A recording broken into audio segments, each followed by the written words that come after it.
ಕ್ಷೇತ್ರ ಸ್ವಾಮಿಯಾದಂಥ ಶ್ರೀ ಜನಾರ್ದನ ದೇವರು ಮತ್ತು ತಾಯಿ ಮಹಾಕಾಳಿಗೆ ಸಾಷ್ಟಾಂಗ ನಮಸ್ಕರಿಸುತ್ತಾ ಇಂದಿನ ಈ ತಾಳಮದ್ದಳೆ ಯಕ್ಷಗಾನ ತಾಳಮದ್ದಳೆ ಕಾರ್ಯಕ್ರಮಕ್ಕೆ ಎಲ್ಲರೂ ಕೂಡ ಹೃತ್ಪೂರ್ವವಾಗಿ ಸ್ವಾಗತಿಸ್ತಾ ಇದ್ದಾನೆ. ಇವತ್ತಿನ ಈ ಪ್ರಸಂಗದ ಹೆಸರು ಚಕ್ರವರ್ತಿ ದಶರಥ. ಇದರಲ್ಲಿ ಭಾಗವಹಿಸುವಂತಹ ಹಿಮ್ಮೇಳದಲ್ಲಿ ಭಾಗವತರಾಗಿ ರವಿಚಂದ್ರ ಕನ್ನಡಿಗಟ್ಟೆ, ದಿನೇಶ್ ಅಮ್ಮಣ್ಣಯ್ಯ ಹಾಗೂ ಚಂಡೆ ಮತ್ತು ಮದ್ದಳೆಯಲ್ಲಿ ದೇಲಂಕ ಮಜಲು ಸುಬ್ರಹ್ಮಣ್ಯ ಭಟ್, ಚೈತನ್ಯ ಕೃಷ್ಣ ಪತ್ಯಾಣ ಇವರೆಲ್ಲರಿಗೂ ಕೂಡ ಹೃತ್ಪೂರ್ವಕ ಸ್ವಾಗತ. ಜೊತೆಗೆ ಮುಮ್ಮೇಳದಲ್ಲಿ ಅರ್ಥಧಾರಿಗಳಾಗಿ ಶಂಭು ಶರ್ಮಾ ವಿಟ್ಲ, ಸುಣ್ಣಂಬಳ ವಿಶ್ವೇಶ್ವರ ಭಟ್, ರಾಧಾಕೃಷ್ಣ ಕಲ್ಚಾರ್, ವಾಟೆಪಟ್ಟು ವಿಷ್ಣು ಶರ್ಮಾ, ಹರೀಶ್ ಬೋಳಂತಿ ಮೊಗಲು, ಶ್ರೀರಮಣ ಆಚಾರ್ಯ ಇವರೆಲ್ಲರಿಗೂ ಕೂಡ ಹೃತ್ಪೂರ್ವಕವಾಗಿ ಸ್ವಾಗತ ಮಾಡ್ತಾ ಇದ್ದೇನೆ. ಮುಖ್ಯವಾಗಿ ಇಂದಿನ ಈ ಕಾರ್ಯಕ್ರಮ ನಾನು ಈ ದೇವಸ್ಥಾನದಲ್ಲಿ ಪ್ರಧಾನ ಅರ್ಚಕನಾಗಿ ಸೇವೆ ಮಾಡ್ತಾ ಇದ್ದೇನೆ. ನನ್ನ ತಂದೆಯವರು ಯಕ್ಷಗಾನದ ಪ್ರಿಯರಾಗಿದ್ದರು. ಅವರಿಗೆ ಅವರಿಗೆ ಆಸಕ್ತಿ ಇತ್ತು ಅಂತ ಹೇಳಿದ್ರೆ ಅವ್ರಿಗೆ 70 ವರ್ಷದ ಮೇಲೆ ಸ್ವಲ್ಪ ಈ ಪ್ರಾಯದ ಇದರಿಂದಾಗಿ ಹೋಗ್ಲಿಕ್ಕೆ ಆಗ್ತಾ ಇದ್ದಿದ್ದು ಕೂಡ ನಾವು ಮನೆಗೆ ಹೋಗುವಾಗ 9 ಗಂಟೆ ಆಗಿದ್ದರೆ ಅವರು 7-7:30 ಮನೆ ಬಿಡ್ತಾ ಇದ್ರು. ಹೆಚ್ಚಾಗಿ ಹೋಗ್ತಾ ಇರೋದು ಉಡುಪಿಯ ರಾಜಮನೆಯಲ್ಲಾಗುವಂಥ ಯಕ್ಷಗಾನಕ್ಕೆ. ಮತ್ತೆ ಅವರು ಕಳೆದ ವರ್ಷ ಸೆಪ್ಟೆಂಬರ್ 1ರಂದು ನಿಧನ ಹೊಂದಿದ್ರು. ಅದರ ಹಿಂದಿನ ದಿವಸ ಕೂಡ ಇದೇ ಅಮರಪಾಡಿಯಲ್ಲಿ ಅವರು ಯಕ್ಷಗಾನ ತಾಳಮದ್ದಳೆಯನ್ನು ಕೇಳಿ ನೋಡಿ ಆನಂದಿಸಿದ್ದಾರೆ. ಇದು ಅವರಿಗೆ ಅರ್ಪಿಸುವಂತಹ ಒಂದು ನನ್ನದೇ ಆದಂತಹ ಒಂದು ಇಚ್ಛೆ. ಮತ್ತು ಇದಕ್ಕೆ ಎಲ್ಲರೂ ಕೂಡ ಮುಖ್ಯವಾಗಿ ನಮ್ಮ ದೇವಸ್ಥಾನದ ಧರ್ಮದರ್ಶಿಗಳಾದ ಶ್ರೀ ನೀವಿ ವಿಜಯ್ ಬಲ್ಲಾಳರು ತುಂಬ ಸಹಕಾರ ನೀಡಿದ್ದಾರೆ. ಅದರ ಜೊತೆಗೆ ನಮ್ಮ ಇಲ್ಲಿ ಎಲ್ಲ ಸಿಬ್ಬಂದಿ ವರ್ಗದವರು ಕೂಡ ತುಂಬ ಸಹಕಾರ ಕೊಟ್ಟಿದ್ದಾರೆ. ಅವರನ್ನು ಎಲ್ಲರನ್ನೂ ಕೂಡ ಕೃತಜ್ಞತೆಗಳಿಗೆ ಸ್ಮರಿಸುತ್ತಾ ನಿಮ್ಮ ಇಂದಿನ ನಮ್ಮ ಈ ಚಕ್ರವರ್ತಿ ದಶರಥ ಕಾರ್ಯಕ್ರಮ ನಿಮ್ಮ ಮುಂದೆ ಈಗ ಇನ್ನು ಮುಂದೆ ಅನಾವರಣಗೊಳ್ಳಲಿದೆ. ಆನಂದಿಸಿ, ಆಸ್ವಾದಿಸಿ, ಪ್ರೋತ್ಸಾಹ ಕೊಡಿ.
ಇಲ್ಲದಂತಹ ಬ್ರಾಹ್ಮಣ, ವಿಕ್ರಮ ಇಲ್ಲದಂತಹ ಕ್ಷತ್ರಿಯ, ವಿತ್ತವಿಲ್ಲದಂತಹ ವೈಶ್ಯ, ದಾರ್ಢ್ಯವಾದಂತಹ ದೇಹ ಇಲ್ಲದ ಶೂದ್ರರು ಬದುಕಿ ಏನು ಪ್ರಯೋಜನ? ಏನು ಪ್ರಯೋಜನ ಇಲ್ಲ. ಆಗಲಿಕ್ಕೆ ನಾವು ವೈಶ್ಯ ಕುಲದಲ್ಲಿ ಹುಟ್ಟಿಕೊಂಡವು. ಹೌದು. ತಾಂಡವ ಎಂಬಂತಹ ಹೆಸರು ಅನ್ನೋದು ನೀನು ನನ್ನ ಜೊತೆಗಾತಿ ಆಗಿದ್ದಿ. ಆದರೆ ಬ್ರಾಹ್ಮಣರ ಅಗ್ರಹಾರದಲ್ಲಿಯೋ ವೈಶ್ಯರ ಬೀದಿಯಲ್ಲೋ ಕೇಳಿತು ಅಂತೇಳಿ ಆದ್ರೆ ನಮ್ಮನ್ನು ವೃದ್ಧ ವೈಶ್ಯ ದಂಪತಿಗಳು ಎಂಬುದಾಗಿ ಅಷ್ಟೇ ಪರಿಚಯಿಸ್ತಾರೆ ಹೊರತು ಅದು ಸರಿ, ಅದಕ್ಕಿಂತ ಹೆಚ್ಚೇನೂ ಇಲ್ಲ. ವ್ಯಾಪಾರದಿಂದ ಜೀವನ ಮಾಡುವಂಥದ್ದು ಅಥವಾ ಉಪವೃತ್ತಿಯಿಂದ ಜೀವನ ಮಾಡೋಣ ಅಂದ್ರೆ ನೋಡು, ನನಗೆ ಕಣ್ಣುಗಳಿಲ್ಲ, ನೀನಾದ್ರೂ ದುಡಿದು ನನ್ನ ಹೊಟ್ಟೆ ಹೊರೆಯಬಹುದು ಅಂತ ಹೇಳಿದ್ರೆ ನಿನಗೆ ಕಾಲುಗಳಿಲ್ಲ. ಹಾಗಾಗಿ ವೃದ್ಧರು ಮಾತ್ರ ಅಲ್ಲ, ಒಂದು ರೀತಿಯಲ್ಲಿ ಅನಾಥರು ನಾವಾಗಿ ಹೋಗಿದ್ದೇವೆ. ಸರಿ, ವೈಶ್ಯ ಕುಲದಲ್ಲಿ ಬಹುಶಃ ನಮ್ಮಂತ ಬಡವರು ಯಾರು ಇರ್ಲಿಕ್ಕಿಲ್ಲ. ಇಲ್ಲ ಸ್ವಾಮಿ. ಆ ಬಡತನದ ಪ್ರಭಾವವು, ಆ ಬಡತನದ ಹಿನ್ನೆಲೆಯನ್ನು ಗ್ರಹಿಸಿ ಈಗ ನಮ್ಮ ಸ್ಥಿತಿ ಎಲ್ಲಿಗೆ ಮುಟ್ಟಿದೆ ಅಂದ್ರೆ ಮುನಿಗಳು ಎಂಬಲ್ಲಿಗೆ ಆಗಿದೆ. ಹೌದು, ಏನು ಮಾಡಲಾಗದೆ ಸುಮ್ಮನೆ ಕುಳಿತರೆ ಮತ್ತೆ ಅವರನ್ನು ಹೇಳ್ತಾರೆ ಮೌನವಾಗಿದ್ರೆ. ಮೌನವಾಗಿರುವುದು ಹೌದು, ನಾವು ಮನನವನ್ನು ಮಾಡಿಕೊಂಡಿರುವುದು ಹೌದು. ಹಾಗಾಗಿ ತಾಂಡವ ಮುನಿ ಎಂಬುದಾಗಿ ಹೇಳುವುದಕ್ಕೆ ಆರಂಭ ಆಯಿತು. ಹೌದು, ಮಿಕ್ಕ ವೈಶ್ಯರ ಹಾಗೆ ಬಹಳ ದೊಡ್ಡ ಮನೆ ವಠಾರಗಳು ನಮಗಿಲ್ಲ. ಅದಿಲ್ಲ. ಇರುವ ಅನುಕೂಲಕ್ಕೆ ತಕ್ಕದಾಗಿ ಚಿಕ್ಕದೊಂದು ಗುಡಿಸಲು ಮಾಡಿದ ಕಾರಣ ಜನ ಇದನ್ನು ಆಶ್ರಮ ಎಂಬುದಾಗಿಯೂ ಹೇಳ್ತಾರೆ. ಹೌದು, ಬದುಕಿಗೆ ಒಂದು ಸೂರಷ್ಟೇ, ಒಂದು ಸೂರು. ಯಾರೋ 4 ಮಂದಿ ಯಾವುದೋ ವಿಚಾರವಾಗಿ ನಮ್ಮಲ್ಲಿ ಭಿನ್ನಯಿಸುವುದಕ್ಕೆ ಬಂದಾಗ ಅರಿಯುವಂತ ಅಭಿಲಾಷೆಯ ಒಂದು ಅರಿಕೆ ಮಾಡಿಕೊಂಡಾಗ ನಮಗೆ ತಿಳಿದದ್ದನ್ನು ಹೇಳ್ತೇವೆ. ನಮ್ಮ ಜೀವನದಲ್ಲಿ ಏನು ನಮಗೆ ಅನುಭವಕ್ಕೆ ಬಂತು ಅದನ್ನು ಹೇಳುವುದು. ಹಾಗಾಗಿ ನೀತಿ ಶಾಸ್ತ್ರಗಳನ್ನ 10 ಮಂದಿಗೆ ಉಪದೇಶಿಸಿದ್ದು ಹೌದು, ಹೊಟ್ಟೆ ಹೊರೆಯುವುದಕ್ಕಾಗಿ ಅಲ್ಲ, ನಾಲಿಗೆಯ ತುರಿಕೆಗಾಗಿ ಅಲ್ಲ, ಕೇಳಿದವರಿಗೆ ನಮಗೆ ಗೊತ್ತಿದ್ದದನ್ನು ಇಷ್ಟು ಹೇಳಿಬಿಡುವುದಕ್ಕೆ. ಬದುಕಿನ ರೀತಿ ಹೀಗೆ ಅಂತ ಅನುಭವದನ್ನು ಹೇಳುವುದಪ್ಪ. ಹೌದು, ಆದ್ರೆ ಬದುಕು ಸಂಪೂರ್ಣ ಕತ್ತಲೆಯ ನನಗೆ ಅಂದಾದಂತ ನಾನು ಗ್ರಹಿಸುವುದು. ಅದೇ ರೀತಿ ಬದುಕು ಮುಂದುವರಿಯಲಾರದೆ ಇಲ್ಲೇ ನಿಂತು ಹೋಗಿದೆಯೋ ಎಂಬುದಾಗಿ ಹೆಳವೆಯಾದಂತಹ ನೀನು ಚಿಂತಿಸುವುದು. ಇದನ್ನೆಲ್ಲ ನಾವು ಯೋಚಿಸಿದರೂ ಕೂಡ ನಮ್ಮ ಬದುಕಿಗೂ ದೀಪ ಒಂದು ಇದೆ ಎಂಬಂತಹ ಧೈರ್ಯವನ್ನು ನಾನು ಹೊಂದುತ್ತಾ ಇದ್ದೇನೆ. ಅದು ನಮ್ಮ ಕುಮಾರನಾದಂತಹ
ಹೊಂದಬೇಕಾಗಿಲ್ಲವೇ? ಅಲ್ಲ, ಆಸೆ ಇಟ್ಟುಕೊಂಡವರಿಗೆ ಮಾತ್ರ ನಿರಾಶೆ ಎಂಬಂಥದ್ದಾಗುವುದು. ಹೌದಪ್ಪ. ನಿರಾಶೆ ಹೊಂದುವುದಕ್ಕೆ ಹಲವು ಕಾರಣಗಳಿರುತ್ತದೆ. ಏನು? ಆ ಭೋಗ ಬೇಕು, ಈ ಸುಖ ಬೇಕು ಎಂಬಂತಹ ಕನಸುಗಳು. ಬಹಳಷ್ಟು ಆಶೆಯನ್ನು ಹೊತ್ತುಕೊಂಡ್ರೆ ಆಗ್ತದೆ ಅಂಥವರಿಗೆ ನಿರಾಶೆ. ಹಾಗಾದ್ರೆ ನಿರಾಶೆಯಿಂದ ತಪ್ಪಿಸಿಕೊಳ್ಳುವುದಕ್ಕಿರುವುದು ಒಂದೇ ಒಂದು ಏನು?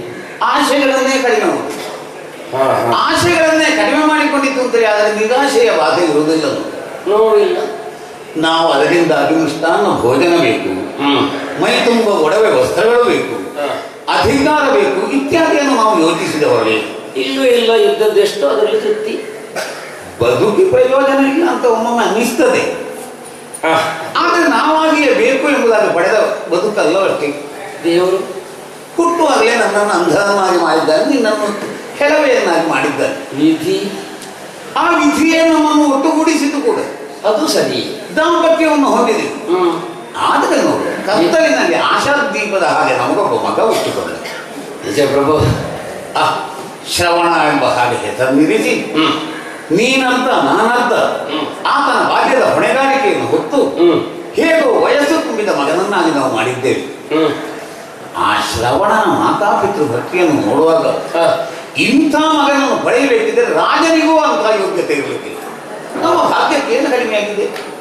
ತಂದೆ ತಾಯಿ ಏನು ಹೇಳಿದ್ರು ಅದನ್ನು ಚೆನ್ನಾಗಿ ಕೇಳ್ತಾನೆ. ಹೌದು, ಶ್ರವಣ ಅಂತ ಹೇಳಿದ್ರೆ ಒಂದು ರೀತಿಯಲ್ಲಿ ಅದೇ ಇಲ್ವೋ? ಹೌದು, ಕೇಳುವುದು ಹೇಳಿದಂತೆ ಹೇಳಿದ್ದನ್ನು ಚೆನ್ನಾಗಿ ಕೇಳಬಹುದಾದ ಮಗನನ್ನೇ ನಾವು ಪಡೆದಿದ್ದೇವೆ. ಕೇಳುವುದು ಮಾತ್ರ ಅಲ್ಲ, ಕೇಳಿದ್ದನ್ನು ಅದೇ ರೀತಿ ಅನುಸರಿಸ್ತಾರೆ. ಅದು ಭಾಗ್ಯ. ಊರಿನಲ್ಲಿ ಧರ್ಮ ಸ್ವಲ್ಪ ಸ್ವಲ್ಪ ಶಿಥಿಲವಾಗುತ್ತಾ ಇದೆಯೋ ಅಂತ ಹಲವು ಬಾರಿ ನನಗೆ ಕಲಿಸಿದ್ದು. ನನ್ನ ಮಗ ನನ್ನ ಮಾತನ್ನೇ ಕೇಳುವುದಿಲ್ಲ ಅಂತ. ಎಷ್ಟೋ ಮಕ್ಕಳು ಅಪ್ಪ ಅಮ್ಮ ಹೇಳಿದ್ದನ್ನೆಲ್ಲ ಕೇಳ್ತಾರೆ, ಮತ್ತೆ ಅವರಿಗೆ ಮನಸ್ಸು ಕಂಡಾಗ ಮಾಡ್ತಾರೆ ಅಷ್ಟೇ. ಅವರು ಹೇಳಿದ ಹಾಗೆ ಕೇಳೋದು. ಎದುರಿಂದ ಹೇಳಿದ್ದನ್ನೆಲ್ಲ ಕೇಳಿಸಿಕೊಳ್ತಾರೆ. ಕೆಲಸ ಮಾಡುವಲ್ಲಿ ಮಾತ್ರ ಅವರು ಇಷ್ಟ. ಆದ್ರೆ ನಮ್ಮ ಮಗ ಹಾಗಲ್ಲ.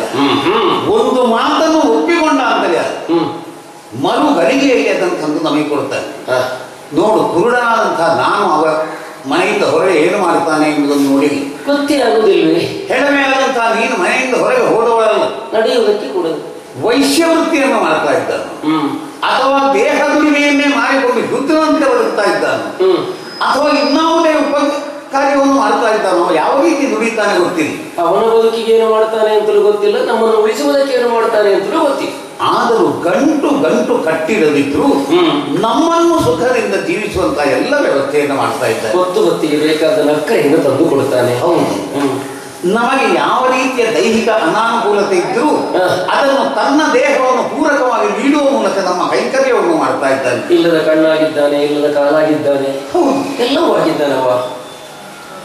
ಯೋಚನೆ ಎಷ್ಟೋ ಸಲ ನನಗೂ ಬಂದದ್ದು, ಏನು ನಮ್ಮ ದಿನ ಹೀಗೆ ಕಲಿಯಿತು. ಆದ್ರೆ ಮಗನಿಗೆ ಪ್ರಾಯ ಬಂತು, ಒಂದು ಮದುವೆ ಮಾಡಿಸೋಣ ಅಂತ ನನ್ನ ತಲೆಗೂ ಬಂದದ್ದು. ಆದರೆ ಯಾವ ಧೈರ್ಯದಲ್ಲಿ? ಯಾಕೆ ಮದುವೆ ಮಾಡಿಸಿ ಇನ್ನೊಂದು ಮನೆಯ ಹೆಣ್ಣನ್ನು ತಂದ್ರೆ ನಾವು ಆ ಅಪ್ಪನ ಮನೆಯಲ್ಲಿ ಇದ್ದದಕ್ಕಿಂತ ಸುಖದಲ್ಲಿ ಕಾಪಾಡುವಂತ ಸ್ಥಿತಿಯಲ್ಲಿದ್ದಾಗ ಮಗನಿಗೆ ಮದುವೆ ಮಾಡಿದ್ವಿ.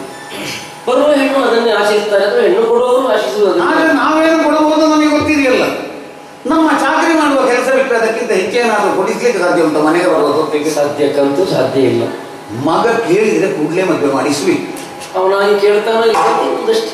ಅವನಾಗಿಯೂ ಕೇಳ್ತಾ ಇಲ್ಲ, ನಾನಾಗಿಯೂ ಕೇಳ್ತಾ ಇಲ್ಲ, ಸ್ಥಿತಿಯಲ್ಲಿ ಇಲ್ಲ. ಅಂತೂ ಸತ್ಯಕ್ಕೂ ನನ್ನ ಮನಸ್ಸು ಎಷ್ಟೋ ಬಾರಿ ಹೇಳ್ತಾ ಇದೆ, ಅನಿವಾರ್ಯ. ಹೌದು, ಅನಿವಾರ್ಯವಾದರೂ ನಾವು ನಮ್ಮ ಮಗನಿಗೆ ಹೊರೆಯಾಗಿದ್ದೇವೆ ಖಂಡಿತ.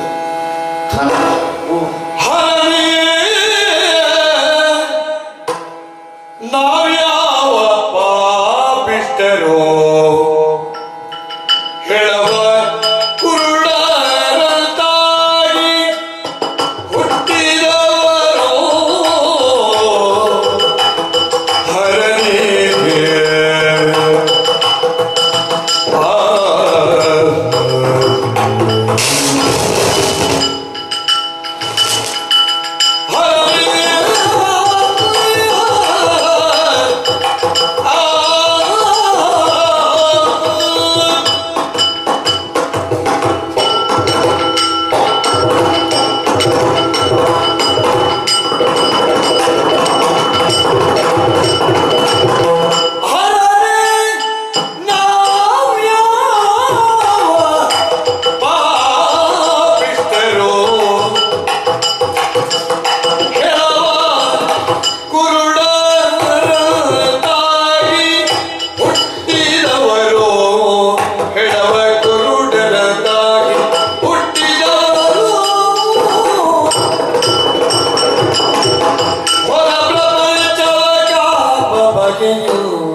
ಮದುವೆಯಾದಂಥ ನಮ್ಮಿಬ್ಬರ ಈ ಸಂಸಾರ ಒದಗಿ ಬರಬೇಕಿದ್ರೆ ಇದು ಈಶ್ವರಾಜ್ಞೆಯ ಅಂತ ಕೆಲವೊಮ್ಮೆ ಅನಿಸಿ ಹೋಗ್ತದೆ. ಯಾಕೆ? ಆವಾಗ ಅಸಹಾಯಕತೆಯಿಂದ ಹರಹರ ಎಂಬುದಾಗಿ ತಿಳಿದು ಹೋಗ್ತದೆ. ಯಾಕಂದ್ರೆ ಈ ರೀತಿಯ ಒಂದು ದಾಂಪತ್ಯ ಹೊಂದು ಅಥವಾ ಈ ರೀತಿಯ ದಾಂಪತ್ಯ ಹೊಂದುವುದಕ್ಕೆ ಇಂಥ ಜನ್ಮವೂ ಕಾರಣ. ನಾನು ಅನಿಸಿಕೊಂಡಿದ್ದೆ ಈ ಕುರುಡನಿಗೆ ಹೆಣ್ಣೇ ಸಿಕ್ಕಲಿಕ್ಕಿಲ್ಲ ಅಂತ. ಬಹುಶಃ ನಿನ್ನ ಅಪ್ಪ ಅಮ್ಮ ಗ್ರಹಿಸಿರ್ಬೋದು ಈ ಹೆಳವೆ ಹುಡುಗಿಗೆ ಇನ್ನು ಗಂಡೇ ಸಿಗಲಿಕ್ಕಿಲ್ಲ ಅಂತ. ಇವಳನ್ನು ಯಾರು ಮದುವೆ ಆದ ಆದರೂ ನೋಡು ನಮ್ಮಿಬ್ಬರನ್ನು ವಿಧಿ ಒಂದು ಸೇರಿಸಿ. ಅದು ಹಾಗಿದ್ರೆ ವಿಧಿ ಎಂಬುದು ಒಂದು ಇದೆ ಎಂಬುದನ್ನು ನಾವು ಒಪ್ಪಿಕೊಳ್ಳೇಬೇಕು. ನಮಗೆ ಅನುಭವಿಸುವುದಕ್ಕಿತ್ತು. ನಮ್ಮ ಮುಖವನ್ನು ನಾವು ನೋಡಿಕೊಳ್ಳಬಹುದು ಕಣ್ಣಿದ್ರೆ ಅದು. ಆದ್ರೆ ಆ ಹಣೆಯಲ್ಲಿ ಏನು ಬರೆದಿದೆ ಅದನ್ನು ನಮಗೆ ಓದಲಿಕ್ಕೆ ಸಾಧ್ಯ ಇಲ್ಲ. ಕಣ್ಣಿದ್ರೂ ಸಾಧ್ಯ ಇಲ್ಲ. ನಾವು ನಿತ್ಯವೂ ಆರಾಧಿಸುವಂತಹ ಆ ಶಂಕರ ದೇವರು ಅವರೇನಾದ್ರೂ ನಮ್ಮ ಈ ಹಣೆಯಲ್ಲಿ ಏನು ಬರೆದಿದೆಯೋ ಅದನ್ನು ಬರೆದಿದ್ದಾರೋ ಓದ್ತಾರೋ ಏನು ಅಷ್ಟೇ.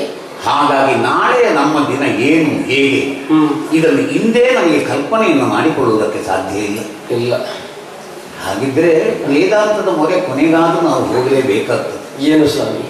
ಯಾವುದೋ ಜನ್ಮದಲ್ಲಿ ನಾವು ಮಾಡಿದಂತಹ ಪಾಪದ ಗಂಟು ನಮ್ಮ ನೆತ್ತಿಯ ಮೇಲೆ ಹೊರಲಾರದ ಭಾರವಾಗಿ ಕುಳಿತದೆ. ಆ ಪೂರ್ವಜನ್ಮದ ಪಾಪದಿಂದ ನಾನು ಕುರುಡನಾಗಿಯೂ ನೀನು ದೇವೆಯಾಗಿ ಹುಟ್ಟಿರಬೇಕು. ದೇವರೇ, ಹಳೆಯ ಪಾಪ ಇನ್ನೂ ಕರಗಿಲ್ವೇ? ಹಳೆಯ ಪಾಪ ಕರಗಿಲ್ವೇ? ಅದಕ್ಕೆ ಇರಬೇಕು. ಎಷ್ಟೋ ಜನ ಹೇಳಿದ್ದು ಪೂರ್ವಜನ್ಮದ ಕರ್ಮ ವಿಧಿ.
ನನಗೂ 10,000 ಸಲ ಯೋಚಿಸುವಾಗ ಹಾಗೆ ಕಾಣುತ್ತದೆ.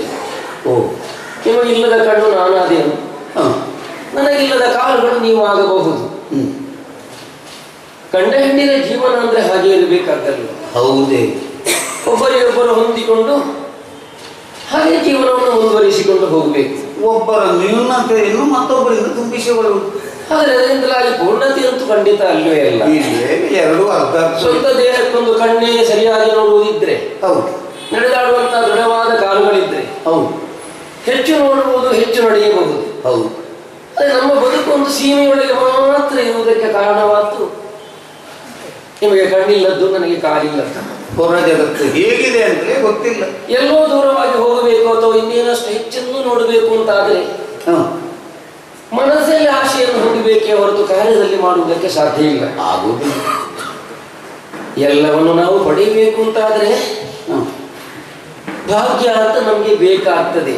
ಹೌದದ್ವೇ ಇಲ್ಲ. ನಿಮ್ಮ ಬಾಯಿಂದಲೂ ನಾನು ಹೇಳುವುದು ಕೇಳಿದ್ದೇನೆ, ನನ್ನ ಅಪ್ಪ ಅಮ್ಮ ಅಂತಿದ್ದವರೆಲ್ಲ ಆಡುವುದನ್ನು ಕೇಳಿದ್ದೇನೆ. ಬಹಳಷ್ಟು ಜೀವರು ಹುಟ್ಟುತ್ತಾರೆ ಪ್ರಪಂಚದಲ್ಲಿ.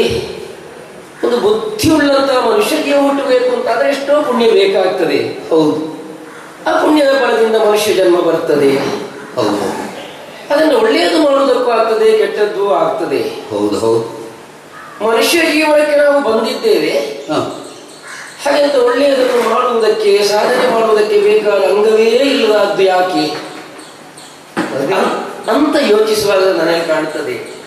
ನೀವೇ ಆಗ್ಲೇ ಮಾತನಾಡುತ್ತಾ ಹೇಳಿದ್ದೀರಿ, ಯಾವುದೋ ಜನ್ಮದ ಕರ್ಮ ಇನ್ನೂ ನಾವು ಸವಿತಾ ಇದ್ದೇವೆ. ಬಹುಶಃ ನಮ್ಮ ಹಿಂದಿನ ಜನ್ಮದ ಕರ್ಮ ನಮಗೆ ತುಂಬಾ ಬಾಧೆಯಾಗಿ ಉಂಟು. ಹೌದು. ಅದೇ ಜನ್ಮದಲ್ಲೂ ನಾನು ಹೆಣ್ಣಾಗಿ ಹುಟ್ಟಿ ಯಾವಳೋ ಒಬ್ಬಾಕೆ ಒಳ್ಳೆ ತಾಯಿಯ ಮನಸ್ಸನ್ನು ನೋಯಿಸಿದ್ದೇನೋ ಏನು. ಅಲ್ಲವಾಗಿದ್ದರೆ ಮಕ್ಕಳನ್ನು ಹೆತ್ತಂತಹ ಯಾವುದೋ ತಾಯಿಯ ಮಕ್ಕಳನ್ನು ಕಂಡು ಮತ್ಸರ ಉಳ್ಳವಳಾಗಿಯೋ ಅಥವಾ ಯಾವುದೋ ದುರ್ಬುದ್ಧಿಯಿಂದ ಅವರನ್ನು ಬಡಿದು ಬೈದು ಹಿಂಸಿಸುವ ಏನನ್ನೂ ಮಾಡಿರಬೇಕು. ಅಲ್ಲ, ಅಂದವಾಗಿ ನಡೆದಾಡುವಂತಹ ಕಂದನ ಕಾಲನ್ನೇ ನಾನು ಬಡಿದು ಮುರಿದಿದ್ದುಂಟೋ ಏನೋ. ಹಾಗೆಲ್ಲ ಹೇಳ್ತಾರೆ. ಯಾರದ್ದೋ ಕುರಿತಾಗಿ ಮತ್ಸರ ಉಳ್ಳವರ ಯಾರ್ಯಾರ ಕಾಲು ತೆಗೆದ್ರೆ ನಮಗೆ ಮುಂದಿನ ಜನ್ಮದಲ್ಲಿ ಕಾಲಿಲ್ಲದಾಗ್ತದೆ. ಯಾರ್ಯಾರ ಕುರಿತಾಗಿ ಕೆಟ್ಟದನ್ನೇ ಯೋಚನೆವಾಯಿತು ಅಂತಾದ್ರೆ ಬುದ್ಧಿ ಶೂನ್ಯತೆ ಬರ್ತದೆ. ಹಾಗಾದ್ರೆ ಹೆಣವರು ಅಂಧನು ಆಗಿರುವುದಕ್ಕೆ ಕಾರಣವಾದ್ದು ಹೋದ ಜನ್ಮದಲ್ಲಿ ನಾವು ಯಾರದ್ದೋ ಬದುಕನ್ನು ಹಾಳು ಮಾಡಿತು. ಇನ್ಯಾವುದೋ ಹೆಣ್ಣುಗಳ ಬದುಕಿರುವಂತಹ ಸಂತೋಷಕ್ಕೆ ಬಿಸಿ ನೀರನ್ನು ಹುಯ್ದವರಿಗೆ ಅನ್ಯಾಯವನ್ನು ಮಾಡಿದ್ದೇ ಇರಬೇಕು. ಅದರ ಪ್ರಭಾವದಿಂದಲೇ ಅದನ್ನು ಅನುಭವಿಸಬೇಕು ಅಂತಾದ್ರೆ ಸ್ವಯಂ ನಾವಿಗೆ ಅದು ಬರಬೇಕು. ಅದಕ್ಕೆ ಅಂದು ಮನುಷ್ಯ ಜನ್ಮವೇ, ಇಂದು ಮನುಷ್ಯ ಜನ್ಮವೇ ಬಂತು. ಯಾಕೆ? ಅವರಿಗೆ ಕೊಟ್ಟ ನೋವನ್ನು ನಾವು ಅದೇ ರೀತಿಯಿಂದ ಅನುಭವಿಸಬೇಕು. ಅನುಭವಿಸಿಯೇ ಕಡಿಯಾಗಿ ಇವರಿಗೆ ಅಂತ ಅದರ ಪರಿಣಾಮದಿಂದ ಹೀಗಾದದ್ದಿರಬೇಕು ಅಂತ ನನಗೆ ಅನ್ನಿಸ್ತದೆ. ಆದ್ರಿಂದ ಏನು ಮಾಡುವುದಕ್ಕಿಲ್ಲ. ಆ ಕರ್ಮ ಸರಿಯುವಷ್ಟು ದಿನವೂ ನಾವು ನಮ್ಮೊಳಗೆ ನಮ್ಮ ನೋವನ್ನು ಹಂಚಿಕೊಳ್ಳುತ್ತಾ ಹೀಗೆ ಕಾಲ ಕಳೆಯಬೇಕಷ್ಟೇ. ಮತ್ತೆ ಅವನಲ್ಲಿ ಹೇಳೋಣ ಹುಡುಗ ಅಲ್ವೋ? ಹೌದು. ದೇವರು ಒಂದು ಭಾಗ್ಯವನ್ನು ಕೊಟ್ಟಿದ್ದಾನೆ, ಸರಿಯಾದ ಕಣ್ಣು ಕಾಲು ಬುದ್ಧಿ ತಿಳುವಳಿಕೆ ಎಲ್ಲ ಇರುವ, ಹೇಳಿದ್ದನ್ನು ಚೆನ್ನಾಗಿ ಕೇಳಿ ಅದರಂತೆ ಸರಿಯಾಗಿ ಮಾಡುವುದು ಒಳ್ಳೆ ಮಗನನ್ನು ಮಾತ್ರ ನಮಗೆ ಕೊಟ್ಟಿದ್ದಾನೆ. ಅಯ್ಯೋ, ಇಂಥ ಮಕ್ಕಳು ಇದ್ದಾರೋ ಅಂತ ಎಷ್ಟೋ ತಂದೆ ತಾಯಿ ಅನುಭವ. ಮತ್ತೆ ನಮಗೆ ಎಂತದ್ದ ಆಸೆ ಹೇಳಿ, ಈಗ ಏನಾದ್ರೂ ಆಸೆ ಕಟ್ಟಿಕೊಂಡು ಉಂಟ? ಏನು ಕೂಡ ಮಾಡುವುದಕ್ಕೆ ಕೂಡ ಆಸೆಯನ್ನೇ ಬೆಳೆಸಿಕೊಳ್ಳಬಾರ್ದಪ್ಪ. ಹಾಗಲ್ವೋ ಸ್ವಾಮಿ? ನಾನು ಎಲ್ಲ ಯೋಚಿಸಿ ಒಂದು ವಿಷಯವನ್ನು ಈಗ ತಲೆಯಲ್ಲಿಟ್ಟುಕೊಂಡಿದ್ದೇನೆ.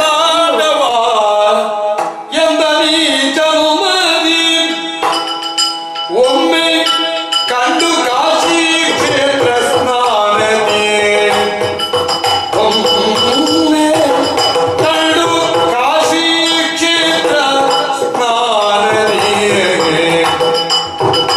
ಕೊಂಡವ ಪರಿಕರಿಸು ಯಾವ ಹೊಂಡವ ಹೊಗಲಿ ಜೀವಿತಗಳು ಕಾಶಿ ಕ್ಷೇತ್ರ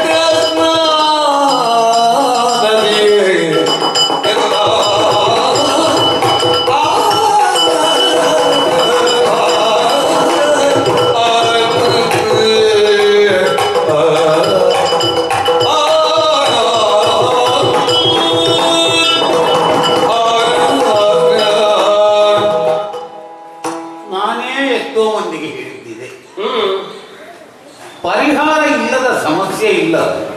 ಸಮಸ್ಯೆ ಅಂದ್ರೆ ಪರಿಹಾರ ಇದ್ದೇ ಉಂಟು. ಪರಿಹಾರವನ್ನು ಹುಡುಕುವ ಪ್ರಯತ್ನವನ್ನು ಮಾಡಬೇಕು. ಅದು ಹೌದು, ಹೇಗೆ ಅಂತಿರುವುದಷ್ಟು. ಒಂದು ನಾವೀಗ ಅನುಭವಿಸ್ತಿರುವಂತಹ ಕಷ್ಟಕ್ಕೆ ಯಾವುದೋ ಪಾಪದ ಲೇಪ ಈ ಜನ್ಮದಲ್ಲ ಇದ್ರು ಹಿಂದಿನ ಜನ್ಮದ್ದು ಅದು ಕಾರಣ ಎಂಬುದಾಗಿ ನಾವು ತಿಳ್ಕೊಂಡಿದ್ದೇವೆ. ಇದುವರೆಗೆ ನಾವು ಮಾಡಿದ ನಿರ್ಧಾರ ಹಾಗೆ. ಈ ಜನ್ಮದಲ್ಲಿ ಯಾರಿಗೆ ನಾವು ಪೀಡೆ ಕೊಟ್ಟಿದ್ದೇವೆ? ಅಲ್ಲ, ಪೀಡೆಯನ್ನು ಕೊಡಬೇಕು ಅಂತಾರೆ ನಡೆಯುವುದಕ್ಕೆ ನನಗೆ ಗಟ್ಟಿ ಕಾಲು ಬೇಕು. ಹೌದು. ಅಥವಾ ನಮ್ಮಿಂದ ಏನಾದರೂ ಕಷ್ಟಪಟ್ಟದಿದ್ರೆ ನಮ್ಮ ಮಗ ಮಾತ್ರ ಒಂದು ಕೆಟ್ಟ ದೃಷ್ಟಿಯಿಂದ ಇನ್ನೊಬ್ಬರನ್ನು ನೋಡುವುದಕ್ಕೂ ನಮಗಾಗುವುದಿಲ್ಲ. ಇಲ್ಲ. ಹಾಗಾಗಿ ಎಲ್ಲ ಸಂಕಷ್ಟಗಳಿಗೊಂದು ಪರಿಹಾರ. ಏನು ಸರ್? ಜೀವನ ನಂಬಿಕೆಯ ಮೇಲೆ ನಡೆಯುವುದೇ. ಖಂಡಿತ. ಎಲ್ಲದರಲ್ಲೂ ಅಪನಂಬಿಕೆಯನ್ನು ಒಬ್ಬ ಹೊಂದುತ್ತಾನೆ ಅಂತೇಳಿ ಆದರೆ ಅವನಿಗೆ ಜೀವಿಸುವುದಕ್ಕೆ ಸಾಧ್ಯ ಇಲ್ಲ. ಅವಿಶ್ವಾಸಿಯಾದವನು ನಂಬಿಕೆ ಶೂನ್ಯನು ಯಾವತ್ತೂ ಮೇಲೆ ಹೋಗ್ಲಿಕ್ಕಿಲ್ಲ. ವಿಜ್ಞಾನ ಬೇಕು, ಕೇವಲ ಅಳವಡಿಕೆಗೆ ವಿಜ್ಞಾನ ಬೇಕೇ ಹೊರತು ಎಲ್ಲವನ್ನು ಪ್ರಶ್ನಿಸುವುದಕ್ಕೆ ವಿಜ್ಞಾನವನ್ನು ನಾವು ಉಪಯೋಗಿಸುವಾಗ ಒಳ್ಳೆಯದಲ್ಲ. ಇದನ್ನು ವಿಜ್ಞಾನ ಒಪ್ಪುತ್ತದೆ ಅಂತ ಹೇಳಿದ್ದೆ. ಇಲ್ಲ, ಅದಕ್ಕೆಲ್ಲದಕ್ಕೂ ವೈಜ್ಞಾನಿಕವಾದಂತಹ ಉತ್ತರವನ್ನು ಕೊಡಲಿಕ್ಕೆ ಸಾಧ್ಯ ಆಗುವುದಿಲ್ಲ. ಹಲವಷ್ಟು ನಮ್ಮ ಆಚರಣೆಗಳು ಭಾವನಾತ್ಮಕವಾದಂತಹ ಸಿದ್ಧಾಂತಗಳು. ಹೌದು. ಕಾಶಿ ವಿಶ್ವನಾಥನನ್ನು ಒಮ್ಮೆ ದರ್ಶಿಸಿದರೆ ಅದರಿಂದ ನಮ್ಮ ಸಕಲ ಪಾಪವೂ ನಾಶವಾಗ್ತದೆ. ಹಾಗಂತ ಪಾಪ ಮಾಡಿ 3 ದಿವಸಕ್ಕೊಮ್ಮೆ ಕಾಶಿಗೆ ಹೋಗೋದು ಅಂತಲ್ಲ. ಜೀವನದಲ್ಲಿ ಪಾಪವನ್ನೇ ಮಾಡದೇ ಇದ್ದು ಕೊನೆಯ ದಿನಗಳಿಗಾಗುವಾದರೂ ವಿಶ್ವನಾಥನ ಸನ್ನಿಧಾನವನ್ನು ಸೇರಿಕೊಂಡಿತ್ತು ಅಂದರೆ ಆದರೆ ಆತನ ಕೃಪಾ ಕಟಾಕ್ಷದಿಂದಲ ದೇವರಲ್ಲಿರುವ ಅತ್ಯಂತ ಹಿರಿದಾದಂಥ ಗುಣ ಮಾತೃತ್ವ ಅಲ್ವೇನು. ಹೌದು. ತಾಯಿ ಹೇಗೆ ಮಕ್ಕಳ ತಪ್ಪುಗಳನ್ನು ಕ್ಷಮಿಸಿ ತೊಳೆಯುತ್ತಾಳೋ ಅದೇ ರೀತಿ ದೇವನು ಕ್ಷಮಿಸ್ತಾನೆ. ವಿಶ್ವನಾಥನನ್ನು ನೋಡುವಂತಹ ಕಣ್ಣು ನನಗಿಲ್ಲ ಇದ್ರೆ ಅಂಥವನಿಗೂ ಗುರುತಿಸುವುದಕ್ಕಾಗಿ ಮೂರ್ತಿ ಪೂಜೆ ಎಂಬಂತಹ ಅವಕಾಶ ಇದೆಯಲ್ಲ. ಆ ಮೂರ್ತಿಯ ಪಾದವನ್ನಾದರೂ ನಾನು ಸ್ಪರ್ಶಿಸಿದೆ, ನನ್ನ ದೇಹದಲ್ಲಿದ್ದಂತಹ ಪಾಪಗಳು ಹೊರಹೋದವು.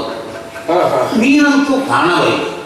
ನಾವಿಬ್ಬರೂ ಒಮ್ಮೆ ಪುಣ್ಯವಾಹಿನಿಯಾದಂತಹ ಗಂಗೆಯಲ್ಲಿ ನಿಂದಿತು ಅಂತಲೇ ಆದರೆ ಖಂಡಿತವಾಗಿಯೂ ಈ ನಮ್ಮ ಪಾಪ ಲೇಪವೂ ಹೊರಟೋದಿತು. ಬಹುಶಃ ಈ ಮನೆಯನ್ನು ಬೆಳಕಿನ ದೀಪ ಹೊತ್ತಿಸುವ ದಿನವೂ ಬಂದಿತ್ತು. ಒಳ್ಳೆ ವಿಷಯ ಹೇಳ್ತೀರಿ ನೀವು. ಕಾಶಿ ಯಾತ್ರೆ ಆಗಬೇಕು. ಹೌದು. ಈಗ ಕಾಶಿ ಯಾತ್ರೆ ಮಾಡುವುದಕ್ಕೆ ನಮಗೆ ಸಾಧ್ಯವಾದದಲ್ಲ. ಅದೇ ಮಾಡಿದ್ರೆ ಆಗುತ್ತಿತ್ತು. ಗಾದೆಯ ಮಾತೆ ನಮಗೆ. ಕಾಶಿ ಯಾತ್ರೆಗೆ ಮನಸ್ಸು ಬರುವುದು ಕಡೆಗೆ ಅಲ್ವ. ಜೀವನದ ಮೊದಲನೆಯಾಗಿ ಕಾಶಿ ಯಾತ್ರೆ ಮಾಡಬೇಕು ಅಂತ ಬರುವುದಿಲ್ಲ.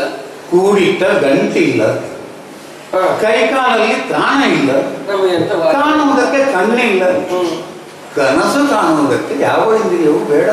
ಅದು ಹೌದು. ಇದಾಗಲಿ ಮನಸ್ಸೊಂದು ಇದ್ರೆ ಆಯ್ತು. ಇದಾಗಲಿಕ್ಕೂ ಇಲ್ಲ. ಹೋಗುವ ವಿಷಯ ಅಲ್ಲ ಬಿಡಿ. ವಿಶ್ವನಾಥ ದಂಪತಿಗಳು ನೋದು ಕೊಡುತ್ತ ಬೀಳುತ್ತಿರಲು ಕೇಳಿದ ಶ್ರವಣವು ಸಂಧಿಗಲಿ ಪೆತ್ತವರಡಿಗಂದವ ನೋಡೋಡಿ ಬಂದು ವಿನಯದೊಳೆದ ಶ್ರವಣ. ಪ್ರತಿಯೊಬ್ಬ ವ್ಯಕ್ತಿಗೂ ಕೂಡ ಜೀವನದಲ್ಲಿ ಸದ್ಗುಣತ ಎನ್ನುವುದು ಬೇಕಾಗುತ್ತದೆ ಎನ್ನುವುದನ್ನು ಕೇಳಿ ತಿಳಿದ ನಾನು ಶ್ರವಣಕುಮಾರನಾಗಿ ಕೇಳಬೇಕಾದನ್ನೇ ಕೇಳಿದ್ದೇನೆ ಎನ್ನುವ ಧನ್ಯತೆಯಲ್ಲಿ ನಾನು ಮಾಡಬೇಕಾದ ಕರ್ತವ್ಯ ಏನು ಎಂದು ತಿಳಿದುಕೊಂಡೆ. ಅಂಗವೈಕಲ್ಯವನ್ನು ಹೊಂದಿದ್ದರೂ ಕೂಡ ತುಂಬು ಮನಸ್ಸಿನಿಂದ ಹರಸಬಲ್ಲಂತಹ ವಿಶಾಲ ಹೃದಯವನ್ನು ಹೊಂದಿದ ಮಾತಾಪಿತೃಗಳು ನನಗಿದ್ದಾರೆ. ಏನು ಗಳಿಸಿದರೇನು? ತಂದೆ ತಾಯಿಗಳ ಮನದಲ್ಲಿ ಮೂಡುವಂತಹ ಸಂತೋಷವನ್ನೇ ಅನುಗ್ರಹವನ್ನಾಗಿ ಪಡೆಯುವುದೇ ನನ್ನ ಸದ್ಗುಣತ ಅಂತ ತಿಳಿದವ. ಆ ಕಾರಣಕ್ಕಾಗಿ ಮಗನಾಗಿ ಹುಟ್ಟಿದ ನಾನು ಅನುಕ್ಷಣವು ಅನಗಾಲವು ದೃಷ್ಟಿ ಇಲ್ಲದವರಿಗೆ ದೃಷ್ಟಿಯಾಗಿ ಯಾರ ಪದ ರಜದ ಮೂಲಕವಾಗಿ ನಿತ್ಯವೂ ಅನುಗ್ರಹವನ್ನು ಹೊಂದಬೇಕಾದಂತಹ ಪಾದವೇ ಇಲ್ಲದಲ್ಲಿ ನಾನೇ ಪಾದವಾಗಿ ನಿಲ್ಲಬೇಕು, ಕಣ್ಣಿಲ್ಲದಲ್ಲಿಗೆ ದೃಷ್ಟಿಯಾಗಿ ನಿಲ್ಲಬೇಕು. ಇದಕ್ಕೆ ವಿಶೇಷವಾದಂತಹ ಯಾವುದೇ ಸಾಧನೆ ಬೇಡ. ಪ್ರಾಮಾಣಿಕವಾಗಿ ನಿಜ ಅರ್ಥದ ಮಗನಾಗಿ ದುಡಿದರೆ ಸಾಕು ಎನ್ನುವ ಕಾರಣದಿಂದಲಾಗಿ ಸರಳ ಪಥದಿಂದಲೇ ತಂದೆ ತಾಯಿಗಳ ಸೇವೆ ಮಾಡುತ್ತಾ ಇದ್ದವ. ದೂರದಲ್ಲಿ ಕುಳಿತು ತಂದೆ ತಾಯಿಗಳು ಕುಳಿತು ಮಾತನಾಡುತ್ತಾ ಆನಂದ ಬಾಷ್ಪವನ್ನ ಕಣ್ಣಿಲ್ಲದ ತಂದೆಯೂ ಕೂಡ ಆನಂದ ಬಾಷ್ಪವನ್ನು ಸುರಿಸುವಲ್ಲಿ ಇದು ನನಗೆ ಮಂಗಳ ಮಂತ್ರಾಕ್ಷತೆ ಎಂದು ತಿಳಿದ ಧನ್ಯತೆಯನ್ನು ಹೊಂದುತ್ತಾ ಇದ್ದವ. ಎಂದಿನ ವಾತಾವರಣ ಇದ್ದ ಹಾಗಿಲ್ಲ. ದೂರದಲ್ಲಿ ಅವಲೋಕಿಸಿದರೆ ತಂದೆ ತಾಯಿಗಳು ಖಿನ್ನ ಮನಸ್ಕರಾಗಿ ವ್ಯಥಿತರಾಗಿದ್ದಂತೆ ಇದೆ. ಹಾಗಿದ್ರೆ ಸನ್ನಿಧಾನವನ್ನು ಸೇರಿ ವ್ಯಥೆಗೆ ಕಾರಣವೇನು ಅಂತ ತಿಳಿದು ಅದನ್ನು ನಿವಾರಿಸುವುದು ಸೇವಾವೃತ್ತಿಯನ್ನೇ ಕೈಗೊಂಡಂತಹ ನನಗೆ ಕರ್ತವ್ಯವಲ್ಲದೆ. ಹಾಗಾಗಿ ಸಾಧ್ತೇನೆ, ಸೇರುತ್ತೇನೆ ತಂದೆ ತಾಯಿಗಳ ಜನಕತೆ ಹೊಂದಿಸಿಕೊಂಡಿದ್ದೇನೆ. ಆಗಲಿ ಮಗನೇ.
ತಡವರಿಸಿ ಆಶೀರ್ವಾದ ಮಾಡುವುದರಲ್ಲಿ ಪುಳಕಿತಾನಂದನಾಗುವವನು ನಾನು.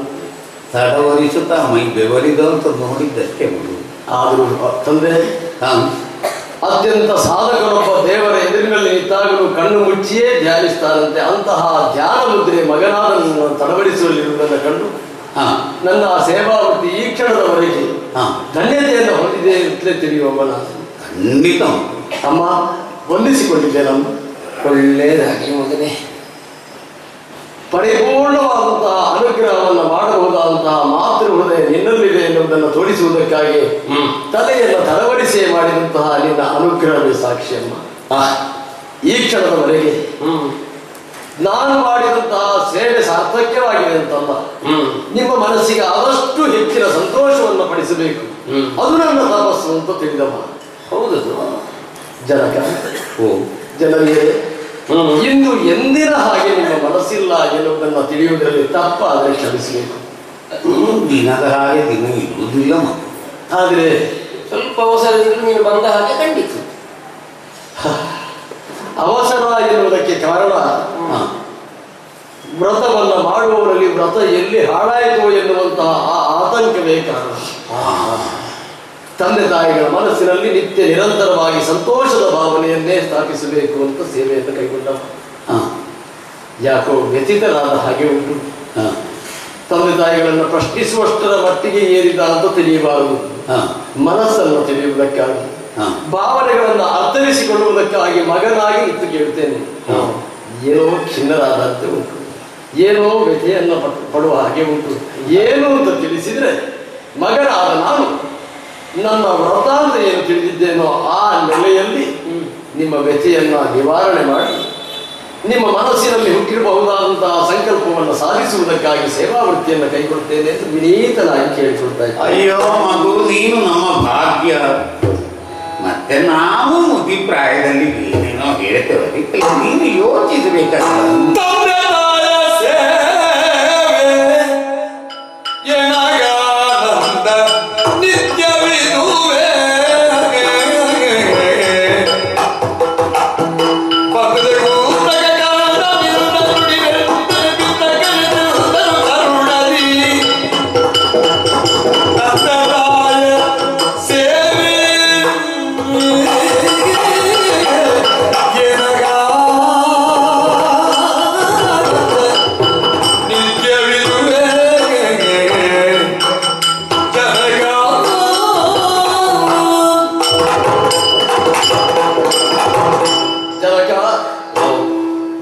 ಪ್ರಶ್ನಿಸಿದ್ದಾರೆ ಮಗ ಎನ್ನುವ ಕಾರಣದಿಂದಲಾಗಿ, ನನಗೆ ವ್ಯಥ ಬೇಡ ಎನ್ನುವ ಕಾರಣದಿಂದಲಾಗಿ ನಿಮ್ಮ ಪ್ರಾಯವನ್ನು ಹೆಸರಿಸಿ ಮನಸ್ಸಿನಲ್ಲಿರುವಂತಹ ಸಂಕಲ್ಪವನ್ನು ಹೇಳದೆ ಉಳಿಬೇಡಿ. ಸಂಕಟ ಅಲ್ಲ ಮಗು, ನಾವೇ ನಿನಗೆ ಹೊರೆಯಾದವಲ್ಲ ಅಂತ. ಜನಕ, ಆ ರೀತಿಯಾಗಿ ಆಲೋಚನೆ ಮಾಡಬಾರದು. ಪ್ರಪಂಚದಲ್ಲಿ ಎಲ್ಲರೂ ಕೂಡ ದೇವರನ್ನು ತಂದೆ ತಾಯಿಗಳಾಗಿ ನೋಡುತ್ತಾರಂತೆ. ಹೌದು, ಆದರೆ ತಂದೆ ತಾಯಿಗಳನ್ನೇ ದೇವರಾಗಿ ನೋಡಬೇಕು ಎನ್ನುವುದೇ ನಾನು ಕೇಳಿದ ನೀತಿ ಪಾಠ. ಪ್ರತ್ಯಕ್ಷವಾಗಿ ನನ್ನ ಮನವೆಂಬ ಗರ್ಭಗುಡಿಯಲ್ಲಿ ತುಂಬಿರುವಂತಹ ಜಗತ್ತಿನ ಅಧಿದೈವವೆಂದು ಪ್ರತಿಯೊಬ್ಬ ಜೀವಿಯು ಆರಾಧಿಸುವಂತಹ ದೇವರೇ ಮೂರ್ತಿಯಾಗಿ ನನಗೆ ದೊರಕಿದ್ದಾರೆ ಅಂತ ತಿಳಿದು ಸೇವೆ ಮಾಡ್ತಾ ಇರುವವ ಆಲೋಚನೆ ಮಾಡಬೇಡಿ. ಯಾವುದೇ ಸಂಕಲ್ಪವಿರಲಿ, ಮಗನಾದ ನನಗೆ ಹೇಳಿದಿರುತ್ತಾದ್ರೆ ಅದು ಹೊರೆ ಅಂತ ನಾನು ಎಣಿಸುವುದಿಲ್ಲ. ನಾನು ಪುಣ್ಯದ ಹೊರೆಯನ್ನು ಹೊರುವುದಕ್ಕೆ ಬೇಕಾದಂತಹದ್ದನ್ನು ತಾವು ಅನುಗ್ರಹ ರೂಪದಲ್ಲಿ ಹೇಳ್ತಾ ಇದ್ದೀನಿ ಅಂತ ತಿಳಿತೇನೆ. ಸಂಕೋಚ ಮಾಡಬೇಡಿ. ಪ್ರಾಮಾಣಿಕವಾಗಿ ಹೇಳಿ ಪ್ರಾಮಾಣಿಕವಾದಂತಹ ಸೇವೆಯನ್ನು ಸಲ್ಲಿಸುವವನಿದ್ದೇನೆ. ಮಾಡ್ತಾನೆ ಹುಡುಗ, ತುಂಬಾ ಕೇಳಬಹುದೇ ಮಗು? ಎಲ್ಲೇ ಬೇಕು ತಂದೆ, ಆಸೆಗೆ ಕೊನೆ ಇಲ್ಲವಪ್ಪ. ಮಗನೇ ಬಾಬಾರಿಂದ ಸುಗುಣನೆ ಕುಲರತ್ನ ಕಂದಾಗೆ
ನೀನು ಹತ್ತಿರ ಬಂದರೆ ನಮ್ಮ ಭಾಗ್ಯವನ್ನು ತಪ್ಪಿಕೊಳ್ಳುತ್ತಾ ಇದ್ದೆ. ನಿರೀಕ್ಷೆಯ ಮೂಲಕವಾಗಿ ನನ್ನ ನೆತ್ತಿಗೆ ಆಶೀರ್ವದಿಸುವ ಆಶೀರ್ವಾದವೇ ನನಗೆ ಶ್ರೀರಕ್ಷೆ ಅಂತ ತಿಳಿದವ. ಪ್ರತಿದಿನವೂ ನಿಮ್ಮ ಅಮ್ಮ ನಿನ್ನ ನೆತ್ತಿಯನ್ನು ಆಘ್ರಾಣಿಸದ ದಿನ ಇರಲಿಕ್ಕಿಲ್ಲ. ಅದರಲ್ಲಿಯೇ ಧನ್ಯತೆಯನ್ನು ಹೊಂದುವ ನಿಜವಾದ ಅರ್ಥದ ಮಗನಾಗಿ ಉಳಿಯಬೇಕು ಅಂತ ನನ್ನ ಆಸೆ. ನಾನು ತುಂಬ ಹೃದಯದಿಂದ ನಿನ್ನನ್ನು ಮೈದರವಿದವ. ನಾನು ನಿನ್ನ ಅಮ್ಮ ಮಾತನಾಡುವಾಗ ಇದು ಇಂತಹ ರತ್ನದಂತಹ ಮಗನನ್ನು ನಾವು ಪಡಿಬೇಕು ಅಂತೇಳಿ ಕೇವಲ ನಮ್ಮಿಬ್ಬರ ಭಾಗ್ಯ ಅಲ್ಲ, ಇಡೀ ಕುಲದ ಭಾಗ್ಯ ಇರಬೇಕು. ನಿಮ್ಮಿರುವರ ಮನಸ್ಸೆನ್ನುವಂತಹ ಹಾಲಿನ ಹೆಪ್ಪು ಬಂದಿದ್ರೆ ಅದರಲ್ಲಿ ನನ್ನ ವಿಶೇಷತೆ ಇಲ್ಲ, ನಿಮ್ಮ ಶ್ರೇಷ್ಠತೆ ಇರ್ತದೆ. ಕಣ್ಣು ಕಾಲು ಇಲ್ಲದವರಿಗೆ ಸಾಮಾನ್ಯವಾಗಿ ಆಸೆಗಳು ಕಡಿಮೆ ಇರಬೇಕು ಮಗು. ಆದ್ರೆ ಏನು ಮಾಡೋದು, ನಮಗೆ ಆಸೆ ಅಂತೂ ಕೈಗೆ ಎಟಕದಿದ್ರು ಆಕಾಶಕ್ಕೆ ಏಣಿ ಹಾಕುವಷ್ಟು ಬಂತಲ್ಲ ಅಂತ ನಾವೇ ಜಿಗುಪ್ಸಿಕೊಳ್ಳುತ್ತೇವೆ, ನಾವೇ ನಗಾಡ್ತೇವೆ. ಕಣ್ಣಿಲ್ಲದಿದ್ರು ಮಗನೇ ಕಣ್ಣು ಅಂತ ತಿಳಿದಾಗ, ಕಾಲಿಲ್ಲದಿದ್ರು ಮಗನೇ ಕಾಲು ಅಂತ ತಿಳಿದಾಗ ಆಸೆ ಹುಟ್ಟಿದರೆ ಮಗನ ಮೇಲಿರುವಂತಹ ವಿಶ್ವಾಸ ಅಂತ ತಿಳಿತೇನೆ ತಂದೆ. ಸಾಧ್ಯವಿದ್ದಷ್ಟು ಜೀವನದಲ್ಲಿ ಹೊರ ಜಗತ್ತಿನ ಶಿಕ್ಷೆಯನ್ನು ನಾವು ಪಡೆದಿದ್ದೇವೆ. ಏನಾದರೂ ಕಟ್ಟಿಟ್ಟ ಪಾಪ ಇದ್ರೆ ಆ ವಿಧಿಯ ಶಿಕ್ಷೆಯೊಂದಿಗೆ ಅದು ಕಳೆದು ಹೋಗುತ್ತದೆ. ಅಂತೂ ನಮಗೆ ತಿಳಿಯದೆ ಸ್ವಲ್ಪವಿದ್ದರೆ ವಿಶಿಷ್ಟವಾದಂತಹ ಪುಣ್ಯಕ್ಷೇತ್ರ ಸಂದರ್ಶನ ಯಾತ್ರೆಗಳಿಂದ ಆ ಇದ್ದ ಪಾಪವೂ ಕಳೆದು ಹೋಗ್ತದೆ. ಅಥವಾ ಕೊನೆಗಾಲಕ್ಕೆ ಒಂದಿಷ್ಟೇನಾದ್ರೂ ಪುಣ್ಯವೂ ಉಳಿದ್ರೆ ಮಕ್ಕಳಿಗಾಗಿ ಅದನ್ನು ಇಟ್ಟಾದ್ರೂ ನಾವು ಹೋಗಬಹುದು. ಹೀಗೆಲ್ಲ ಹಂಬಲ ಮಗು. ಅಂತೂ ಮಗನಾದ ನನ್ನ ಶ್ರೇಯಸ್ಸಿಗೆ ಆತ್ಯಂತಿಕವಾಗಿರುವ ಆಲೋಚನೆ ಅಂತ ತಿಳಿಯುತ್ತೇನೆ. ಖಂಡಿತ ನಿನ್ನ ಬಾಳು ಬೆಳಗಬೇಕು, ನಮ್ಮ ಬಾಳು ಒಂದು ರೀತಿಯಲ್ಲಿ ಸುಖಾಂತ್ಯ ಪಡೆಯಬೇಕು. ಇದು ನಮಗೆ ಇರುವಂಥದ್ದು. ದಾರ್ಶನಿಕರು ಕಣ್ಣು ಕಾಣುವವರಿಗೂ ಹಾಗೆಯನ್ನು ತೋರಿಸುವವರು, ಕಣ್ಣು ಕಾಣದವರಿಗೆ ಮಾತ್ರ ಅಲ್ಲ. ಅಂಥವರು ಒಂದು ಮಾತು ಏನು, ಮರಣ ಭೀಕರ ಅಲ್ಲ, ಏನೂ ಸಾಧಿಸದ ಜೀವನ ಭೀಕರ ಅಲ್ಲ. ಎಷ್ಟು ಜನವನ್ನು ನೋಡುತ್ತೇವೆ, ಹುಟ್ಟುತ್ತಾರೆ, ತಿಂತಾರೆ, ನಿದ್ರೆ ಮಾಡ್ತಾರೆ, ಎಷ್ಟೋ ಕಾಲ ಬದುಕುತ್ತಾರೆ, ಸಾಧನೆ ಸೊನ್ನೆ. ಅದಕ್ಕಿಂತ 10-20 ವರ್ಷ ಬದುಕು, ಅಷ್ಟರಲ್ಲಿ ಸ್ವಲ್ಪ ಸಾಧಿಸಿ ಸತ್ರ ಅವನ ಜನ್ಮ ಸಾರ್ಥಕ. ನಮ್ಮ ಜೀವನ ಏನನ್ನು ಸಾಧಿಸಲಿಲ್ಲ ಮಗು, ಏನನ್ನು ಸಾಧಿಸಲಿಲ್ಲ. ಹಾಗೆ ಕೊನೆಗೊಂದು ಆಶೆ ಆಗ್ತಿದ್ದಾರೆ, ಅದು ನಂಬುಗೆ, ಅದು ಭಾವನೆಯ ತಳಪದಿಯಲ್ಲಿ ಬರುವುದು. ಕಾಶಿ ಕ್ಷೇತ್ರಕ್ಕೊಮ್ಮೆ ಪ್ರಯಾಣ ಮಾಡಿದ್ರೆ ಕಾಶಿ ವಿಶ್ವನಾಥನ ವಿಗ್ರಹದ ಪಾದ ಮುಟ್ಟಿಯೋ ಅಥವಾ ವಿಶ್ವನಾಥನ ದರ್ಶನ ಮಾಡಿಯೋ ಆ ದೇವಗಂಗೆಯಲ್ಲಿ ನಿಂದು ಅಲ್ಪ ಸ್ವಲ್ಪ ಏನಾದರೂ ಪಾಪ ಇದ್ರೂ ಅದು ತೊಳೆದು ಹೋಗಿ ನಾವು ಕೃತಾರ್ಥರಾದೆವು. ಮತ್ತು ಇನ್ನೊಂದು ಕಾಶಿ ಕ್ಷೇತ್ರಕ್ಕೆ ಹೋಗಿ ಬಂದವರು ಹೇಳುವಂತ ಮಾತನ್ನು ಕೇಳಿದ್ದೆ. ಕಾಶಿಗೆ ಎಂಬುದಾಗಿ ಸಂಕಲ್ಪ ಮಾಡಿ ಹೋಗುವ ದಾರಿಯಲ್ಲೇ ಸತ್ರು ಸ್ವತ್ತು. ಕಾಶಿ ವಿಶ್ವನಾಥನ ದರ್ಶನ ಮಾಡಿ ಗಂಗೋದಕವನ್ನು ಊರಿನಲ್ಲಿ ತಂದು 10 ಜನರಿಗೆ ಅದನ್ನು ವಿತರಿಸಿದೆ, ಪುಣ್ಯ ಸಂಚಯ.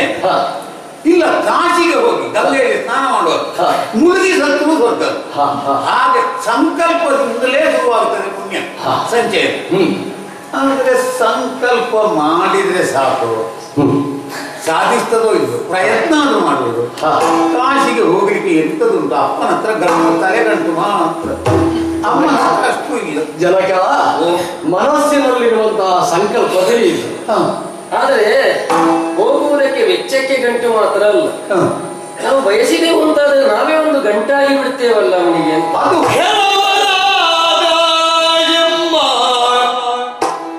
ಗಿಡಗೆ ಸೃಷ್ಟಿಸಿ ಬ್ರಹ್ಮ ಬಡಲಿ ಪಸ ಕಾಯ್ತು ಜನ್ಮ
ಉಂಟು ಅನ್ನೋಷ್ಟು ನಿನಗೆ ಗೊತ್ತಾಯಿತು. ಕಣ್ಣಿಲ್ಲದಪ್ಪನ ಕಣ್ಣು ನೀನಾಗತ್ತಿ, ಹೌದು. ಕಾಲಿಲ್ಲ ನನ್ನ ಕಾಲು ನೀನಾಗತ್ತಿ. ಬಯಕೆ ಆಶ್ರಮದ ವ್ಯಾಪ್ತಿಗೆ ಅಷ್ಟೇ ಸರಿಯದು. ಕಣ್ಣು ಆಗುವುದು, ಕಾಲು ಆಗುವುದು ಇದ್ದಲ್ಲಿಗೆಲ್ಲವನ್ನು ತಂದುಕೊಡುವ ವಿಷಯ ಅಲ್ಲೂ ಅದು. ಅದು ಎಲ್ಲವೂ ಸಾಧ್ಯವಾಗ್ತದೆ. ಅಥವಾ ತೀರಾ ಸಮೀಪದಲ್ಲಿ ತೊರೆಯ ಬಳಿಗೆ ಹೋಗಬೇಕು ಅಂತಾದ್ರೆ ಅಪ್ಪನ ಕಣ್ಣಾಗಿ ಆಧರಿಸಿಕೊಂಡು ಕರ್ಕೊಂಡು ಹೋಗುವುದು, ಅಥವಾ ನನಗೆಲ್ಲ ಕಾಲಾಗಿಯನ್ನು ಎತ್ತಿಕೊಂಡಾದರೂ ಸಾಗುವುದಕ್ಕೆ ಆಗುತ್ತದೆ ಮಗನೇ. ಸರಿ. ಆದರೆ ನಮ್ಮ ಆಶೆ ಎನ್ನುವುದು ತೀರ ಹತ್ತಿರದಲ್ಲವಲ್ಲ, ಮತ್ತೆ ತುಂಬಾ ದೂರದ ಎತ್ತರವನ್ನು ಏರುವುದಾಗಿದೆ. ಮಗು ಸರಿಯಾಗಿ ಕೈಕಾಲು ಗಟ್ಟಿ ಇದ್ದವನಿಗೆ ದೃಢವಾಗಿ ಕಾಲೂರಿಕೊಂಡು ಹೋಗಿ ಅಲ್ಲಿಯ ತನಕ ತಲುಪುವುದಕ್ಕಾಗುತ್ತದೆ ಎಂಬ ನಿರ್ಧಾರ ಇಲ್ಲದ್ರೆ ಇನ್ನಪ್ಪ ಹೇಳಿದ್ದು. ಕಾಶಿಗೆ ಹೋಗಿ ಬರ್ತೇನೆ ಅಂತ ಸಂಕಲ್ಪ ಇಲ್ಲ ಅಂತ ಕಾಣುತ್ತದೆ. ಕಾಶಿಗೆ ಹೋಗಬೇಕು ಅನ್ನುವುದು ಸಂಕಲ್ಪ. ಹೋಗುವ ದಾರಿಯಲ್ಲಿ ಏನು ಅಂತ ಅಪ್ಪ ಹೇಳಿದ್ದಾರೆ. ಹೋಗಬೇಕು ಅಂತ ಹೇಳಿದ್ರೆ ಹೇಗೆ ಮಗು? ಏನಿಲ್ಲಿ ಹತ್ತಿರದ ಮನೆಯೋ ಹತ್ತಿರದ ಊರೋ ಬೆಟ್ಟವೋ ಏನಲ್ಲವಲ್ಲ, ಬಹಳಷ್ಟು ದೂರವಾಗಿರೋದು. ಗಂಗಾ ನದಿಯ ತಡದಲ್ಲೇ ಆದರೂ ತಡಿಯಲ್ಲೇ ನಮಗೆ ನಡೆದು ಹೋದ್ರೆ ತಲುಪುತ್ತದೋ ಇಲ್ಲವೋ ಗೊತ್ತಿಲ್ಲ. ಅಷ್ಟು ದೂರಕ್ಕೆ ಹೋಗಬಹುದು ಅಂತಂದ್ರೆ ಏನು ಸುಲಭ ಉಂಟು? ನಮ್ಮನ್ನು ಸಾಕುವುದಕ್ಕೆ ನಿನಗೆ ನಾವು ಬಾರ ಅಂತ ಆಗ್ಲಿಕ್ಕಿಲ್ಲ ಮಗು. ಹಣ್ಣು ಹಣ್ಣು ಮುದುಕರಾಗುವ ಸ್ಥಿತಿ ನಮ್ಮದು. ಒಂದು ಸ್ವಲ್ಪ ಗಂಟನಿಗೆ ಹರಿಸಿದ್ರೆ ಸಾಕು, ಹೊಟ್ಟೆಗೆ ಒಂದಷ್ಟು ಹಣ್ಣು ಏನೋ ತಂದು ಕೊಟ್ಟರು ಸಾಕಾಗ್ತದೆ. ಮುದಿ ಜೀವವಾದ್ರೂ ಒಂದಷ್ಟು ಗಟ್ಟಿ ಇಲ್ಲೋ ಮಗನೇ. ಏನು ಅಲ್ಲಿ ತನಕ ಹೋಗ್ಲಿಕ್ಕೆ ಸುಲಭ ಉಂಟ? ಕುರುಡ ಅಂಧರು ಅಂತ ಹುಟ್ಟಿನಿಂದಲೇ ಹಾಗೆ. ನಿನ್ನ ಅಪ್ಪನಿಗೆ ಕಣ್ಣಿಲ್ಲ, ನನಗೆ ಕಾಲಿಲ್ಲ. ಹೆಳವ ಹಾಗೂ ಅಂಧತ್ವ ಎರಡೂ ಉಂಟು. ಹೀಗೆ ಒಬ್ರು ಯಾರೋ ಹೇಳಿದ್ದಾರಂತೆ, ಕುರುಡನು ಹೆಳವನು ಕಾಶಿ ಯಾತ್ರೆಗೆ ಹೋಗಿ ಮನಸ್ಸು ಮಾಡಿದ ಹಾಗಾಯ್ತು ಅಂತ ಒಂದು ಊರಲ್ಲೆಲ್ಲ ಮಾತು ಉಂಟಂತೆ. ಇದು ಆಗದೆ ಹೋಗದ ಕಾರ್ಯಕ್ಕೆ ಕೈ ಹಾಕಿದ್ದಕ್ಕೆ ಒಂದು ಉದಾಹರಣೆ ಅದು. ಇದು ಹೆಳವನಿಗೆ ಯಾಕೆ ಕಾಶಿ ಯಾತ್ರೆ ಅಂತ ಹೇಗೆ ಆದೀತು? ಹೆಳವಾಂಧರಾಗಿ ನಮ್ಮ ಯಾವುದೋ ಪ್ರಾರಬ್ಧದಿಂದ ಈ ಸ್ಥಿತಿಯಲ್ಲಿ ಇದ್ದೇವೆ. ಹಾಗಿರುವಾಗ ಇದೆಲ್ಲ ಸುಮ್ಮನೆ ನಾವೊಂದು ನಮ್ಮ ಮನಸ್ಸೆಲ್ಲ ಆಶೆ ಕಟ್ಟಿಕೊಳ್ಳುವಷ್ಟೇ. ಅಲ್ಲಿ ಹೋಗಬೇಕು, ಇಲ್ಲಿ ಬರಬೇಕು ಎನ್ನುವ ಹಾಗೆಲ್ಲ ಅದನ್ನ ಆಗ್ಲಿಕ್ಕೆ ಉಂಟು.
ಭಿನ್ನ ಮನಸ್ಕರಾಗಿರುವಂತಹ ನಿಮ್ಮನ್ನು ನೋಡಿದಾಗ ಬಹಳ ಆತಂಕಿತನಾಗಿದ್ದೆ. ಮನಸ್ಸಿನಲ್ಲಿರಬಹುದಾದಂತಹ ಸಂಕಲ್ಪ ಮಗನಾಗಿ ನಾನು ನೆರವೇರಿಸಬಹುದಾದದ್ದು ನೆರವೇರಿಸಲಿಕ್ಕಾಗುವುದಿಲ್ಲವೋ, ನನಗೆ ನೆರವೇರಿಸಲಿಕ್ಕಾಗದಂತಹ ಸಂಕಲ್ಪ ಎಲ್ಲಿಯಾದರೂ ತಂದೆ ತಾಯಿಗಳ ಮನದಲ್ಲಿ ಮೂಡಿದರೆ ನಾನು ಯಾವುದನ್ನು ವ್ರತವಾಗಿ ಸ್ವೀಕರಿಸಿದ್ದೇನೋ ಅದಕ್ಕೊಂದು ಅಪವಾದ ಬರ್ತದಲ್ಲ ಎಂಬುದಾಗಿ ಆತಂಕಿತ. ಮನುಷ್ಯ ಹೇಗಿರಬೇಕು ಅಂತ ನಿಮ್ಮ ಮಾತಿನಲ್ಲೇ ಹೇಳಿದ್ರಿ. ಏನನ್ನು ಸಾಧಿಸದೆ ಹಲವಷ್ಟು ವರ್ಷಗಳ ಕಾಲ ಇರುವುದಕ್ಕಿಂತಲೂ ಸಣ್ಣ ಪ್ರಾಯದಲ್ಲೇ ಆಗಲಿ ಸಾಧಿಸಿ ಸಾಯಬೇಕು. ಹೌದು, ಇದೇ ಪಂಥವನ್ನು ಅನುಸರಿಸುವವ ನಾನು. ತಂದೆ ತಾಯಿಗಳ ಆನಂದ, ತಂದೆ ತಾಯಿಗಳ ಸಂಕಲ್ಪ ಪೂರ್ಣವೇ ನನ್ನ ಜೀವನ ವ್ರತ ಅಂತ ಆದ ಮೇಲೆ ಕಾಶಿ ನಿಮ್ಮನ್ನ ಕಳೆದೊಯ್ಯುವಂತಹ ಭಾಗ್ಯ ನನಗೆ ಸಿಕ್ಕಿದೆ ಅಂತಾದರೆ ಅದಕ್ಕಿಂತ ಹೆಚ್ಚು ದೇವರು ನನಗೆ ಮಾಡಿದಂತಹ ಅನುಗ್ರಹ ಇನ್ನೊಂದಿಲ್ಲ ಅಂತ ತಿಳಿಯುತ್ತೇನೆ. ಕಣ್ಣಿಲ್ಲ ಕಾಲಿಲ್ಲ ಎನ್ನುವ ಕಾರಣದಿಂದಲಾಗಿ ಮನಸ್ಸಿನಲ್ಲಿ ಹುಟ್ಟಿರಬಹುದಾದಂತಹ ಸತ್ಸಂಕಲ್ಪವನ್ನ ಹೇಗೆ ಸಾಧಿಸುವುದು ಅಂತ ನೀವು ಆಲೋಚಿಸಬೇಕು ಅಂತ ಇಲ್ಲ. ಮತ್ತೆ ಕೇವಲ ಸನಿಹದಲ್ಲಿರುವ ಕೊಳಕು ಆಶ್ರಮದ ಸನಿಹಕ್ಕೂ ಹೋಗುವುದಕ್ಕಾಗಿ ಮಾತ್ರ ಕಣ್ಣಾಗಿದ್ದೇನೆ ಕಾಲಾಗಿದ್ದೇನೆ ಅಂತ ಹೇಳಿದ್ದಲ್ಲ. ನಾನು ನಿಜ ಅರ್ಥದ ಪುತ್ರನಾಗಿರುವುದಕ್ಕೆ ಸಾಕ್ಷಿಯಾಗಿ ನಿಮ್ಮನ್ನ ಕಾಶಿಯವರೆಗಾಗಿ ನಾನು ಕೊಂಡೊಯ್ತೇನೆ. ಕೇವಲ ಕೊಂಡೊಯ್ಯುವುದಲ್ಲ, ನಿಮಗೆ ಯಾವುದೇ ರೀತಿಯಾದಂತಹ ಆತಂಕವೋ ಮನಸ್ಸು ನೋಯುವಂತಹ ಸನ್ನಿವೇಶವೋ ಬರದಂತೆ ನಿಮ್ಮನ್ನು ನಾನು ಕೊಂಡೊಯ್ತೇನೆ. ಕಾಶಿ ಯಾತ್ರೆಯನ್ನು ಮಾಡುವಂತಹ ನಿಮ್ಮ ಸತ್ಸಂಕಲ್ಪವನ್ನು ಸಾಧಿಸುವಲ್ಲಿ ಮಗನಾಗಿ ನಾನು ಅದಕ್ಕೆ ದುಡಿದೆ ಅಂತಾದ್ರೆ ಮತ್ತೆ ನನಗೆ ಸಿಕ್ಕುವಂತಹ ಯಾವುದೇ ಪ್ರಾಪ್ತಿ ಜೀವನದಲ್ಲಿ ಮತ್ತೊಂದಿಲ್ಲ ಅಂತ ತಿಳಿತೇನೆ. ಮಗು ಹೊರೆಯನ್ನು ಹೊರಬೇಕಾದ್ದು ಸರಿ, ಆದ್ರೆ ಹೊರೆ ಎಷ್ಟು ಭಾರ ಅಂತ ಗೊತ್ತಿರ್ಬೇಕಲ್ಲ. ನನಗೆ ಕಣ್ಣಿಲ್ಲದ ಒಂದು ಊನದಿಂದ ಭಾರ, ಅವಳಿಗೆ ಕಾಲಿಲ್ಲದ ಊನದಿಂದ ಒಂದು ಭಾರ, ನಿನಗೆ ನಾವಿಬ್ರೂ ಭಾರ. ದೂರ ಎಷ್ಟು, ದಿನಗಳೆಷ್ಟೋ ಪ್ರಯಾಣ, ನಮಗೆ ನಡೀಲಿಕ್ಕೆ ಸಾಧ್ಯ ಇಲ್ಲ. ಸ್ವಂತ ಗಾಡಿ ಇಲ್ಲ, ಗೋವಿಗೆ ಕೊಡ್ಲಿಕ್ಕೆ ಹಣ ಇಲ್ಲ, ಆಗ್ಲಿಕ್ಕೆ ಹೋಗ್ಲಿಕ್ಕೆ ಉತ್ತಮ ಜನಕ ಕಾವಲಿಯೊಳಿರಿಸಿ ನಿಮ್ಮ ಹೊತ್ತೊಯ್ಯುವೆ ಸೇವೆಯ ಪುಣ್ಯಕರ್ಮಾಗ. ಈ ವೇಳೆ ಹೊರಡಿರುವುದ ವೃದ್ಧರ ಜೀವನನು ಸತ್ತ ಬಿಡುದ. ಕಾವಲಿಯೊಳಿರಿಸಿ ನಿಮ್ಮ ಜನಕ ರಥ ನಿಮ್ಮಲ್ಲಿಲ್ಲದಿದ್ದರೇನು, ಮನೋರಥವನ್ನು ಸಾಧಿಸುವಂತಹ ಮಗನಾದ ನನ್ನಲ್ಲಿ ಆ ಸತ್ಸಂಕಲ್ಪಕ್ಕೆ ಬೇಕಾದಂತಹ ಸಂಸ್ಕಾರವನ್ನು ನೀವು ಕೊಟ್ಟಿದ್ದೀರಿ. ಹೇಗೆ ಅಂತ ಬೇಕಲ್ಲ, ಮನಸ್ಸೊಂದು ಹೇಳಿದಷ್ಟು ಸುಲಭವಾಗಿ. ಹೌದು, ನಮ್ಮ ಮನೋರಥದ ಒಂದು ಕುದುರೆಗೆ ಕಾಲಿಲ್ಲ, ಒಂದು ಕುದುರೆಗೆ ಕಣ್ಣು ಕಾಣುವುದು, ಅದು ಮನವಂದ ಹಾಗೆ ಹೋಗ್ತದೆ. ಆದರೂ ಕೇವಲ ಧ್ಯಾನದಲ್ಲಿ ಕಣ್ಮುಚ್ಚಿ ಹೋಗಬಹುದಾದಂತಹ ಕುದುರೆ ಅಂತಾದ್ರೆ ಅದಕ್ಕೆ ಮನೋರಥ ಅಂತ ಹೇಳುದಿಲ್ಲ. ಹೌದು ಹೌದು, ಜನಕ ಜನಬೇರೆ ಸಾಗುವ ರಥ ಯಾರ್ದು? ನಾನೇ ರಥವಾಗ್ತೇನೆ. ನೀನು ಹೇಗೋ ಮಗನೇ, ನಿಮ್ಮನ್ನು ಹೊರಬರುವಂತಹ ಶಕ್ತಿ ಉಂಟು ಅಂತ ನಾನು ಅಹಂಕಾರದಲ್ಲಿ ಹೇಳುವುದಲ್ಲ.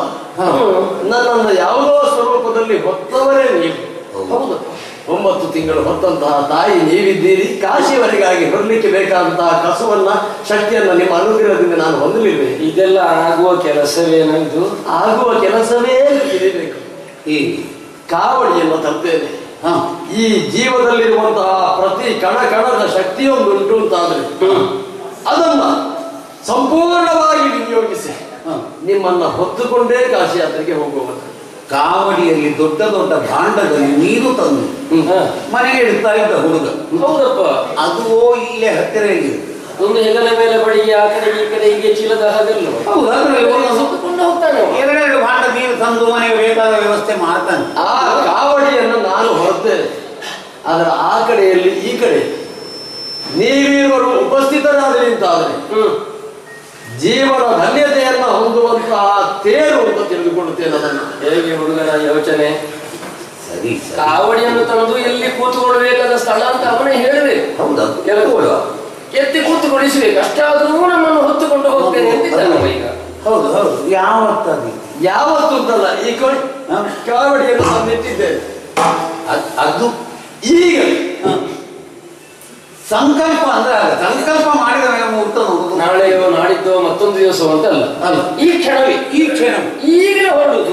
ಈಗಲೇ ಉಭಯ ಸ್ಥಾನಗಳಲ್ಲಿಯೂ ಜಗತ್ತಿನ ತಂದೆ ತಾಯಿಗಳು ಕುಳಿತಾಗಿ ಕುಳಿತುಕೊಳ್ಬೇಕು. ಮಗು ಅಪ್ಪಮ್ಮನ ಮೇಲೆ ಭಕ್ತಿ ಇರಬೇಕು, ಮಿತಿ ಮೀರಬಾರದು. ಹೊತ್ತು ಸ್ವಲ್ಪ ಸುಸ್ತಾದ ಕೂಡಲೇ ನಮ್ಮನ್ನು ನಿಲ್ಲಿಸಬೇಕು. ಅಲ್ಲಿ ನಿಂತು 4 ದಿವಸ ಹೆಚ್ಚಾದ್ರೂ ಸರಿ, ಕಾಶಿಗೆ ಸಂಕಲ್ಪ ಮಾಡಿ ಆಯ್ತಲ್ವ ಸಾಕು. ನಿಮ್ಮನ್ನ ಸೇವಾ ರೂಪದಲ್ಲಿ ಕೊಂಡೊಯ್ದು ಕಾಶಿಗೆ ಬಿಡುವಂತಹ ತೀರ್ಮಾನ ನನ್ನದು. ಎಲ್ಲಿ ನನಗೆ ವಿಶ್ರಾಂತಿ ಬೇಕು ಅಂತ ಹೇಳಿ ನಾನು ಕೇಳುವುದಿಲ್ಲ. ಅಲ್ಲ, ಎಲ್ಲಿಯಾದ್ರೂ ಜಲಾಶಯ ಇದ್ದಲ್ಲಿ ಮಾಡಿಕೊಂಡ್ರೆ. ಹೌದು. ಹಾಗಾಗಿ ನಿರ್ದೇಶನ ನಿಮ್ಮದು, ಸೇವಾ ಕಾರ್ಯದ ದುಡಿಮೆ ನನ್ನದು. ಮಾರ್ಗದರ್ಶಕ ವಿಶ್ವನಾಥ. ಹೀಗೆ ಮಾಡೋಣ. ರಾತ್ರಿ ಆದಾಗ ಒಂದು ಕಡೆ ಇಳ್ಕೊಂಡು ಮತ್ತೆ ಹೋಗೋದು ಜಲಾಶಯದ ಹತ್ರ ಇದೆ, ಅದೊಂದು ಸರಿ. ಹೋಗ್ಬೋದಾ? ಆಗಿರುದಾ?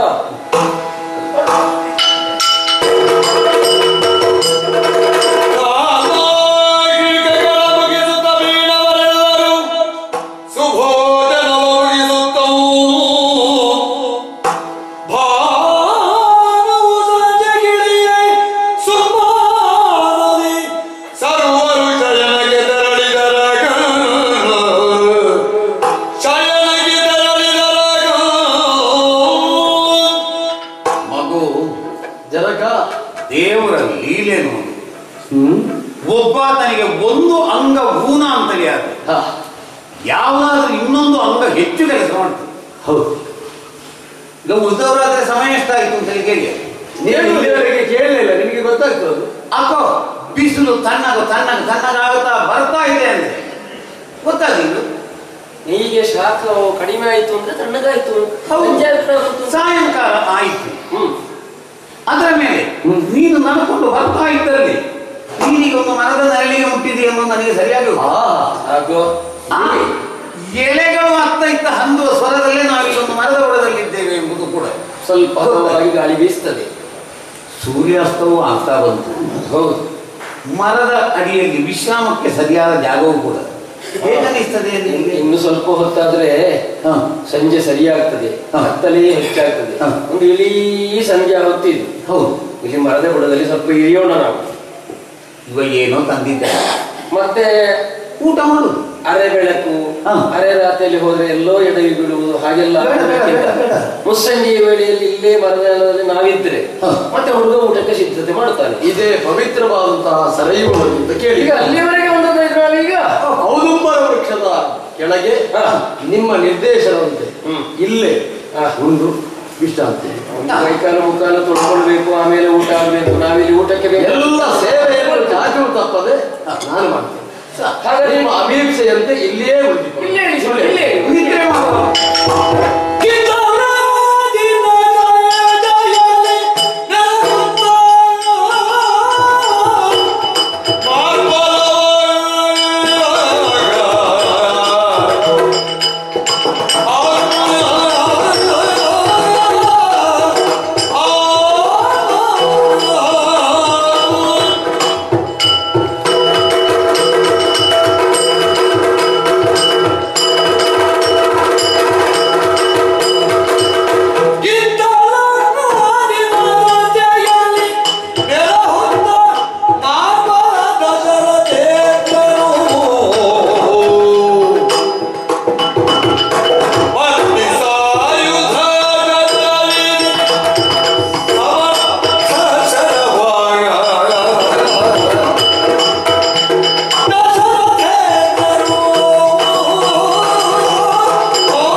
ನಾವು ಬೆಳೆಸಿದ ಬೆಳೆಯೆಲ್ಲ ದುಷ್ಟ ಮೃಗಗಳ ಹಾವಳಿಯಿಂದ ನಾಶವಾಗುತ್ತಾವೆಂದು ಪ್ರಭುವೇ ರಕ್ಷಣೆ ಕೊಡಬೇಕು. ಹೌದಲ್ಲ? ಯೋಚಿಸಿದರೆ ನಾವು ಬೇಟೆಯಲ್ಲಿ ತೊಡಗಿಸಿಕೊಳ್ಳದೆ ದಿನ ಕೆಲವು ಸಂದು ಹೋಯಿತು. ಸದಾಕಾಲ ಬೇಟೆಯಲ್ಲೇ ಆಸಕ್ತರಾಗುವುದು ರಾಜರಾದವರಿಗೆ ಸಲ್ಲದು. ಹಾಗೆಂದು ಪ್ರಜಾಕ್ಷೇಮಕ್ಕಾಗಿ, ನಾಡಿನ ಉಳಿವಿಗಾಗಿ ಬೇಟೆಯನ್ನು ದೂರವಿರಿಸುವುದೂ ಸಲ್ಲದು. ವ್ಯಸನವಾದ ಕೂಡದು, ಶಾಸ್ತ್ರ ಹೇಳುವುದು ಹಾಗೆ. ವ್ಯಸನವಾಗಿ ಅಲ್ಲ ನಮಗದು, ಆದ್ರೆ ಈಗ ಅನಿವಾರ್ಯ ಆಗಿ ಹೋಯಿತು. ಅಭಯವಿಟ್ಟಿದ್ದೇನೆ, ನಾಳೆ ಹೊರಡುವ. ಇವತ್ತು ಬೇಡ. ಯಾಕೆಂದ್ರೆ ಕೇವಲ ಬೇಟೆಯಲ್ಲಿ ತೊಡಗಿಸಿಕೊಳ್ಳುವುದು ಎನ್ನುವುದೇ ನಮಗಿರುವ ಉದ್ದೇಶ ಅಲ್ಲ. ಸುಪುಷ್ಟವಾಗಿ ನಮ್ಮ ಅಧಿಕಾರ ಸ್ಥಾಪಿತವಾಗುವಲ್ಲಿ ಪ್ರಜಾಕ್ಷೇಮವನ್ನು ಸದಾಕಾಲ ಚಿಂತಿಸುತ್ತಾ ರಾಜಕಾರಣದಲ್ಲಿ ನಾವು ತೊಡಗಿಸಿಕೊಳ್ಳಬೇಕಾಗುತ್ತದೆ. ಶ್ರೇಷ್ಠವಾದಂತಹ ಹಿನ್ನೆಲೆಯನ್ನು ಹೊಂದಿದ ಸೂರ್ಯವಂಶದಲ್ಲಿ ಹುಟ್ಟಿದವ ನಾನು. ಆ ಮನೆತನದ ಅನುಚಾನವಾದಂತಹ ಕೀರ್ತಿ ಏನಿದೆಯೋ ಅದಕ್ಕೆ ಕೊರತೆಯಾಗದ ಹಾಗೆ ಸದಾಕಾಲ ಎಚ್ಚರಿಕೆಯಿಂದ ನನ್ನನ್ನು ನಾನು ತೊಡಗಿಸಿಕೊಳ್ಳಬೇಕಾದಂತಹ ಪ್ರಜ್ಞೆಯನ್ನೂ ಸಾಮಯಿಕವಾಗಿರಿಸಿಕೊಂಡ. ಮನಸ್ಸಿನಲ್ಲಿ ನೋವು ದುಮ್ಮಾನಗಳು ಸಹಜ. ಹಾಗೆಂದು ಪ್ರಜಾಕ್ಷೇಮವನ್ನು ಚಿಂತಿಸುವಂತಹ ಕಾಲಕ್ಕೆ ಎಲ್ಲವನ್ನೂ ಮರೆತು ನಮ್ಮನ್ನು ನಾವು ಅದರಲ್ಲಿ ತೊಡಗಿಸಿಕೊಳ್ಳಬೇಕಾಗುತ್ತದೆ. ಅನೇಕರು ಅಧಿಕಾರ ಅನ್ನುವುದು ಭೋಗ ಜೀವನಕ್ಕಾಗಿ ಅನ್ನೋ ಹಾಗೆ ತಪ್ಪಾಗಿ ಕಲ್ಪಿಸಿಕೊಳ್ಳುತ್ತಾರೆ. ಆದರೆ ವಂಶೀಯರು ಅದಕ್ಕೆ ಅಪವಾದ. ತಮ್ಮ ಸುಖಕ್ಕಾಗಿ ಎಲ್ಲ ಸಿಂಹಾಸನ ಅನ್ನುವುದು ಪ್ರಜಾಪಾಲನೆಗಾಗಿ. ಆದ್ದರಿಂದಲೇ ಚಕ್ರವರ್ತಿ ಪೀಠದ ಘನತೆ ಮನ್ನಣೆ ಈ ತನಕವೂ ನಡೆದುಕೊಂಡು ಬಂದಿದೆ ನಮ್ಮ ಮನೆತನದಲ್ಲಿ. ಅಪ್ರಹಜವಾದಂತಹ ಅಧಿಕಾರವನ್ನು ಈ ಭೂಮಂಡಲದಲ್ಲೇ ಸ್ಥಾಪಿಸಿ ಸದಾಕಾಲ ಪ್ರಜೆಗಳ ಕ್ಷೇಮವನ್ನು ಸಂಪಾದಿಸುತ್ತಾ ಧರ್ಮಜನಿತವಾದಂತಹ ಬುದ್ಧಿಯಿಂದ ನಾನು ಮುನ್ನಡೆಯುತ್ತಾ ಬಂದವನು. ಆದ್ರೆ ಏನು ಮಾಡೋಣ? ಒಬ್ಬ ವ್ಯಕ್ತಿಯಾಗಿ ಸಂಸಾರಿಯಾಗಿ ನನಗೂ ಮನಸ್ಸು ಭಾವನೆ ಅನ್ನುವುದು ಉಂಟಲ್ಲ, ಅದೆಲ್ಲ ಕೈಗೂಡಲಿಲ್ಲ. ಸಂಸಾರ ಜೀವನವನ್ನು ತೊಡಗಿದೆ, ಗೃಹಸ್ಥಾಶ್ರಮಿ ಅನ್ನಿಸಿಕೊಂಡೆ. ಆದರೂ ಪ್ರಯೋಜನ ಆಗಲಿಲ್ಲ. ಒಂದಲ್ಲ, ಎರಡಲ್ಲ, ಮೂರಾಯಿತು ಮದುವೆ. ಪಟ್ಟದ ರಾಣಿಯರೇ 3 ಮಂದಿಗಳು. ಆದರೂ ಪಿತೃಋಣದಿಂದ ಮುಕ್ತರಾಗುವಂತಹ ಅವಕಾಶ ನಮಗೆ ಈ ತನಕ ಒದಗಲೇ ಇಲ್ಲ. ಪರಂಪರಾನುಗತವಾಗಿ ಬಂದಂತಹ ಈ ಅಧಿಕಾರವನ್ನು ನಮ್ಮ ಆಮೇಲೆ ನಮ್ಮ ಉತ್ತರಾಧಿಕಾರಿಗಳನ್ನಿಸಿಕೊಂಡವರ ತಲೆಯಲ್ಲಿ ನಾವು ಇರಿಸಿ ಆಮೇಲೆ ವಾನಪ್ರಸ್ಥವನ್ನು ಸೇರುವುದು, ಸನ್ಯಾಸವನ್ನು ಸ್ವೀಕರಿಸುವುದು, ಮೋಕ್ಷ ಚಿಂತನೆಯನ್ನು ನಡೆಸುವುದು, ಆಶ್ರಮ ಧರ್ಮವನ್ನು ಅಂಗೀಕರಿಸಿದವನಿಗೆ ಇರಬೇಕಾದಂತಹ ಇಚ್ಛೆ. ಆದ್ರೆ ಸಂದರ್ಭ ಬರಲಿಲ್ಲ ಈ ತನಕವು.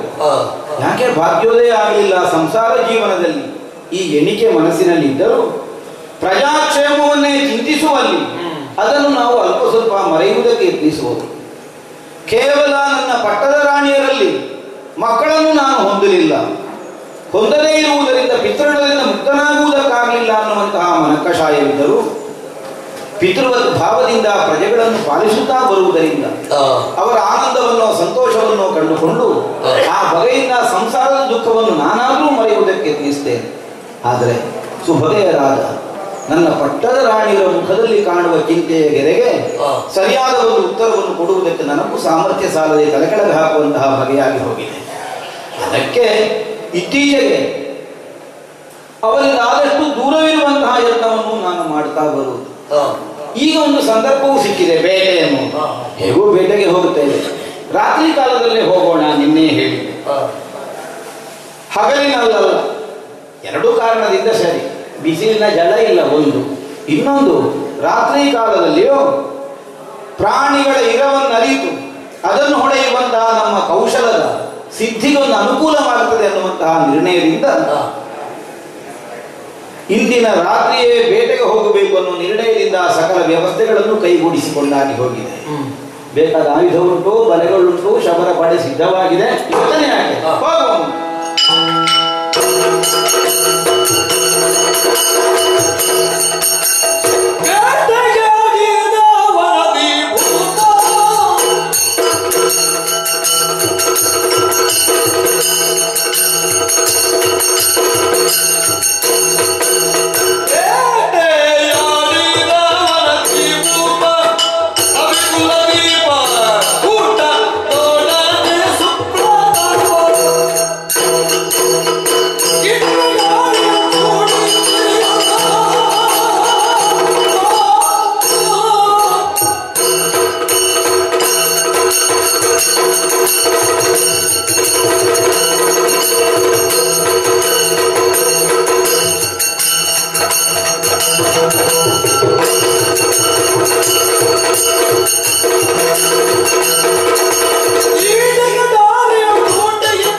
ತೊಡಗಿಸಬೇಕಾಗ್ತದ ಅಂತ.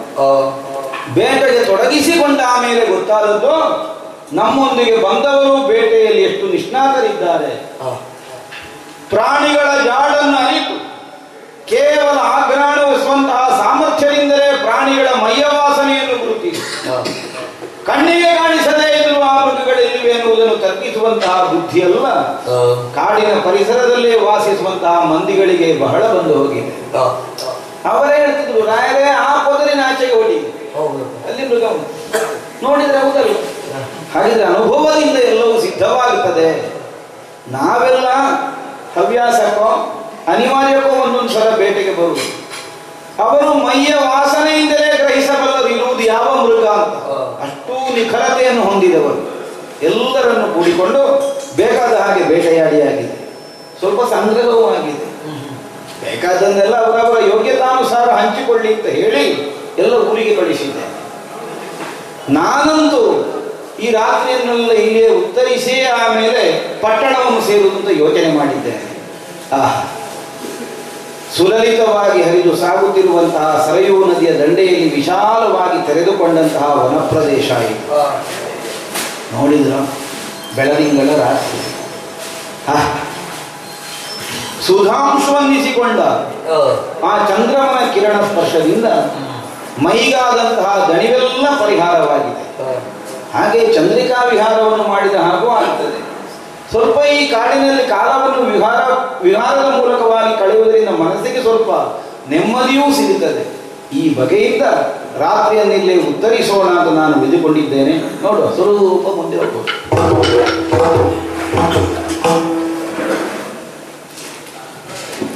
ಕಲಾ ಪ್ರೇಕ್ಷಕರಲ್ಲಿ ಕ್ಷಮೆ ಇರಲಿ.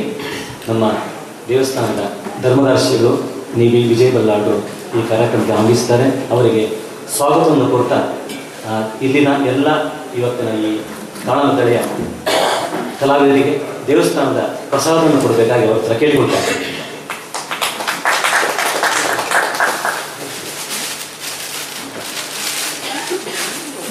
ಅಮ್ಮಣ್ಣರು ಕೂಡ ಇಲ್ಲಿಗೆ ಬರಬೇಕು ಅಂತ ಅವರು ಕೇಳಿಕೊಳ್ತಾ ಇದ್ದಾರೆ.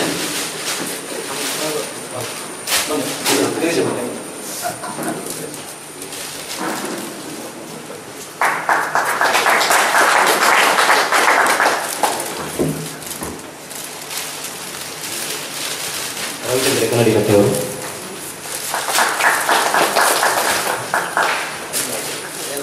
ದಿಲಂತಂದ್ರು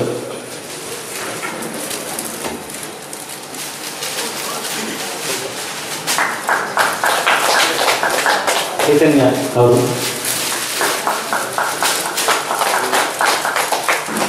ಶಂಭು ಶರ್ಮಾ ಅವರಿಗೆ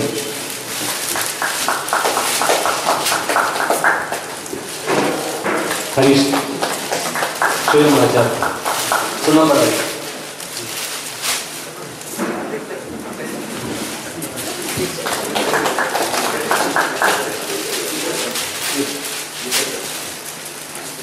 ವಿಷ್ಣು ಶರ್ಮಾ ಅವರು ರಾಧಾಕೃಷ್ಣ ಕಲ್ಚಾರ್ ಅವರು ಬರಬೇಕು ಅಂತ ಕೇಳ್ತಾರೆ. ಹರೀಶ್ ಬೋಳಂತಗುಡಿ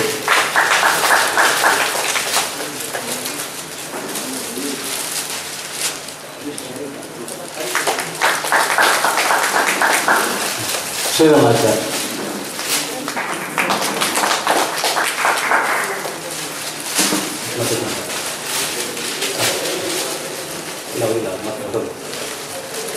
ಧನ್ಯವಾದಗಳು ಸರ್.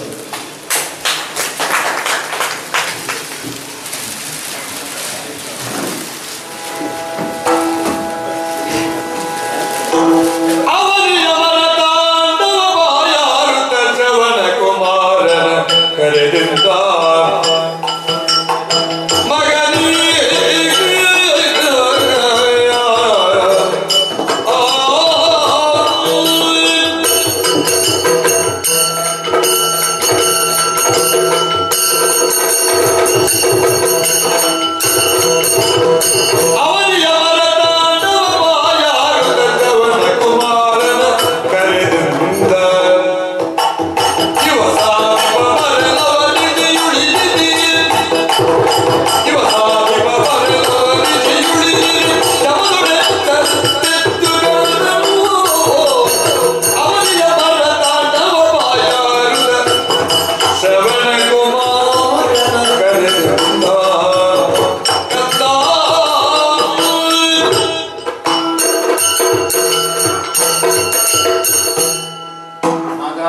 ರಾವಣ ಜನಕ, ಎಚ್ಚರದಲ್ಲೇ ಇದ್ದೀಯ ಮಗ.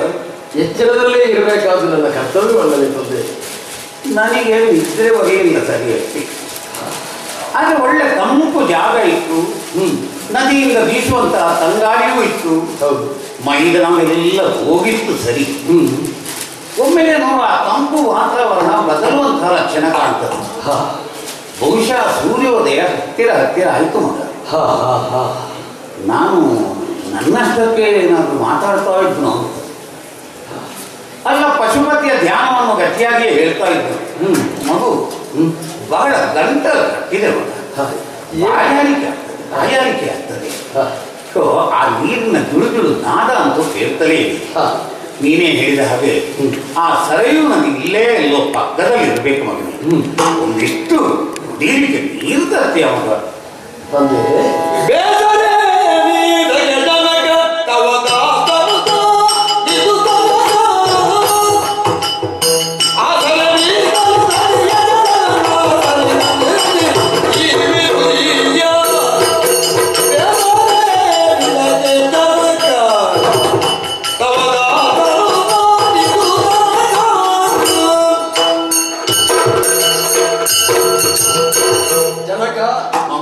ತಮ್ಮ ದಾಸ್ಯವೃತ್ತಿಯಲ್ಲೇ ನಾನು ಸಾರ್ಥಕ್ಯ ಬಲ್ಲ ಕಂಡವ.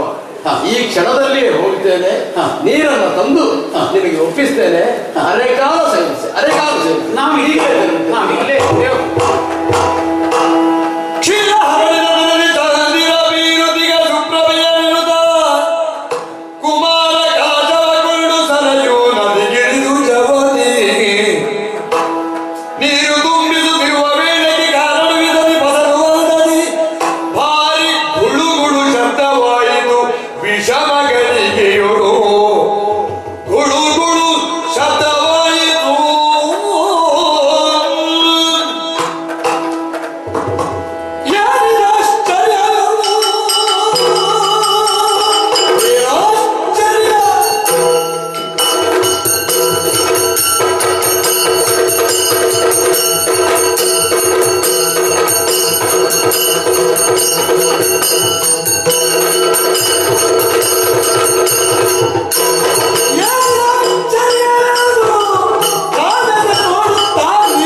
ಸರಯೂ ನದಿಯ ಬದಿಯಿಂದ ಗುಳುಗುಳು ಗುಳುಗುಳು ಶಬ್ದ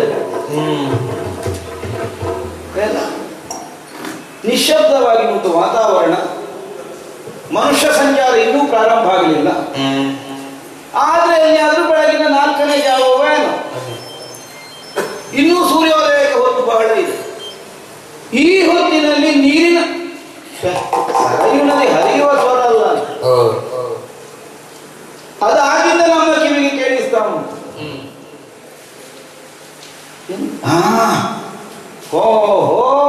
ಈಗ ಗೊತ್ತಾಯ್ತು ನಮಗೆ ಯೋಚಿಸುವ. ಅಂದ್ರೆ ನಾವು ಬೇಟೆಯಲ್ಲಿ ನಮ್ಮನ್ನು ತೊಡಗಿಸಿಕೊಂಡದ್ದು. ಬಹುಶಃ ನಮ್ಮ ಬೇಟೆಯ ಸದ್ದು ಕೇಳಿ ಎಲ್ಲಿಯೋ ತಪ್ಪಿಸಿಕೊಂಡಂತಹ ಮೃಗ ಬಂದಿರ್ಬೇಕು. ಹೌದು ಹೌದು, ಆನೆಯೇ ನೀರು ಕುಡಿಯುವುದಕ್ಕೆ ಬಂದು. ಖಂಡಿತ. ಒಳ್ಳೇದಾಯ್ತು. ನಮಗೂ ಒಂದು ಕಲ್ತದ್ದನ್ನು ಎಲ್ಲಿ ಪ್ರದರ್ಶನ ಮಾಡುವುದು ಅಂತ ಶಬ್ದವೇದಿ ಶರ ಪ್ರಯೋಗ ಅಭ್ಯಾಸ ಮಾಡಿದ್ದೇವೆ. ನಮಗೆ ಅವಕಾಶ ಸಿಕ್ಕಿಲ್ಲ. ಎಲ್ಲಿಂದ ಸ್ವರ ಕೇಳಿ ಬರ್ತದೆ ಅದನ್ನೇ ಲಕ್ಷ್ಯವನ್ನಾಗಿಸಿ, ಲಕ್ಷ್ಯವನ್ನು ಕಾಣದೇ ಶರವನ್ನು ಪ್ರಯೋಗಿಸುವುದು, ಶಬ್ದವನ್ನೇ ಭೇದಿಸಿ ಶರ ಹೋಗಬೇಕು. ನೋಡುವ, ತೆಗೆದೊಂದು ಶರ ಪ್ರಯೋಗಿಸಿದ್ರೆ ನಮ್ಮ ಲಕ್ಷ್ಯ ಸಿದ್ಧಿ ಏನು ಅನ್ನುವುದರ ಪರಿಣಾಮ ನಮಗೆ ಗೊತ್ತಾಗ್ತದೆ.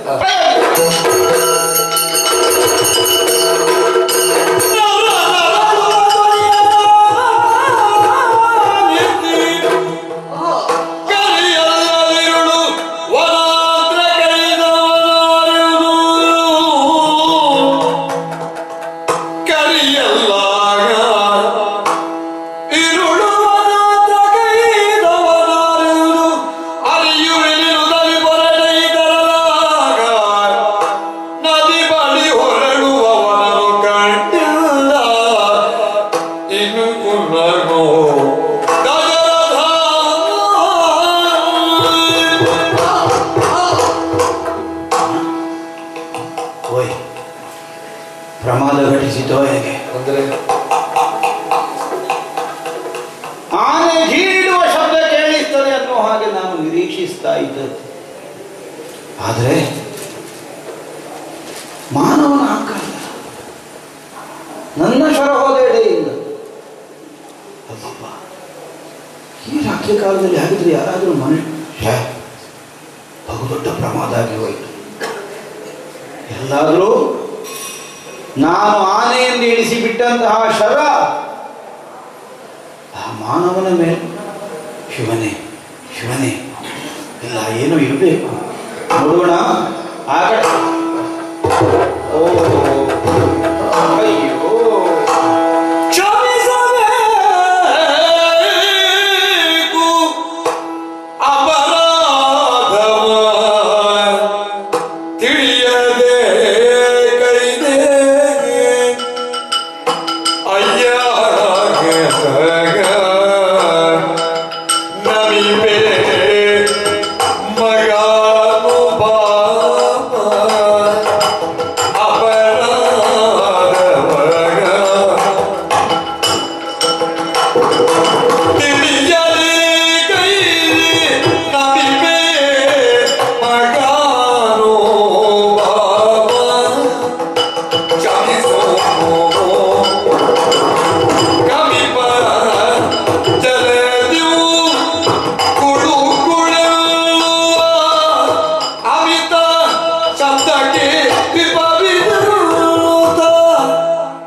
ಉಸಿರಡಗೆ ಹೋದ ಅನುಭವ ಆಯಿತು ನನಗೆ. ತೆರೆದ ಬಾಯಿಯಿಂದ ಹೊರಟ ಸ್ವರ ನನಗೇ ಕೇಳಿಸದೇ ಇದ್ದ ಸ್ಥಿತಿಯಾಯಿತು.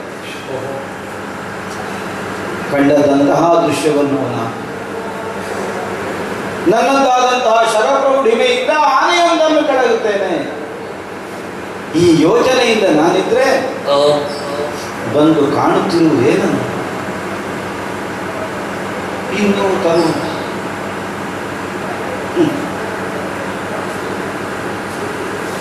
ಕಪೋಲಗಳಲ್ಲಿ ಕೂದಲು ಮುಡ್ತಾ ಇಟ್ಟೆ ಅಷ್ಟೇ ಹರೆಯಾಗಿ ಹುಡುಗನೆ. ಬಹು ವಸಂತಗಳನ್ನು ಬದುಕಿನಲ್ಲಿ ಕಾಣಬೇಕಾಗಿದ್ದಂತಹ ಅವಕಾಶ ಇದ್ದವ. ಆದರೆ ನಾನೆಸೆದಂತಹ ಶರ ಅವನ ಎದೆಗೆ ನಾಂಟಿ ರಕ್ತ ಸಿದ್ಧವಾದಂತಹ ಬಗೆಯಲ್ಲಿ ಭೂಮಿಯಲ್ಲಿ ಬಿದ್ದು ವಿಲವಿಲನೆ ಒತ್ತಾಡುತ್ತಾ ಇದ್ದ.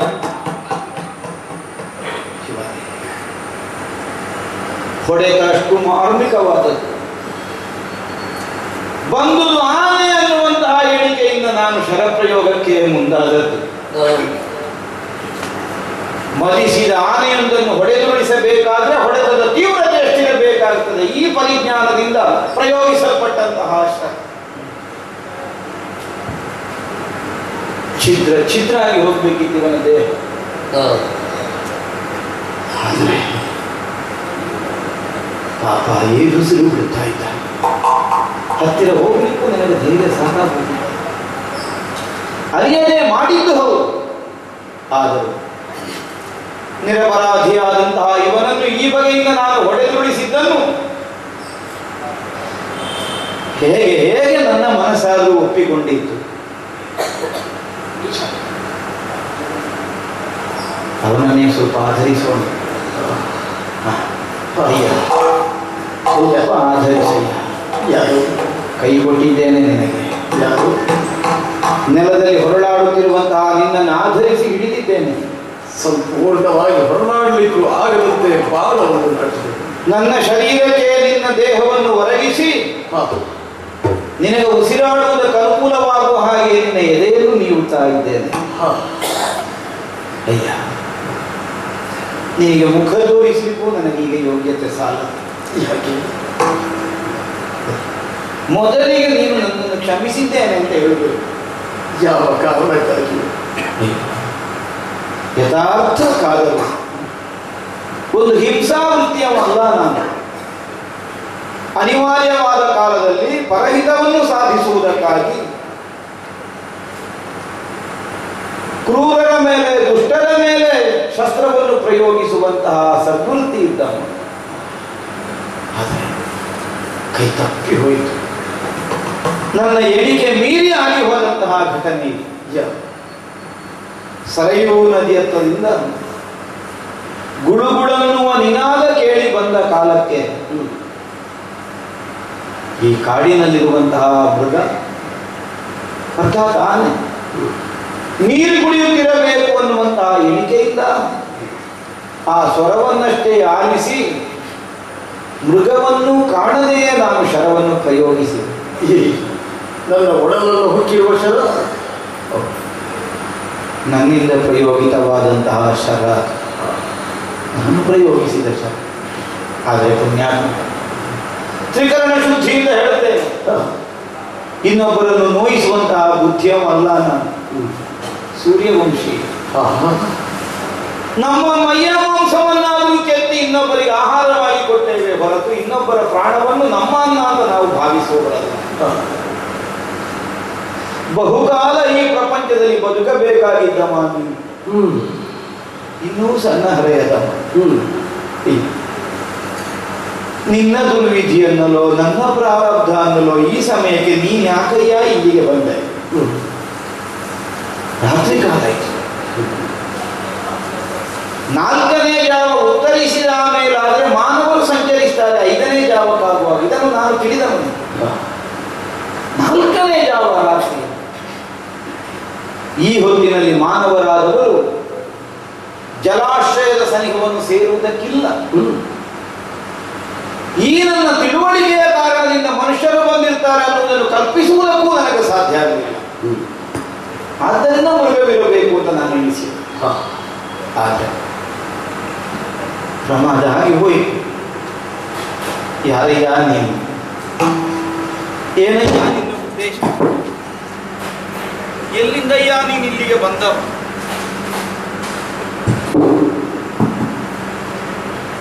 ಇದನ್ನೆಲ್ಲ ತಿಳಿಯುವುದು ಮಾತ್ರ ಅಲ್ಲ ಪುಣ್ಯಾತ್ಮ, ಇನ್ನೂ ಒಂದು ಅಪೇಕ್ಷೆಯನ್ನು ನಿನ್ನ ಮುಂದೆ.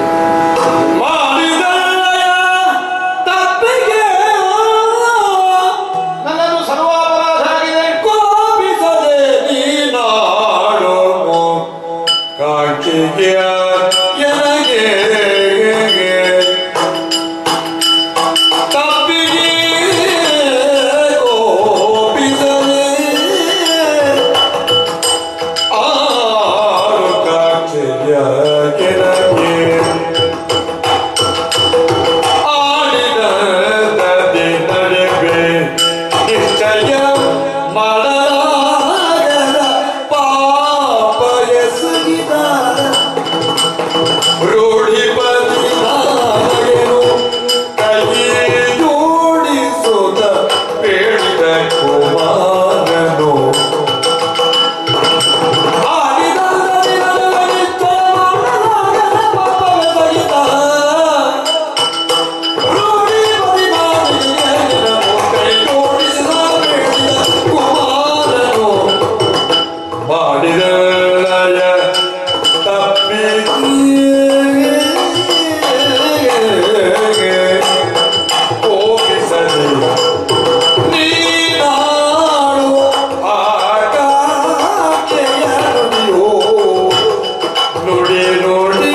ಅರಿವಿನ ಕೊರತೆಯ ಮೂಲಕವಾಗಿ ಒದಗಿ ಬಂದಂತಹ ಈ ಸ್ಥಿತಿಯನ್ನು ಪ್ರಮಾದವೆಂದು ಸುಮ್ಮನೆ ತಳ್ಳಿ ಬಿಡುವುದಕ್ಕೆ ನನ್ನ ಅಂತಃಸಾಕ್ಷಿ ಬಿಡುತ್ತಿಲ್ಲ.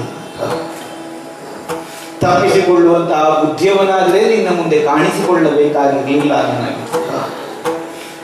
ಆಗಿ ಹೋದಂತಹ ಅಪರಾಧಕ್ಕಾಗಿ ಪ್ರಮಾದ ಅನ್ನುವಂತಹ ಭಾವ ಬಂದರೂ ಅದಕ್ಕೆ ನಾನೇ ಹೊಣೆ ಅನ್ನುವಂತಹ ನಿಲುಮೆ ನನ್ನಲ್ಲಿ ಸ್ಥಿರವಾಗಿರುವುದರಿಂದ ತಪ್ಪಿಸಿಕೊಳ್ಳಿಕ್ಕೆ ನನಗೆ ಸಾಧ್ಯ ಆಗಲಿಲ್ಲ.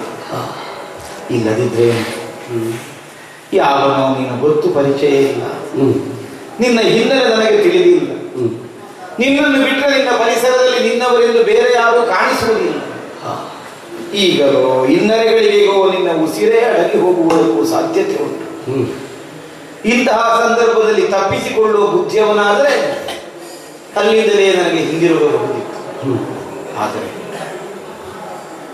ನನಗಿರುವಂತಹ ಆತ್ಮ ಸಾಕ್ಷಿ ಅದಕ್ಕೆ ಎಡೆ ಮಾಡಿಕೊಡುವುದಿಲ್ಲ. ತಿಳಿಯದೆ ಹೊಡೆದದ್ದು ಹೌದು, ನಾನು ಒಂದರ್ಥದಿಂದ ಪ್ರಮಾದ. ಆದರೆ ಎಲ್ಲ ನಿನಗೊದಗಿದ ಈ ದಾರುಣವಾದಂತಹ ಸ್ಥಿತಿಯನ್ನು ನೋಡುವಾಗ ಅಪರಾಧಿ ಭಾವ ನನ್ನಲ್ಲಿ ಬಲವಾಗಿ ಬೇರೂರುತ್ತಾ ಇದೆ. ನಾನು ಅಪರಾಧ ಮಾಡಿದೆ. ಬಂದವನು ನೀನನ್ನುವುದನ್ನು ತಿಳಿಯದೇ ಹೊಡೆದುದಾದರೂ ಯಾರು ಬಂದಿರಬಹುದು ಅನ್ನುವುದನ್ನು ನಿಕಷವಾಗಿ ನಾನು ತಿಳಿದುಕೊಳ್ಳದೆ ಹೊಡೆದದ್ದೇ ಅಪರಾಧ ಅಂತ ಈಗ ನನಗರಿವಾಗುತ್ತಾ ಇದೆ.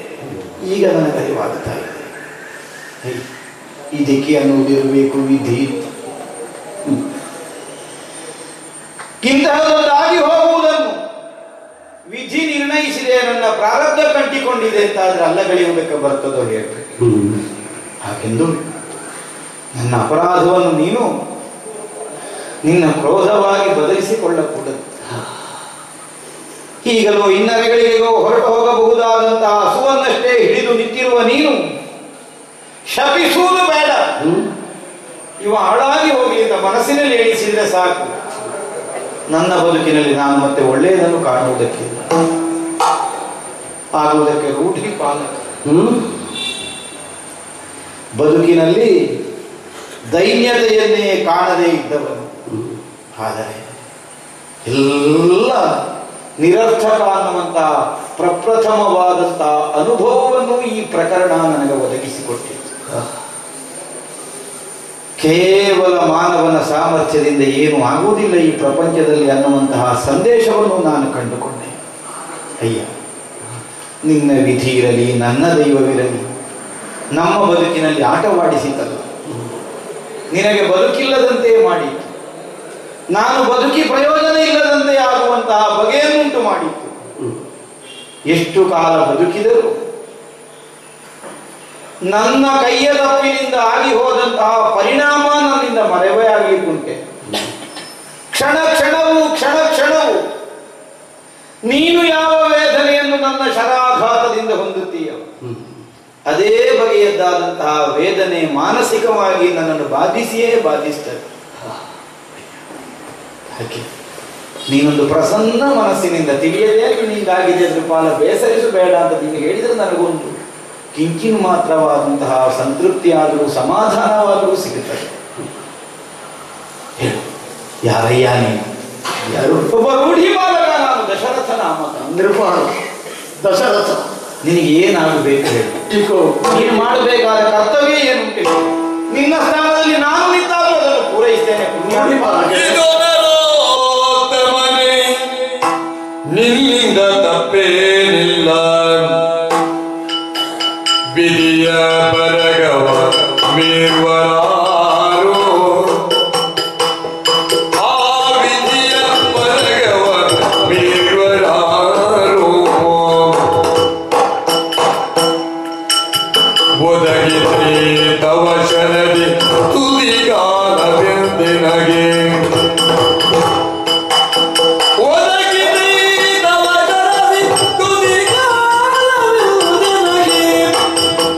ಅದಕ್ಕೂ ಹೌದು ಬರದ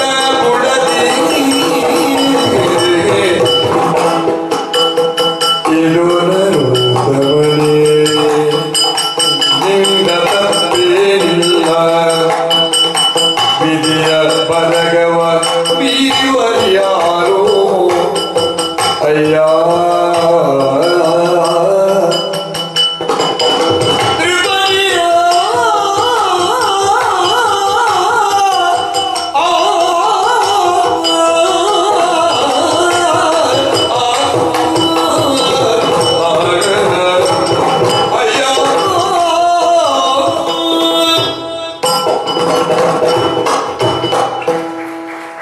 ನನ್ನನ್ನು ಆಧರಿಸಿ ಹಿಡಿದಿರುವ ನಿರ್ಮಾಲ ಗುಂಡಿಗೆಯಿಂದ ಬಸಿಯುತ್ತಿರುವಂತಹ ರಕ್ತವನ್ನು ಒತ್ತಿ ಹಿಡಿದಿದ್ದಂತಹ ಕೈಯನ್ನೇ ಸೇರಿಸಿ ನಮಸ್ಕರಿಸ್ತಾ ಇದ್ದೇನೆ.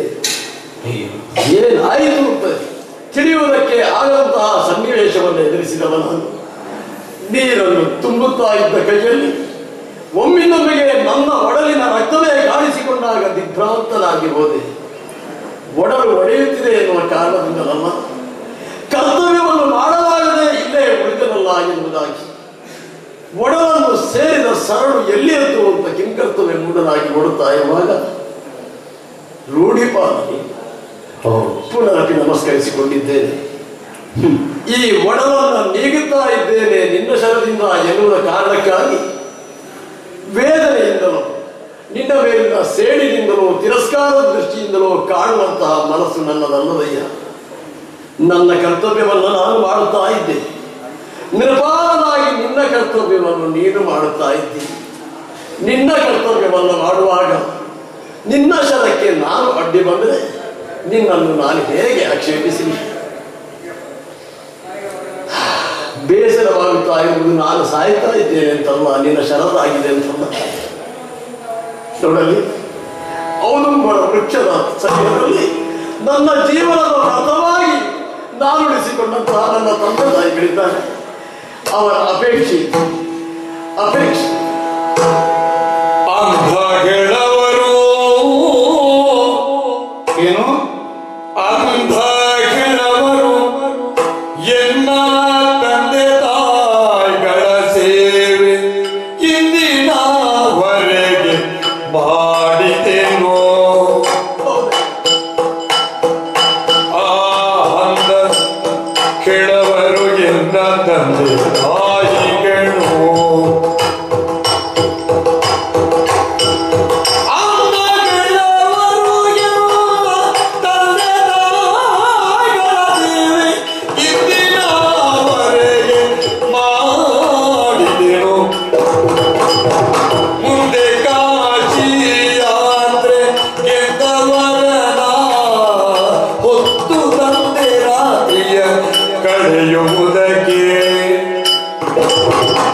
ಮುಂದೆ ಕಾಶಿ ಯಾತ್ರೆಗೆಂದವರ ನಾವು ತಂದೆ ರಾತ್ರಿಯ ಕಳೆಯುವುದಕ್ಕೆ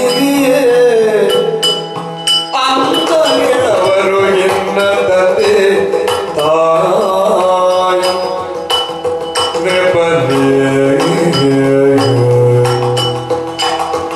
ಅಯ್ಯ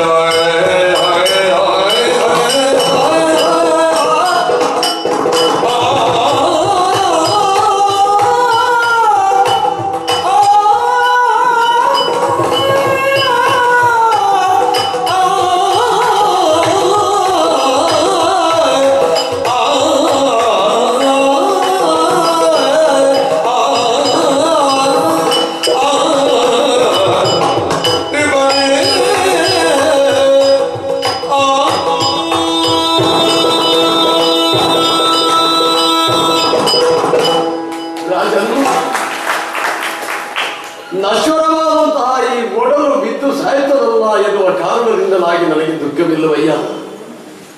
ಯಾವ ಸತ್ಸಂಕಲ್ಪಕ್ಕಾಗಿ ಬದುಕಿದ್ದಾನೋ ಈ ಕುಮಾರ, ಆ ಸಂಕಲ್ಪ ಸಾಯ್ತದೋ ಎನ್ನುವಂತಹ ಕಾರಣಕ್ಕಾಗಿ ಆತಂಕಕ್ಕೊಳಗಾಗಿದ್ದೇನೆ. ಏನಯ್ಯ ನಿನ್ನ ಜೀವನ ಸಂಕಲ್ಪ? ನಾನು ತಿಳಿಸಿಕೊಡ್ತೇನೆ. ನನ್ನ ಜೀವನ ಸಂಕಲ್ಪ ಎನ್ನುವುದು ನನ್ನ ಸಂಕಲ್ಪವಲ್ಲ, ನನ್ನ ತಂದೆ ತಾಯಿಗಳ ಸಂಕಲ್ಪ. ತಂದೆ ತಾಯಿಗಳು ಆ ಔದುಂಬರ ವೃಕ್ಷದ ನೆರಳಿನ ಅಡಿಯಲ್ಲಿ ಎರಡು ನೆರಳುಗಳು ಕಾಣುತ್ತದಲ್ಲ, ಅದೆರಡು ನೆರಳಲ್ಲ, ನನ್ನ ಜೀವನದ ಬೆಳಕುಗಳ ಬೆಳಕುಗಳು ತಂದೆ ತಾಯಿಗಳು. ತಂದೆ ತಾಯಿಗಳು ವೃದ್ಧರಾಗಿರುವಂತಹ. ಅಲ್ಲ, ನೀನಿಷ್ಟು ಆಕ್ರಂದನದ ಧ್ವನಿ ಎಬ್ಬಿಸಿದ ಕಾಲಕ್ಕೂ ಬಾರದೆ ಇದ್ದ ಅವರನ್ನು ತಂದೆ ತಾಯಿಗಳು ಅಂತ ಹೇಗಪ್ಪ ನಾನು ಒಪ್ಪಿಕೊಳ್ಳಿ? ನೋಡುವ ಸ್ಥಿತಿಯಲ್ಲಿ ತಂದೆ ತಾಯಿಗಳಿಲ್ಲದ ಕಾರಣದಿಂದಲಾಗಿ ಅವರಿಗೆ ಧ್ವನಿಯಾಗಿ, ಅವರ ನಡೆಗೆ ಕಾಲಾಗಿ, ಅವರ ನುಡಿಗೆ ಮಾತಾಗಿ, ಅವರ ಕಣ್ಣಿನ ದೃಷ್ಟಿಯಾಗಿ ಇದ್ದವನ ಶ್ರವಣ ಕುಮಾರ. ಅಂತಾರೆ ವೃದ್ಧರು ಮಾತ್ರವಲ್ಲ, ಅಂದರು ಕೆಲವರು ಕಣ್ಣುಗಳನ್ನು ಕಳ್ಕೊಂಡವರು. ನೆನೆಯಬಹುದಾದ ಕಾಲ ಎಲ್ಲವೂ ನಾನಾಗಬೇಕು, ನನ್ನ ಆಸೆ ಮಾತ್ರವಲ್ಲ, ತಂದೆ ತಾಯಿಗಳ ಆಸೆ. ಅಯ್ಯ, ವೃದ್ಧ ಮಾತಾಪಿತರು ಅಂತ ಹೇಳಿದ್ದೆ, ಅಂಧರು ಅಂತ ಹೇಳಿದ್ದೆ, ಹೆಳವರು ಅಂತ ಹೇಳುತ್ತೆ. ಹೌದು. ಇಂತಹ ವೃದ್ಧಾಪ್ಯದ ಸ್ಥಿತಿಯಲ್ಲಿ ಈ ದಟ್ಟದ ಕಾಡಿನಲ್ಲಿ ಅವರನ್ನು ಯಾಕಯ್ಯ ಕರ್ಕೊಂಡು ಬಂದ? ಮಹತ್ವಾಕಾಂಕ್ಷೆಯ ಮಹತ್ ಸಂಕಲ್ಪವನ್ನು ಮಾಡಿರಬಹುದಾದಂತಹ ತಂದೆ ತಾಯಿಗಳು ತಿಳಿದಾಗ ಗೊತ್ತಾಯಿತು, ಕಾಶಿಯನ್ನು ಸೇರಬೇಕು ಎನ್ನುವ ಕಾರಣಕ್ಕಾಗಿ ತೀರ್ಮಾನಿಸಿದ್ದಾರೆ. ಮಗನಾಗಿ ಒಡಲನ್ನು ಪಡೆದ ಮೇಲೆ ತಂದೆ ತಾಯಿಗಳ ಆಸೆಯನ್ನು ತೀರಿಸಿದ್ದರೆ ಹೇಗೆ? ಈ ಕಾರಣದಿಂದಲಾಗಿ ಅವರನ್ನು ಕಾವಡಿಯಲ್ಲಿ ಹೊತ್ತುಕೊಂಡು ಆದಷ್ಟು ಶೀಘ್ರವಾಗಿ ಕಾಶಿಯನ್ನು ದರ್ಶಿಸಿ ತಂದೆ ತಾಯಿಗಳ ಸಂಕಲ್ಪವನ್ನು ಪೂರೈಸಬೇಕು ಎಂದು ತೀರ್ಮಾನಿಸಿದೆ. ಇಲ್ಲಿಗೆ ಬರುವಾಗ ಕತ್ತಲಾಯಿತು, ನನ್ನ ಜೀವನದ ಸಂಕಲ್ಪ ಕತ್ತಲಾಗುತ್ತದೆ ಅಂತ ನಾನು ತಿಳಿಯಲಿಲ್ಲವಯ್ಯ. ನಾನು ಅಳಿದರೆ ತಂದೆ ತಾಯಿಗಳ ಆಸೆ ಅಳಿಯಬಾರದು, ತಂದೆ ತಾಯಿಗಳ ತೀರ್ಮಾನ ಅಳಿಯಬಾರದು. ಈ ಕಾರಣಕ್ಕಾಗಿ ವೇದನೆಯನ್ನು ಪಡುತ್ತಾ ಇದ್ದೇನೆ. ಅಯ್ಯ, ಕಣ್ಣುಗಳೇ ಇಲ್ಲದೆ ಇದ್ದವರು ಕಣ್ಣ ಹಾಗೆ ನಾನಿರಬೇಕು ಅಂತ ಈ ದೃಶ್ಯ ಪ್ರಪಂಚದಲ್ಲಿ ಏನನ್ನೂ ಕಾಣುವ ಅವಕಾಶವೇ ಇಲ್ಲದವರು, ಆದರೂ ಕಾಶಿಯನ್ನು ನೋಡಬೇಕು ಅಂತ ಆಸೆ ಮಾಡಿದ್ರು. ತೀರ್ಥಯಾತ್ರೆ, ಪುಣ್ಯಕ್ಷೇತ್ರ ಯಾತ್ರೆ, ಹಂಬಲ ಬರಬೇಕಾದದ್ದು ಮಾನವನಾದವನಿಗೆ ಸಹಜ. ಆದರೆ ಅದಕ್ಕೆ ತೊಡಗಿಸಿಕೊಳ್ಳುವುದಕ್ಕೆ ಕಾಲುಗಳೇ ಇಲ್ಲದೆ ಇದ್ದ ವೃದ್ಧರು, ಅವರ ಆಲೋಚನೆಗೆ ನೀನು ನಡೆಯಾದೆ, ಅವರ ಅಪೇಕ್ಷೆಗೆ ನೀನು ಕಣ್ಣಾದೆ. ಕಾವಡಿಯಲ್ಲಿ ಕಟ್ಟಿ ಅವರಿರುವರನ್ನು ಹೊತ್ತು ಕಾಶಿ ಕ್ಷೇತ್ರವನ್ನು ಸೇರುವುದಕ್ಕಾಗಿ ಹೊರಟ. ಈ ಕಾಯಕವಿದ್ರೆ ಅವರಿಗಾಗಿ ಅಂತ ತಿಳಿದು ನಡೆದವ. ಈ ತನಕ ಸಂಸಾರದಲ್ಲಿ ಫಲೋದಯವನ್ನು ಕಾಣುವ ಸೌಭಾಗ್ಯ ನನಗೆ ಬರಲಿಲ್ವಯ್ಯ. ಮದುವೆಯಾಗಿ ವರ್ಷಗಳೆಷ್ಟೋ ಕಳೆದು ಹೋದರೂ ನನಗೊಂದು ಸಂತಾನದ ಮುಖವನ್ನು ನೋಡುವ ಯೋಗ ಬರಲಿಲ್ಲ. ಮಕ್ಕಳಾದವರು ಹೇಗಿರಬೇಕು ಅನ್ನುವುದಕ್ಕೆ ಆದರ್ಶಪ್ರಾಯವಾಗಿ ಇಂದಿನ ದಿನ ನಿನ್ನದಾದಂತಹ ವರ್ತನೆ ನನ್ನ ಮುಂದೆ ಕಾಣಿಸ್ತದೆ. ಆದರೆ ಎಂಥ ಹತಭಾಗ್ಯ ನಾನು! ಅಂತಹ ನಿನ್ನನ್ನು ಘಾತಿಸುವಂತಹ ಬಗೆಯಾಯ್ತಲ್ಲ ನನಗೆ. ಕಣ್ಣಿಲ್ಲದವರಿಗೂ ಕಾಣುವ ಅಪೇಕ್ಷೆ. ಕಣ್ಣಿದ್ದ ನಾನು ಕಣ್ಣು ಮುಚ್ಚಿ ಹೊಡೆದೆ. ಎಲ್ಲಿ ಶಬ್ದ ಕೇಳಿ ಬರ್ತದೆ ಅದನ್ನು ಹೊಡೆಯುತ್ತೇನೆ ಎನ್ನುವ ಹಾಗೆ. ಕಣ್ಣಿಲ್ಲದೆ ಇದ್ದರೂ ಕಾಣುವಂತಹ ಮನಸ್ಸುಳ್ಳವನಿಗೆ ಅಂತರಂಗದ ಬಯಕೆಯೇ ಕಣ್ಣಾಗುತ್ತದೆ. ಕಣ್ಣಿದ್ದವನಿಗೂ ಕಾಣಲಾರನೆಂದು ಕುಳಿತವನಿಗೆ ಇಂತಹ ಅನರ್ಥ ಜೀವನದಲ್ಲಿ ಘಟಿಸ್ತದೆ. ನನಗೆ ಕಣ್ಣಿದ್ದು ಪ್ರಯೋಜನ ಇಲ್ಲ, ಅವರು ಕಣ್ಣಿಲ್ಲದೇ ಇದ್ದರೂ ಜೀವನ ಪ್ರಯೋಜನವನ್ನು ಕಂಡುಕೊಂಡು ಅವರ ಕಣ್ಣಾಗಿದ್ದ ನಾನೂ ಕೂಡ ಕಣ್ಣಾಗದೆ ಪ್ರಯೋಜನಕ್ಕಿಲ್ಲವಾಗಿ ಹೋದೆವಲ್ಲ ಅನ್ಸಲಿ. ಎಷ್ಟು ದೊಡ್ಡ ಅಪರಾಧಿಯಾಗಿ ಹೋದೆ ನಾನು, ಎಷ್ಟು ದೊಡ್ಡ ಅಪರಾಧಿಯಾಗಿ ಹೋದೆ. ಮಾತ್ರವಲ್ಲ, ವೃದ್ಧರಾದಂತಹ ತಂದೆ ಹೊತ್ತಲ್ಲದ ಹೊತ್ತಿನಲ್ಲಿ ಅತಿಯಾದ ಬಾಯಾರಿಕೆ ಆಗುತ್ತಾ ಇದೆ ಅಂತ ಹೇಳಿದರು. ಈ ಕಾರಣದಿಂದಲಾಗಿ ಕಾಲವನ್ನು ಲೆಕ್ಕಿಸಲಿಲ್ಲ. ಕಾಲವೇ ಕಾಲಬುಡಕ್ಕೆ ಬರುತ್ತದೆ ಅಂತ ಕೂತಿದ್ದೇನಿಲ್ಲ. ತಂದೆಯ ಅಪೇಕ್ಷೆಯನ್ನು ಸಾಧಿಸುವುದಕ್ಕಾಗಿ ಪತ್ರಾವಳಿಯನ್ನು ಹಿಡಿದು ನೀರನ್ನು ಕೊಂಡೊಯ್ಯುವುದಕ್ಕಾಗಿ ಬಂದಿದ್ದೇನೆ.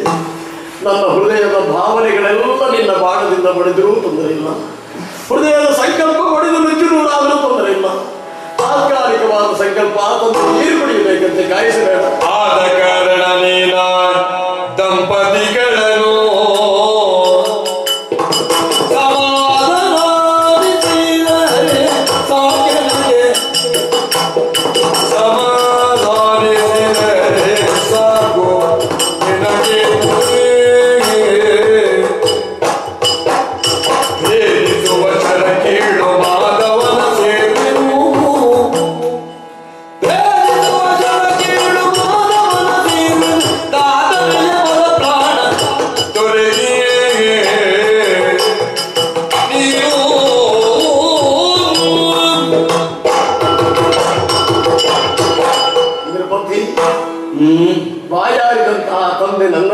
ಕಾಯ್ತಾ ಇರಬಹುದು.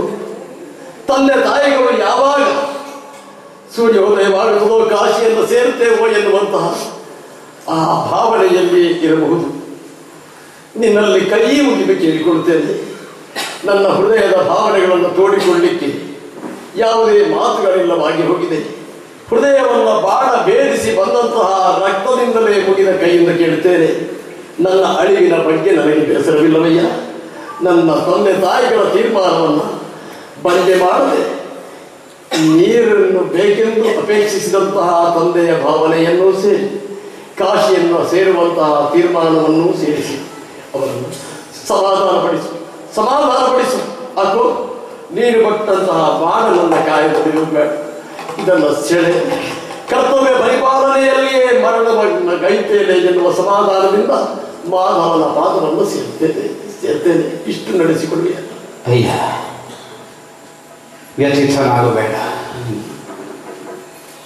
ತಂದೆ ತಾಯಿಗಳಿಗೆ ನಾಳೆ ಯಾರು ದಿಕ್ಕು ಅನ್ನುವಂತಹ ಯೋಚನೆ ನಿನಗೆ ಬೇಡ. ನಿನ್ನ ತಂದೆ ತಾಯಿಗಳೆಲ್ಲ ಈ ಕ್ಷಣದಿಂದ ಅವರಿಗೆ ನಾನು ಮಗ. ತಂದೆ ತಾಯಿಗಳನ್ನು ಸಮಾಧಾನಪಡಿಸ್ತೇನೆ.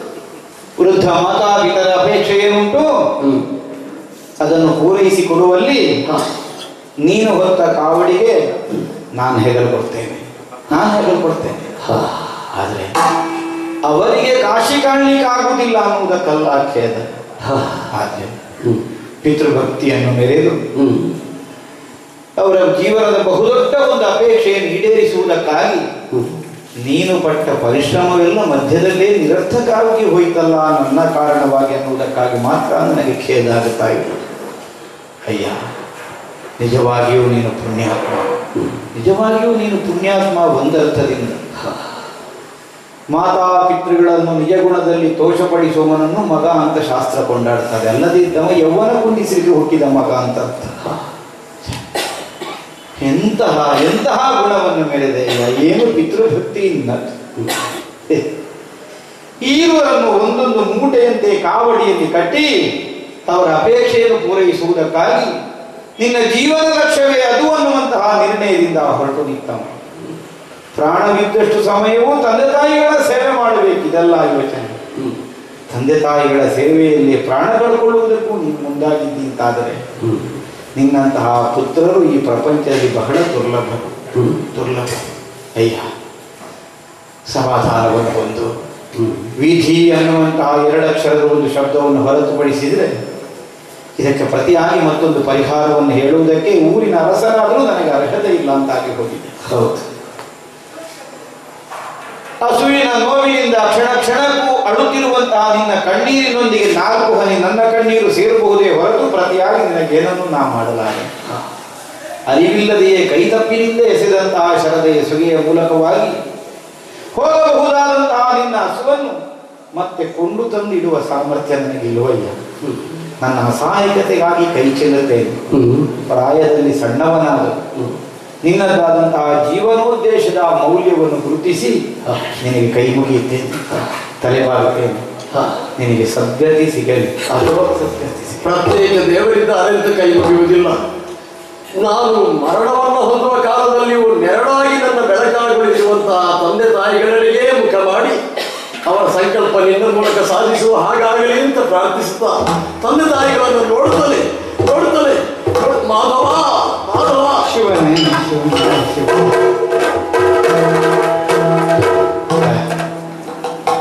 ಏನಿದು ಹುಚ್ಚು ಹವ್ಯಾಸ.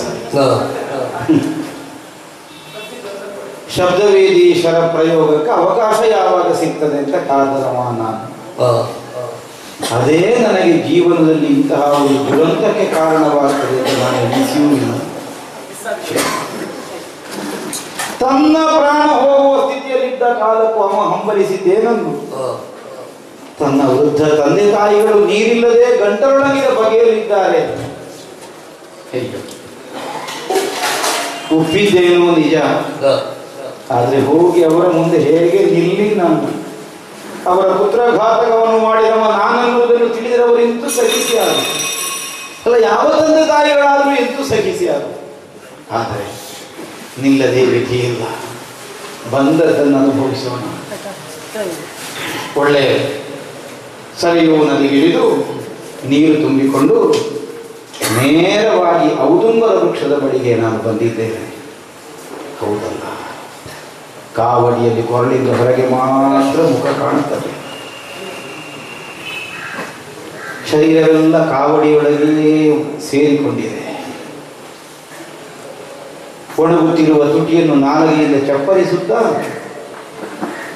ತನ್ನ ಮಗ ತರುವಂತಹ ನೀರಿಗಾಗಿ ಹಂಬಲಿಸುತ್ತಿರುವಂತಹ ವೃದ್ಧ ಜೀವನ ಕಣ್ಣುಗಳಿಗೆ ಗೋಚರಿಸುತ್ತದೆ.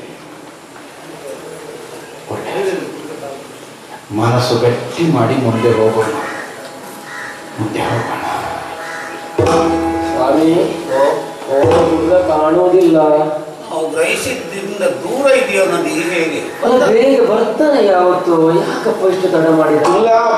ಬಂದೆ ನೀರಿಗೋ ಸ್ವೀಕರಿಸೋ ತಂದೆಗೆ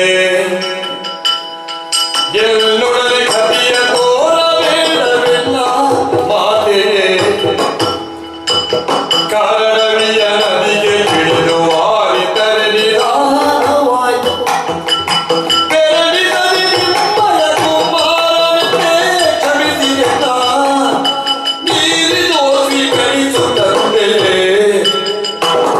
ಎಲ್ಲೊಡನೆ ಕವಿಯ ತೋರಬೇಡವೆಲ್ಲ ಮಾತೆಗೆ ಅಮ್ಮ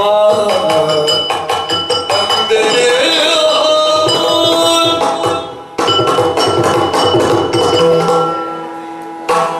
ಅಪ್ಪಯ್ಯ,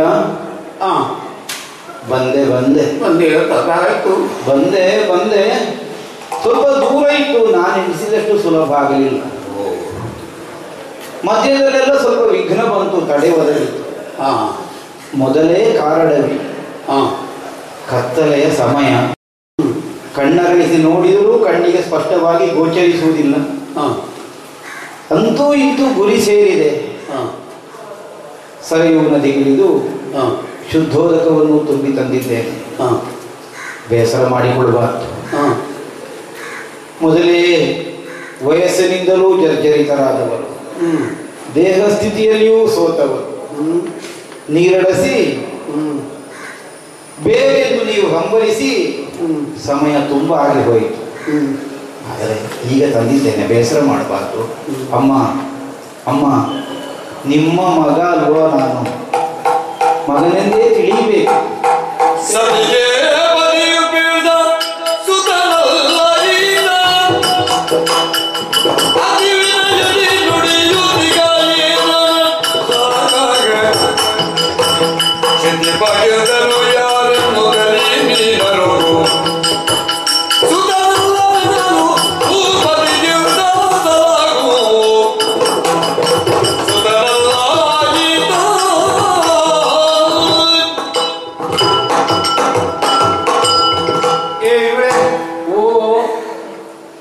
ನಿನಗೆ ಶುಭ್ರ ಬೆಳಕು, ಅರೆ ಬೆಳಕು, ಕತ್ತಲು ಇದರಲ್ಲಿ ವ್ಯತ್ಯಾಸ ಕಾಣಬಹುದು. ಹೌದು, ನನಗೆ ಆಗಿಲ್ಲ. ನನ್ನ ಕಿವಿಯೇ ಕಣ್ಣು. ಈ ಮಾತಿನಲ್ಲಿ ಅತಿ ವಿನಯ ಕಾಣ್ತಾ ಇದೆಯೇ? ಅತಿ ವಿನಯ ನಮ್ಮ ಮಗನಲ್ಲಿ. ಮಾತಿನಲ್ಲಿ ಅತಿ ವಿನಯ, ಕೃತಿಯಲ್ಲಿ ಕಡಿಮೆ ವಿನಯ ಅಂತ ಇದೆ. ಮಾತು ಸಾಧಾರಣ, ಕೃತಿಯಲ್ಲಿ ಅಂತಹ ಒಳ್ಳೆಯ ಕೃತಿ ಇದೆ. ಅದು ಆ ಕೊನೆಗೆ ಇದ್ದದ್ದು ನಿಮ್ಮ ಮಗನಂತೆ. ಮಗನೆಂದೇ ತಿಳಿಯಿರಿ, ಮಗನಂತೆ ಭಾವಿಸಿ. ಇಲ್ಲ ಖಂಡಿತ ಅಲ್ಲ. ನನ್ನ ಕಿವಿಗ ನನ್ನನ್ನು ಮೋಸಗೊಳಿಸುವುದಿಲ್ಲ. ಇವ ನನ್ನ ಮಗ ಅಲ್ಲ. ನೀನು ನನ್ನ ಮಗ ಅಲ್ಲ. ಯಾರು ಯಾಕೆ ಬಂದು ಹೇಳು.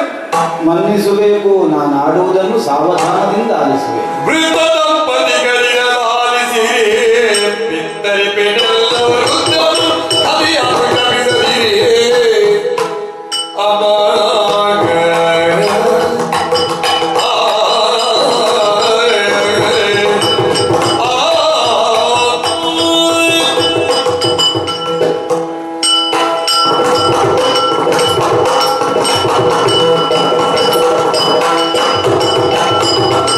ವೃದ್ಧ ದಂಪತಿಗಳಿಗೆ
ಕಲ್ಪಿಸಿಕೊಂಡದ್ದು ಸರಿಯೇ? ನಿಮ್ಮ ಮಗ ನಾನಲ್ಲ. ಅಲ್ಲ ಅಲ್ಲ, ಖಂಡಿತ ಅಲ್ಲ. ಅಲ್ಲ, ಹಾಗೆಂದು ನನಗೆ ನೀವು ಮಾತಾಪಿತೃಗಳೇ ಹೌದು. ಆ ಭಾವದಿಂದಲೇ ಇಲ್ಲಿಗೆ ಬಂದಿದ್ದೇನೆ. ಆಲಿಸಬೇಕು, ಕಥಿತಳೆಯ ಕೂಡದು. ಸಾವಧಾನದಿಂದ ನಾನಾಡುವುದನ್ನು ಆಲಿಸಬೇಕು. ಪ್ರಸಿದ್ಧವಾದಂತಹ ಕೋಸಲವನ್ನು ಆಡುತ್ತಿರುವ ಅಯೋಧ್ಯೆಯ ಅಧಿಪನಾದಂತಹ ದಶರಥ ಸಾರ್ವಭೌಮ ನಾನು, ಚಕ್ರವರ್ತಿ, ಅಜಸೂರು. ವಂಶೋತ್ತರವಾದಂತಹ ಘನತೆಗೆ ಕೊರತೆಯಾಗದಂತೆ ಸದಾಕಾಲ ಪ್ರಜಾಕ್ಷೇಮವನ್ನು ಸಂಗ್ರಹಿಸುತ್ತಾ ನಾನು ಅಧಿಕಾರವನ್ನು ನಡೆಸುತ್ತಾ ಇದ್ದನು. ನಮ್ಮವರೆಲ್ಲ ಬಂದು ದೂರಿಕೊಂಡಿರುವ ಮೃಗಗಳ ಹಾವಳಿಗಾಗಿ, ಅದಕ್ಕಾಗಿ ಪ್ರಜಾಕ್ಷೇಮವನ್ನೇ ಲಕ್ಷಿಸಿ ಬೇಟೆಗಾಗಿ ನಾನು ಈ ವನಾಂತರಕ್ಕೆ ಬಂದನು. ಸರಿ. ಬೇಟೆಯಾಡಿ ರಾತ್ರಿಯನ್ನು ಇಲ್ಲಿಯೇ ಚಂದ್ರಿಕಾ ವಿಹಾರದಿಂದ ಕಳೆಯೋಣ ಅಂತ ನಾನು ವಿಶ್ರಾಂತಿಯನ್ನು ಹೊಂದಿದ್ದೆ. ಆ ಸಮಯದಲ್ಲಿ ತಾವು ಕೋಪ ಮಾಡಿಕೊಳ್ಬಾರ್ದು. ಆ ಸಮಯದಲ್ಲಿ ಒಂದು ವಿಷಮತೆ ಒದಗಿ ಹೋಯಿತು. ಏನು? ನಾನು ವಿಶ್ರಮಿಸಿಕೊಂಡಿದ್ದಂತಹ ಕಾಲಕ್ಕೆ ಸರಯೂ ನದಿಯ ತಳದಿಂದ ಗುಳು ಗುಳು ನಿನಾದ ನನ್ನ ಕಿವಿಗಪ್ಪಳಿಸಿತು. ರಾತ್ರಿ ಕಾಲದಲ್ಲಿ ಬಾಯಾರಿದಂತಹ ಆನೆ ನೀರು ಕುಡಿಯುವುದಕ್ಕಾಗಿ ಹೊಳೆಗಿಳಿದು ನೀರು ಕುಡಿಯುತ್ತಿರಬೇಕು. ಈ ಕಲ್ಪನೆಯಿಂದ ನನಗೆ ಸಾಧಿತವಾದಂತಹ ಶಬ್ದವೇದಿ ಎನ್ನುವಂತಹ ವಿದ್ಯೆಯನ್ನು ವಿನಿಯೋಗಿಸಿದೆ. ಗುರಿ ಸೇರಿತ್ತು, ಲಕ್ಷ್ಯ ಭೇದನಾಗಿತ್ತು. ಇನ್ನೇನು ಆನೆ ಸತ್ತು ಬಿದ್ದಿರುತ್ತದೆ ಅನ್ನುವಂತಹ ಕಲ್ಪನೆಯಲ್ಲಿ ನಾನಿದ್ದರೆ ಪ್ರಾಣೋತ್ಕ್ರಮಣ ಸ್ಥಿತಿಯಲ್ಲಿ ಆ ಮಾನವನ ಆಕ್ರಂದನ ನನ್ನ ಕಿವಿಗೆ ಬಿತ್ತು. ಹೋಗಿ ನೋಡಿದೆ. ಒಬ್ಬಾತ ಇನ್ನೂ ಎಳೆಯ ಹರೆಯದನು. ಶಿವನೇ, ನನ್ನ ಬಾಣಕ್ಕೆ ಗುರಿಯಾಗಿದ್ದ. ಅಯ್ಯೋ, ಮೈಯಿಂದ ಹರಿದಂತಹ ರಕ್ತದ ಕೆಸರಲ್ಲೇ ಬಿದ್ದು ಪ್ರಾಣೋತ್ಕ್ರಮಣದ ಸ್ಥಿತಿಯಲ್ಲಿ ಹೊರಳಾಡುತ್ತಿರುವವನನ್ನು ನಾನು ಕಂಡೆ. ಅಯ್ಯೋ ಅಯ್ಯೋ. ಹಾಗೆ ಹೋದ ಪ್ರಮಾದ ನನ್ನ ಅರಿವಿಗೆ ಬಂತು. ಸರಿ. ಅವನನ್ನು ಹೊಡೆದು ಬಿಡಿಸುವ ಉದ್ದೇಶ ಅಲ್ಲ ನನ್ನಲ್ಲಿದ್ದದ್ದು. ಆದರೆ ನನ್ನ ಲಕ್ಷ್ಯ ನಾನು ಕಲ್ಪಿಸಿದಂತಹ ಬಗೆಯಲ್ಲಿ ಬಂದ ಪ್ರಮಾದದ ಮೂಲಕವಾಗಿ ಒದಗಿ ಬಂದದ್ದು. ಅದಕ್ಕಾಗಿಯೇ ನೆಲದಲ್ಲಿ ಬಿದ್ದು ಹೊರಳಾಡುತ್ತಿರುವವನನ್ನು ಆಧರಿಸಿ ಹಿಡಿದೆ. ಅವನಾರೆಂದು ವಿಚಾರಿಸಿದೆ. ಯಾರು? ಅವನೇ ನನಗೆ ಪರಿಚಯ ಹೇಳಿದ್ದು ಈ ಕಡೆಗೆ ಬರುವ ಹಾಗೆ. ಹೌದು, ಬೇರಾರೂ ಅಲ್ಲ. ಯಾವನ ನಿರೀಕ್ಷೆಯಲ್ಲಿ ನೀವೀಗ ಇದ್ದೀರೋ ಅವನೇ ಅಲ್ಲ. ನೀವು ಸಿಟ್ಟು ಮಾಡಿಕೊಳ್ಳಕೂಡದು. ನನ್ನ ಬಾಣಕ್ಕೆ ಗುರಿಯಾದವ ನಿಮ್ಮ ಮಗನೇ.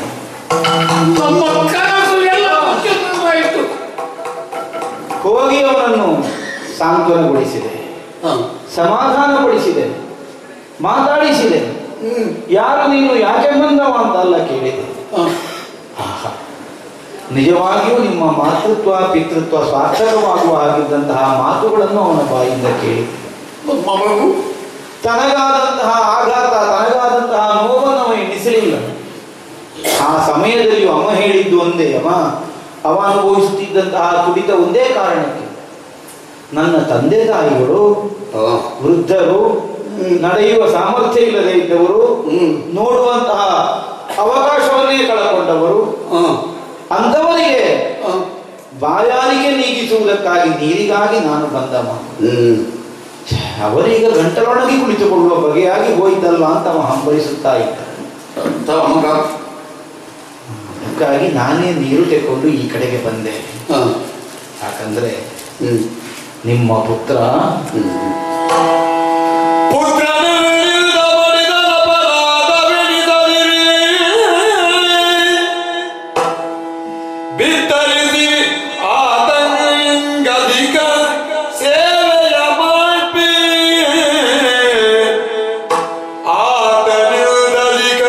ಸೇವೆಯರು ಹೊತ್ತೊಯ್ಯುವೆ ನಿಮ್ಮವನು ನಾನೇ ಶ್ರವಣನೆಂಬ ಧೈರ್ಯ ತಾಳಿರಿ ತಪ್ಪನು ಚಿತ್ತ ಶುದ್ಧದಿ ಮನ್ನಿಸಿ ಎಲ್ಲ ತಪ್ಪನು ಶುದ್ಧ ಶುದ್ಧದಿ ಮನ್ನಿಸಿರಿ ಬಿತ್ತರಿಸಿರಿ ಆತನಿಕ ಸೇವೆಯ ಮಾಡ್ಬೇ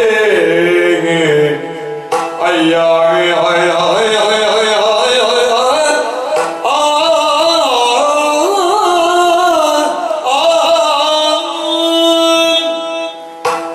ಪೂಜ್ಯರೇ, ಬಹುದೊಡ್ಡ ನಿರೀಕ್ಷೆಯನ್ನಿಟ್ಟುಕೊಂಡು ನಿಮ್ಮನ್ನು ಹೊತ್ತು ತಂದದಂತೆ. ಹೌದು.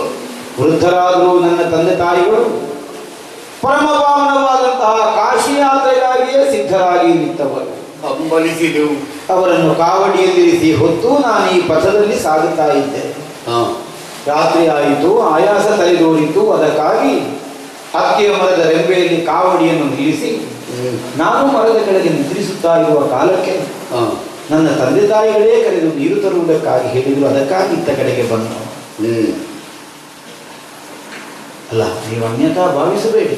ಇನ್ನೇನು ಉಳಿದು ದಿಕ್ಕಿಡಬೇಕಾದದ್ದಿಲ್ಲ. ಅನಾಥರಾಗಿ ಹೋಗಿದ್ದೀರಿ ಅಂತ ನೀವು ಯಾವ ಕಾಲಕ್ಕೂ ಎಣಿಸುವುದು ಬೇಡ.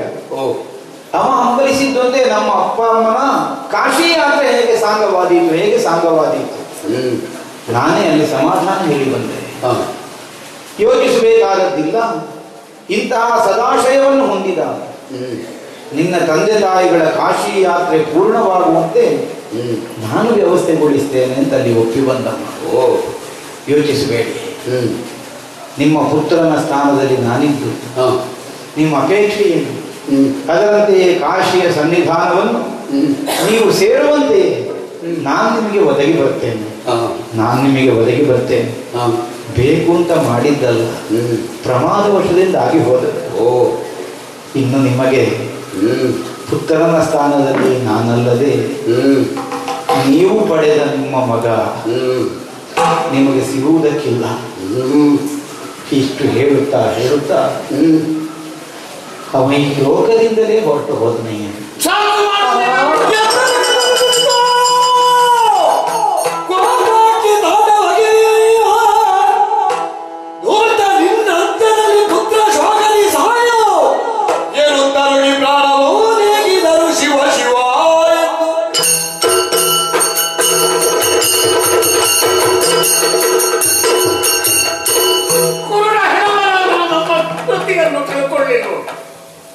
ಚಕ್ರವರ್ತಿ ಮಾತಾಡುವ ಮಾತು ಎಂಬ ಕಾರಣಕ್ಕೆ ಸಾವಧಾನದಿಂದ ಅರಿತು ಘಟನೆಯ 3 ವಾಕ್ಯಗಳನ್ನು ನೀನು ಹೇಳಿದಾಗ ಆ ದುರ್ಬಲವಾದಂತಹ ದೃಶ್ಯ ನನ್ನ ಈ ಕುರುಡು ಕಣ್ಣಿಗೆ ಕಂಡಿದೆ.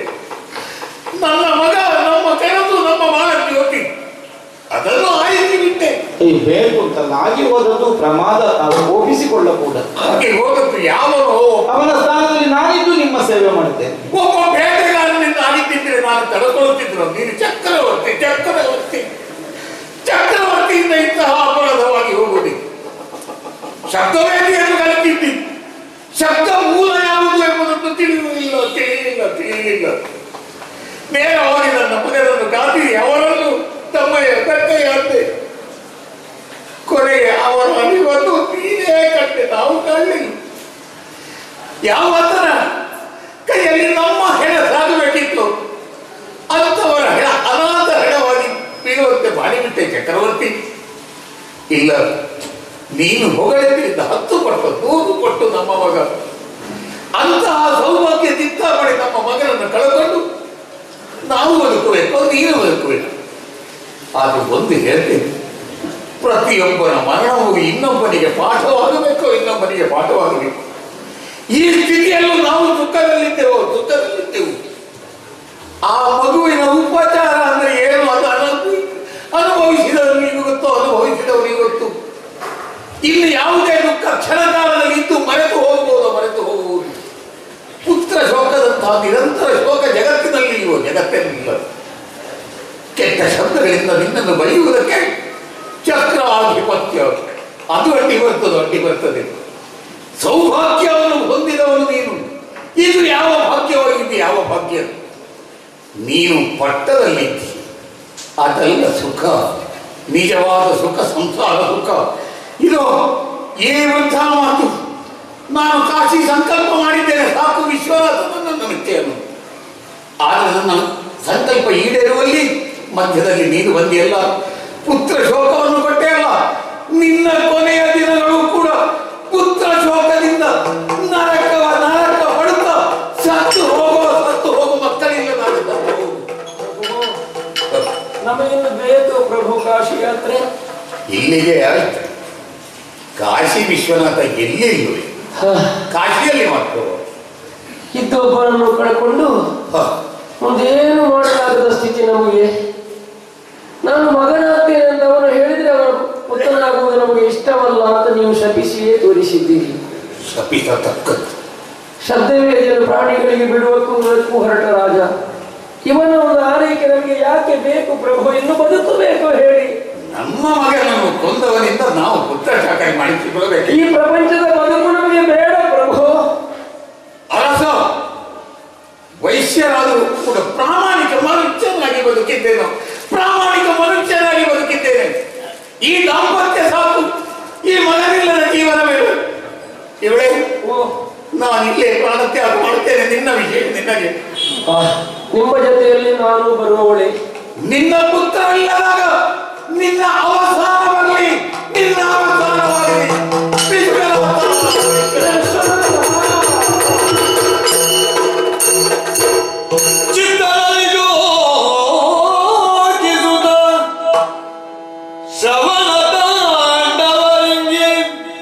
ಸುಸ್ಥಳದಿ ಸಂಸ್ಕಾರ ಕರ್ಮಗಳ ಪೂರೈಸಿ ಪುತ್ರರಿಲ್ಲದ ತಾನು ಸುತರ ಕಾಣುವೆ. ಪುತ್ರರಿಲ್ಲದ ತಾನು ಸುತರ ಕಾಣುವೆ. ಇವರ ಶಾಪ ಫಲದಿರುದಿರುದ ತಾಂಡವರಂಗಿ ಸುಸ್ಥಳದಿ ಸಂಸ್ಕಾರ ಕರ್ಮಗಳ ವಿರಚಿಸಿಯೇ ದಶರಥಾಗೆ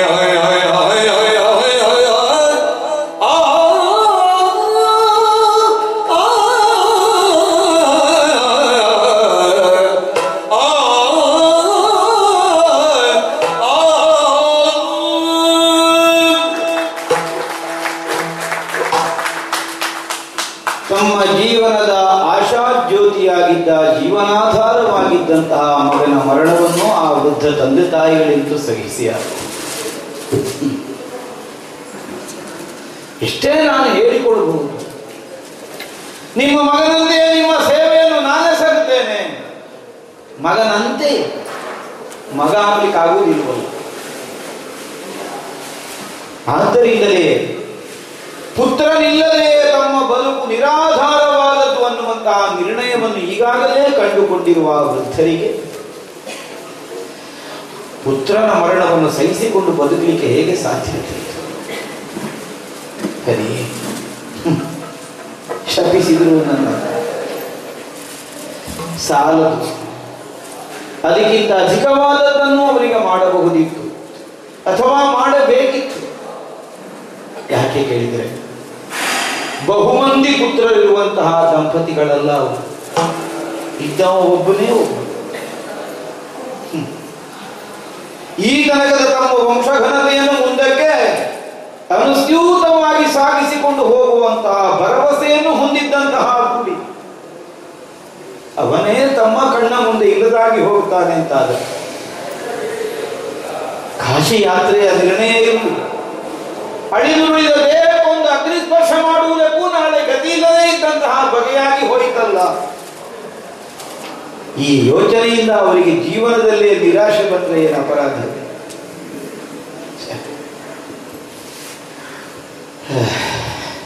ಎಲ್ಲ ನಮ್ಮ ವಿಧಿ ಇರಬೇಕು.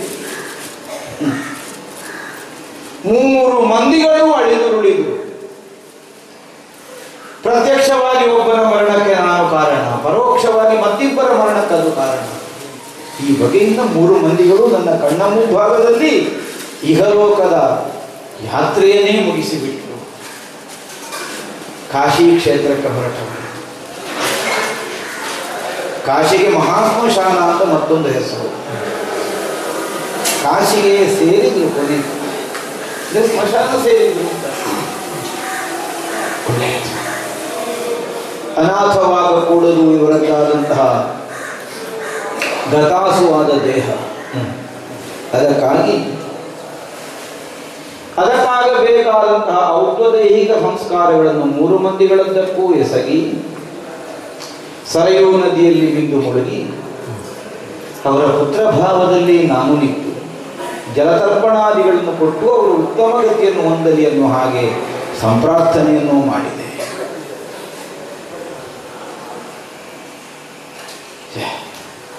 ಯಾವ ಶೇಖ ಬಂದವ ಏನಾಗಿ ಹೋಯಿತು. ಎಲ್ಲೋ ಒಂದು ಸಣ್ಣ ಬೆಳಕು ಕಾಣುತ್ತದೆ ಅವರ ಶಾಪವಾಕ್ಯದಲ್ಲಿ. ಪುತ್ರ ಶೋಕದಿಂದಲೇ ನಿನಗೆ ಪ್ರಾಣ ಬಿಡುವಂತಹ ಗತಿ ಬರಲಿ. ಪುತ್ರ ನಿಲ್ಲದೇ ಇದ್ದ ದುಃಖದಿಂದ ಅಂತ ಹೇಳಿದ್ದಲ್ಲ, ಪುತ್ರ ಶೋಕದಿಂದಾಗಿ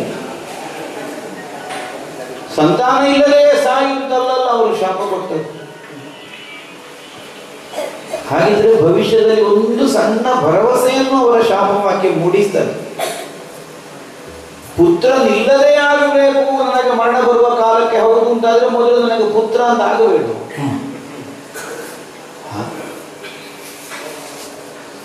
ಏನು ವಿಧಿ ಆಟೋ ನಮಗೆ ಅರ್ಥ ಆಗೋದಿಲ್ಲ. ಜೀವನದಲ್ಲಿ ನಾವು ನೈರಾಶ್ಯರಾಗಕೂಡದು ಅನ್ನುವುದಕ್ಕಾಗಿ ವಿಧಿ ಹೇಳಿಸಿದ ವಾಕ್ಯವೋ ಇದು. ಏನೇ ಇರಲಿ, ನಮಗೆ ಬಗೆಹರಿಸಲಿಕ್ಕೆ ಕಷ್ಟ ಆಗ್ತದೆ. ಮಂತ್ರಿ ಸುಮಂತ್ರ ಇದ್ದಾನೆ, ಗುರುಗಳು ವಸಿಷ್ಠರಿದ್ದಾರೆ, ಮತ್ತೆ ಎಲ್ಲರಲ್ಲಿ ಹೇಳುವ ವಿಷಯ ಎಲ್ಲ ಇದೆ. ಅವರಿಬ್ಬರಲ್ಲಿ ಇದರ ಕುರಿತಾದ ಸಮಾಲೋಚನೆಯನ್ನು ಮಾಡಬೇಕು. ನನಗೊಂದು ಒಂದು ಭರವಸೆಯನ್ನು ಮೂಡಿದೆ. ಈ 3 ಮಂದಿಗಳು ಈ ಕಾಲದಲ್ಲಿ ನನ್ನ ಮೂಲಕವಾಗಿ ಈ ಬಗೆಯ ಒಂದು ಔಷಧ ಸಂಸ್ಕಾರವನ್ನು ಹೊಂದಿದ್ದು ಬಹುಶಃ ಅದೇ ಹೇತುವಾಗಿ ನಾಳೆ ನನಗೊಂದು ಔಷಧೈಹಿಕ ಸಂಸ್ಕಾರ ಮಾಡಲಿಕ್ಕೊಂದು ಸಂತಾನ ಕಂಡು ಹೋಗುತ್ತದೋ. ಇದ್ರೂ ಇರಬಹುದು. ಕಾಲವನ್ನು ಕಾಯೋಣ. ಅಯೋಧ್ಯೆಯನ್ನು ಸೇರೋಣ.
ಅಣ್ಣ ಅದೇ ಭರವಸೆ ನನಗೆ.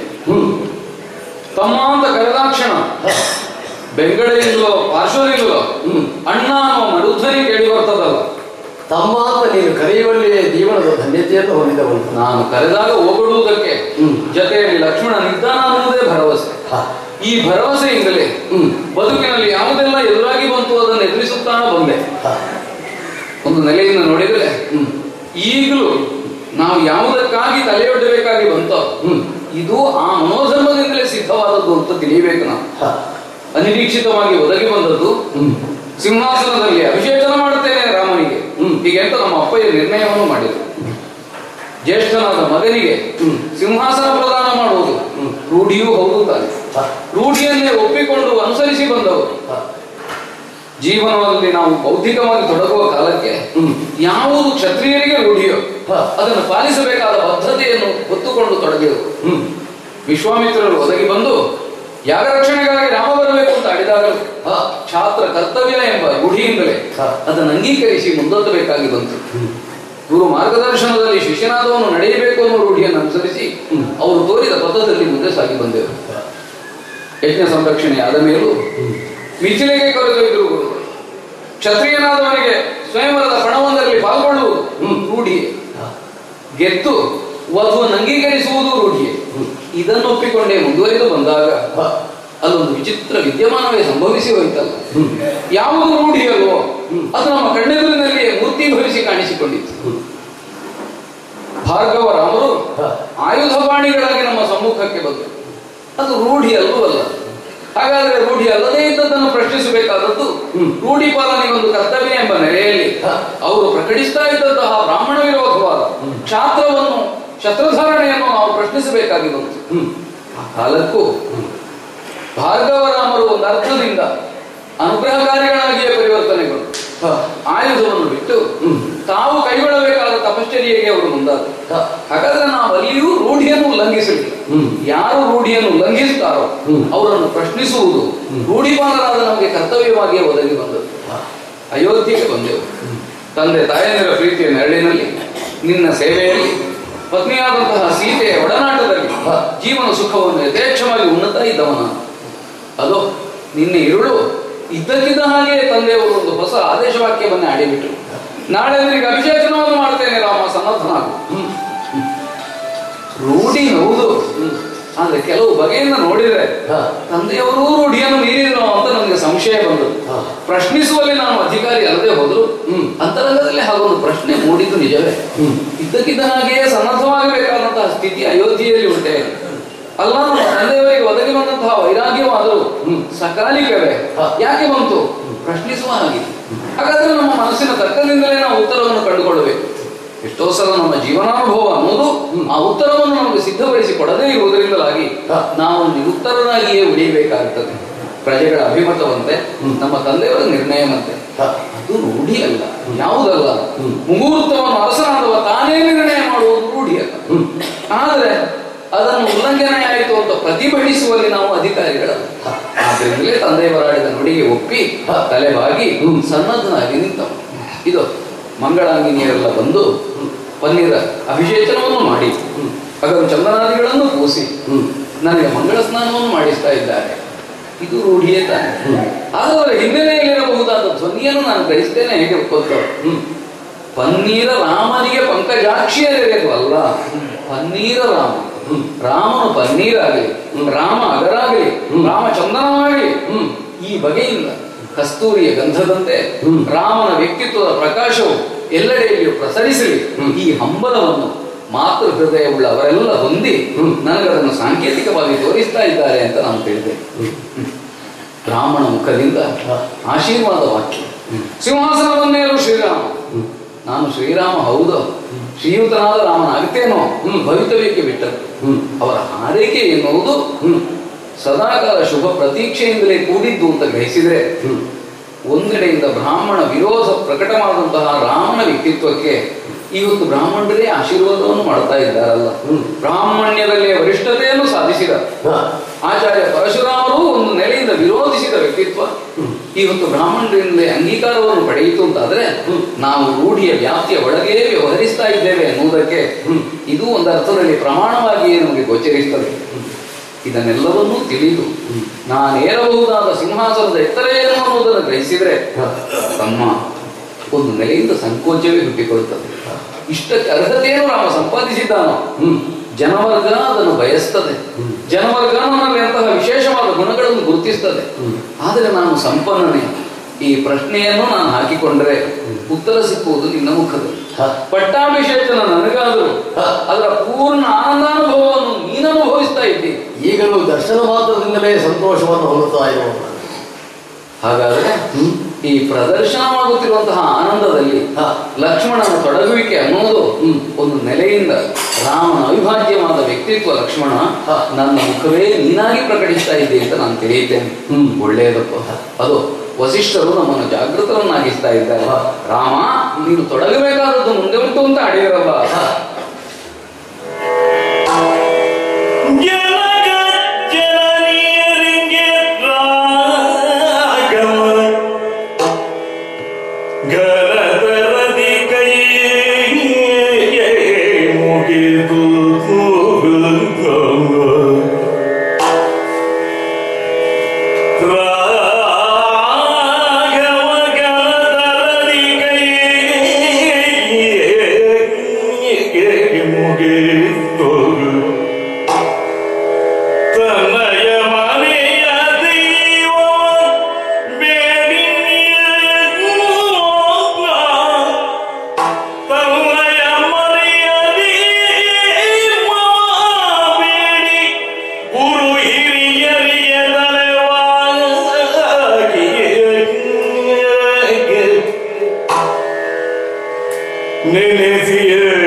ಮನೆತನದ ಆರಾಧ್ಯ ಮೂರ್ತಿಯಾದ ಜಗನ್ನಾಥನಿಗೆ ವಂದಿಸಿ ತಂದೆ ತಾಯಿಯಿಂದ ಆಶೀರ್ವಾದವನ್ನು ಪಡೆದು ಸನ್ನದ್ಧನಾಗುವಂತ ವಸಿಷ್ಠರಾಡಿದರು.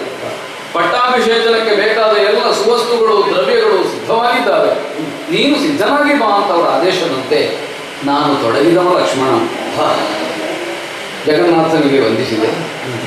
ತಂದೆಯವರಿಗೆ ತಾಯಂದಿರಿಗೆ ಅವರ ಪಾದವನ್ನು ಮುಟ್ಟಿ ನಮಸ್ಕರಿಸಬೇಕು ಅಂತ ಮುಂದಾದರೆ ನೋಡಿದೆಯೋ ಮೂರನೆಯ ಪಾದಗಳೇ ಕಾಣಿಸುವುದಿಲ್ಲ ಅಂತ ತಲೆ ಎತ್ತಿದ್ರೆ ಇದೇನಪ್ಪ ಆಶ್ಚರ್ಯ.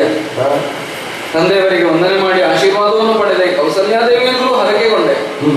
ತಾಯಿ ಸುಮಿತ್ರೆಯಿಂದಲೂ ಆಶೀರ್ವಾದವನ್ನು ಪಡೆದೆ. ಆದರೆ ಆದರೆ ಆದರೆ ಎಲ್ಲಪ್ಪ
ಇದು ಸಹಜವಾದದ್ದಲ್ಲ. ಯಾವುದು? ನಮಗೆ ರೂಢಿಯಾದದ್ದು ಅಲ್ಲ. ಮೂವರು ತಾಯಂದಿರು ಒಂದೇಡೆಯಲ್ಲಿ ಸೇರಿ ನಮ್ಮನ್ನು ಕರೆದೆತ್ತಿಕೊಳ್ತಾ ಇದ್ದಂತಹ ಕಾಲವನ್ನು ನೆನಪಿಸಿಕೊಂಡ್ರೆ ಅಲ್ಲಿಂದ ಇಲ್ಲಿಯವರೆಗೂ ಅವರನ್ನು ಪ್ರತ್ಯೇಕವಾಗಿ ನೋಡಬೇಕಾದ ಸಂದರ್ಭವೇ ನಮಗೆ ಒದಗಿ ಬರಲಿಲ್ಲ. ಆದರೆ ಈಗ ತಾಯಿ ಕೈಕೇಯಿಯಲ್ಲಿ ಕಾಣಿಸ್ತಾ ಇಲ್ಲ. ಹಾಗಾದ್ರೆ ಏನು? ಸಭಾ ಮಧ್ಯದಲ್ಲೇನಾದ್ರೂ ಇದ್ದಾಳೋ? ಹಾಗಿರುವುದಕ್ಕೂ ಇಲ್ಲವಲ್ಲ. ಮಹಾರಾಣಿಯರಲ್ಲಿ ಒಬ್ಬಳಾದಂತಹ ಕೈಕೇಯಿ ಸಭಾಸದರ ಮಧ್ಯದಲ್ಲಿ ಕುಳ್ಳಿರಬೇಕಾದಷ್ಟು ಅಲ್ಪಳೆ ಅಲ್ಲವಲ್ಲ. ತಂದೆಯವರ ಹೊತ್ತಿನಲ್ಲಿಯೇ ಅವರೆಲ್ಲ ಇರಬೇಕಾದವರು. ಆದ್ರೆ ಕಾಣುವುದಿಲ್ಲ ಅಂದ್ರೆ ಏನು? ನಮಗೆ ರೂಢಿಯಾದದ್ದು ಇಲ್ಲಿಯೂ ಉಲ್ಲಂಘಿಸಲ್ಪಟ್ಟಿದೆ ಅಂತ ಅರ್ಥವ? ತಿಳಿಯುವುದಿಲ್ಲ ನಮಗೆ. ಹಾಗಂತ ಇದಕ್ಕೊಂದು ಉತ್ತರವನ್ನು ಅಭಿಲಾಷಿಸಿ ನಮ್ಮ ತಂದೆಯವರ ಮುಖವನ್ನು ನೋಡಿದರೆ ಅವರು ಈ ಕಡೆಗೆ ಗಮನವನ್ನೇ ಇಟ್ಟ ಹಾಗೆ ಕಾಣುವುದಿಲ್ಲ. ಮಗನಿಗೆ ಸಿಂಹಾಸನವನ್ನು ಕೊಡ್ತೇನೆ ಎನ್ನುವ ಒಂದು ಸಂಭ್ರಮವನ್ನು ನೋಡಿದರೆ ಬೇರೆ ಯಾವ ಕೊರತೆಯೂ ಅವರ ಗಮನಕ್ಕೆ ಬಂದ ಹಾಗೆ ಕಾಣುವುದಿಲ್ಲ. ಆಜ್ಞಾಶಕ್ತಿಯನ್ನುಳ್ಳ ಚಕ್ರವರ್ತಿಗಳು ನಮ್ಮಪ್ಪ. ಅವರು ಯಾವುದನ್ನಾದರೂ ಆದೇಶಿಸಿ ಮಾಡಿಸತಕ್ಕಂತಹ ಸಾಮರ್ಥ್ಯವನ್ನು ಅಧಿಕಾರವನ್ನು ಹೊಂದಿದವರು. ಆದ್ರೆ ಅವರು ಇದನ್ನು ಗಮನಿಸದೇ ಇರುವ ಕಾಲಕ್ಕೆ ಈ ಒಂದು ಹಂತದಲ್ಲಾದರೂ ನಾನು ಅದನ್ನು ಕೈಗೊಳ್ಳಲೇಬೇಕಾದ ಸ್ಥಿತಿ ಬಂತಲ್ಲ. ನಾನು ಆದೇಶ ಕೊಡುವುದಾದ್ರೂ ಆಜ್ಞೆ ಮಾಡುವುದಾದ್ರೂ ಯಾರಿಗಪ್ಪ? ನಿನ್ನನ್ನು ಬಿಟ್ರೆ ಮತ್ತೆ ಯಾರಿಗೋ ತಮ್ಮ. ಆದ್ದರಿಂದಲೇ ತಾಯಿ ಕೈ ಕಾಣಿಸದೇ ಇದ್ದಾಗ ನನ್ನ ಮನಸ್ಸಿನಲ್ಲಿ ಒಂದು ವ್ಯಾಕುಲವೇ ಹುಟ್ಟಿ ಹೋಗಿದೆ. ನಾನು ಕೌಸಲ್ಯಾದೇವಿಯ ಸ್ತನ್ಯವನ್ನು ಎಷ್ಟು ಉಂಡಿದ್ದೇನೋ ಅದಕ್ಕಿಂತ ಹೆಚ್ಚು ಪಾಲು ಭರತನ ತಾಯಿ ಎನ್ನುವ ಭಾವ ಇಲ್ಲದೆ ಕೈಯ ಸ್ತನ್ಯವನ್ನು ಉಂಡವನು. ಹಾಗಾದ್ರಿಂದಲೇ ಅವಳಿಂದ ಆಶೀರ್ವಾದವನ್ನು ಪಡೆಯದೆ ನಾನು ಸಿಂಹಾಸನ ಎನ್ನುವುದಕ್ಕುಂಟೆ ತಮ್ಮ. ನನ್ನ ಅಂತರಂಗ ಇದನ್ನು ಒಪ್ಪುವುದಿಲ್ಲ. ಹಾಗಾದ್ರೆ ನಾವೇನ್ ಮಾಡೋಣ? ಅವಳೆಲ್ಲಿದ್ದಾಳೋ ಹುಡುಕಿ ಹಿಡಿದು ಅವಳ ಪಾದಗಳಿಗೆ ಮಣಿದು ಬರುವಟ್ಟು ನನಗೆ ವ್ಯವಧಾನವನ್ನು ಆಚಾರ್ಯ ವಸಿಷ್ಠರು ಕೊಡುವುದಕ್ಕಿಲ್ಲ. ಆದ್ರೆ ನೀನು ಸ್ವತಂತ್ರನಿದೆಯಲ್ಲ, ಸ್ವತಂತ್ರನಾದ್ರೂ ನನ್ನ ಆದೇಶಕ್ಕೆ ಬದ್ಧನಿದೆಯಲ್ಲ. ಆದ್ರಿಂದ ನಿನಗೊಂದು ಹೊಣೆಯನ್ನು ಹೊರಿಸಲೇನು, ಒಂದು ಕಾರ್ಯವನ್ನು ಮಾಡಬಲ್ಲೆಯ? ಏಕೆ ಭರತನ ಮಾತೆ ಈ ಕಡೆಗೆ ಬರಲಿಲ್ಲ? ಯಾಕಂದ್ರೆ ನಿನ್ನೆಯೂ ಭರತನ ಮಾತೇ ಈ ಕಡೆಗೆ ಕೇಳಿಸ್ತಾ ಇಲ್ಲ. ದೂರದಲ್ಲಿದ್ದಾನೆ ಕೇಕೆಯಲ್ಲಿ. ತಮ್ಮ ಶತ್ರುಘ್ನನು ಅವನು ಅಭ್ಯಾಸಕ್ಕೆ ಹೋದವರು ಇನ್ನು ಮರಳಿ ಬರಬೇಕಾಗಿತ್ತು. ನನ್ನ ತಮ್ಮಂದಿರು ಮೂವರು ಹೊತ್ತಿನಲ್ಲಿ ಇದ್ದಿದ್ರೆ ನನಗೆ ಹೆಚ್ಚು ಹರ್ಷವಾಗ್ತಿತ್ತು. ಆದ್ರೆ ತಮ್ಮ ಬರಲಿಲ್ಲ ಯಾಕೆ ತಪ್ಪೇನಲ್ಲಿ ಕೇಳುವುದಾಗ್ಲಿ, ತಮ್ಮ ಬಂದ ಮೇಲೆ ಸಿಂಹಾಸನಕ್ಕೆ ನನ್ನ ನೇರಿಸಿ ಅಂತ ಹೇಳುವುದಾಗ್ಲಿ, ಪುತ್ರನಾಗಿ ನನ್ನ ಮರ್ಯಾದೆಯನ್ನು ಮೀರಿದ ಹಾಗಾಗ್ತದೆ. ಅದರಿಂದಲೇ ಒಪ್ಪಿದ್ದೇನೆ. ಆದರೂ ಯಾಕೋ ಒಂದು ವಿಶಿಷ್ಟವಾದ ವಿಚಿತ್ರವಾದ ಸನ್ನಿವೇಶ ಇಲ್ಲಿ ನಿರ್ಮಾಣ ಕಾಣ್ತದಲ್ಲ. ಹಾಗಾದ್ರೆ ಇಲ್ಲೇ ತಮ್ಮ ಅವನಿಗೇನಾದ್ರೂ ಹೇಳದೆ ಉಳಿದ್ರು ಅಪ್ಪಯ್ಯ. ಶುಭಾವಸರದಲ್ಲಿ ತನ್ನ ಉದ್ವೇಗದಲ್ಲಿ ಕೈಗೆ ಹೇಳುವುದಕ್ಕೆ ಮರೆತರೆ ತಿಳಿಸಲಿಲ್ಲವೇ ಮೊದಲೇ ಅಂತ ನನಗೆ ಸಂಶಯ ಬರ್ತದೆ. ಹಾಗಾದ್ರೆ ನಿರಸನ ಹೇಗೆ ತಿಳಿದೇ ಆಗಬೇಕಷ್ಟೇ. ಒಂದು ವೇಳೆ ಹೇಳಿ ಹೇಳದೇ ಇರಲಿ, ರಾಮಾಭಿಷೇಚನವಾಗುವ ಕಾಲಕ್ಕೆ ಬಾರದೇ ಇರುವಷ್ಟು ನಮ್ಮ ತಾಯಿ ನಮ್ಮನ್ನು ದೂರ ಮಾಡುವುದಕ್ಕುಂಟೇನೋ ಏನೋ ವ್ಯತ್ಯಯವಾಗಿದೆ, ಏನಂತ ಗೊತ್ತಿಲ್ಲ. ಹಾಗಾಗಿ ನೀನೊಂದು ಉಪಕಾರವನ್ನು ಮಾಡಬೇಕು. ಹೋಗಿ ಕೈಕೇಯಿ ದೇವಿ ಎಲ್ಲಿಯೇ ಇರಲಿ ಈ ವಿಚಾರವನ್ನು ಅವಳಿಗೆ ಅರುಹಿ ಅವಳನ್ನು ಕರ್ಕೊಂಡು ಬರ್ಬೇಕಲ್ಲಪ್ಪ. ಅಪ್ಪಡೆ ಹೋಗಿ ಬರ್ತೀಯಾ?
जय जय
ಅಣ್ಣನಿಂದ ಅಪ್ಪಣೆಯನ್ನ ಪಡೆದು ಮಾತೆ ಕೈಕೇಯಿ ಎಲ್ಲಿದ್ದಾಳೆಂದು ಹುಡುಕಿದರೆ ಇರಬೇಕಾದ ಅರಮನೆಯಲ್ಲಿಲ್ಲ ಎನ್ನುವ ಕಾರಣದಿಂದಲೇ ದಾಸಿಯನ್ನು ಸೂಚಿಸಿದಂತೆ ಶೋಕಗೃಹವನ್ನು ಸೇರಿದರೆ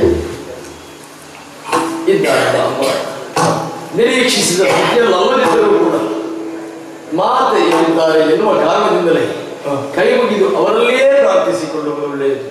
ಅಮ್ಮ ಜಯ ಜಯ ಜಯ ಜಯ ಎನ್ನುವುದಾಗಿ ಹೇಳ್ತಾ ಇದ್ದೇನೆ.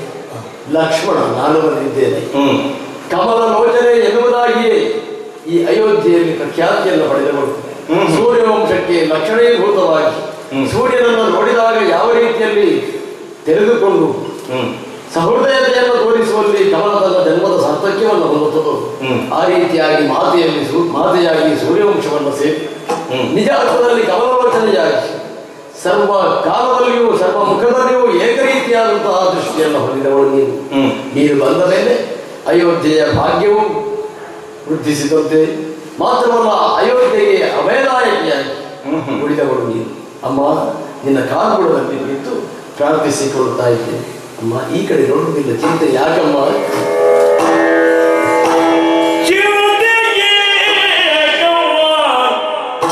ನಿಮ್ಮ ಮನಸ್ಸಿಗೆ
ಮನಸ್ಸಿನ ಭಾವನೆಗಳೆಲ್ಲವೂ ಕೂಡ ಮುಖದಲ್ಲಿಯೂ ಕಣ್ಣಿನಲ್ಲಿಯೂ ಪ್ರತಿಬಿಂಬಿಸುತ್ತದಂತೆ ಭಾವನೆಗಳಿಗೆ ಪ್ರತಿಫಲಿಸುವ ಸ್ವರೂಪದಲ್ಲಿ ಕಣ್ಣುಗಳಿರುತ್ತದಂತೆ.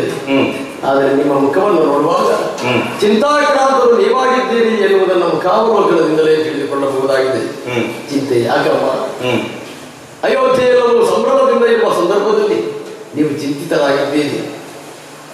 ಅಣ್ಣ ರಾಮನಿಗೆ ಸಮಸ್ತ ಚಕ್ರವರ್ತಿ ಪದವಿಯನ್ನ, ಈ ಅವನಿಯ ಒಡೆತನವನ್ನ ತಂದೆ ಪ್ರಭು ದಶರಥ ಮಹಾರಾಜರು ಕೊಡ್ತಾ ಇದ್ದಾರೆ. ಎಲ್ಲರೂ ಸಂಭ್ರಮಿತರಾಗಿರುವ ಸಂದರ್ಭದಲ್ಲಿ ನೀವಿಲ್ಲಿ ಚಿಂತಾಕ್ರಾಂತರಾಗಿ ಯಾಕೆ ಕುಳಿತಿದ್ದೀರಿ ತಾಯಿ?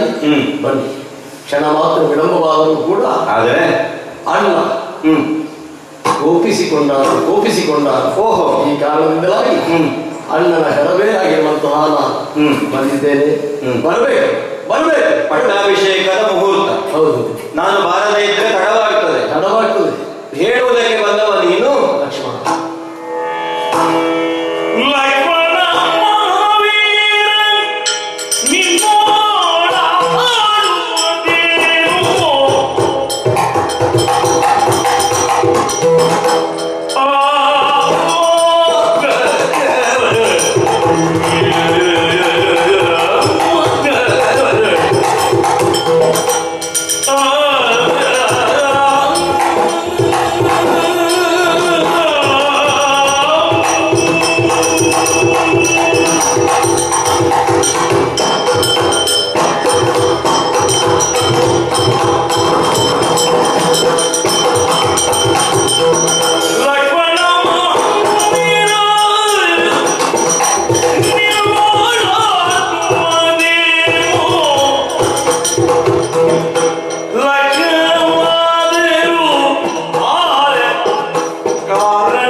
ನೀವು ಅಯೋಧ್ಯೆಯ ದೇವಿಯಲ್ಲಿ ಈ ತನಕ ರಾಮನ ಹಿಂದೆ ನೆರಳಿನಂತೆ ಇದ್ದ ನೀನು ಮುಂಭಾಗಕ್ಕೆ ಬಂದು ನನಗೆ ಉಪದೇಶ ಅಲ್ವ ನಿಮಗೆ? ಪ್ರಾರ್ಥನೆ. ಕಮಲ ಅಂದ್ರೆ ಏನು, ಕಮಲ ಅರಳುವುದು ಹೇಗೆ, ಕಮಲದ ಬುದ್ಧಿ ಹೇಗುಂಟು, ಎಲ್ಲವನ್ನು ಸರ್ವ ಸಮಾನವಾದ ಭಾವದಿಂದ ಸ್ವೀಕರಿಸಬೇಕು, ಇದನ್ನೆಲ್ಲ ನನಗೆ ಪಾಠ ಮಾಡುವುದಕ್ಕೆ ನೀನ ಬಂದ ಕೆಲಸವನ್ನು ಹೇಳುವುದಪ್ಪ ಮತ್ತೆ ಹೋಗುವುದು. ಮಾತಿಗಿಂತ ಹೆಚ್ಚು ಮತ್ತೊಂದು ಆಯ್ತಲ್ಲ ನಿನ್ನ ಲಕ್ಷ್ಮಣ. ಒಂದು ವೇಳೆ ನಾನು ಬಾರದೆ ಹೋದರೆ ನಿನ್ನ ಅಣ್ಣನಿಗೆ ಸಿಟ್ಟು ಬರ್ತದೆ, ಮುಹೂರ್ತ ಮೀರ್ತದೆ.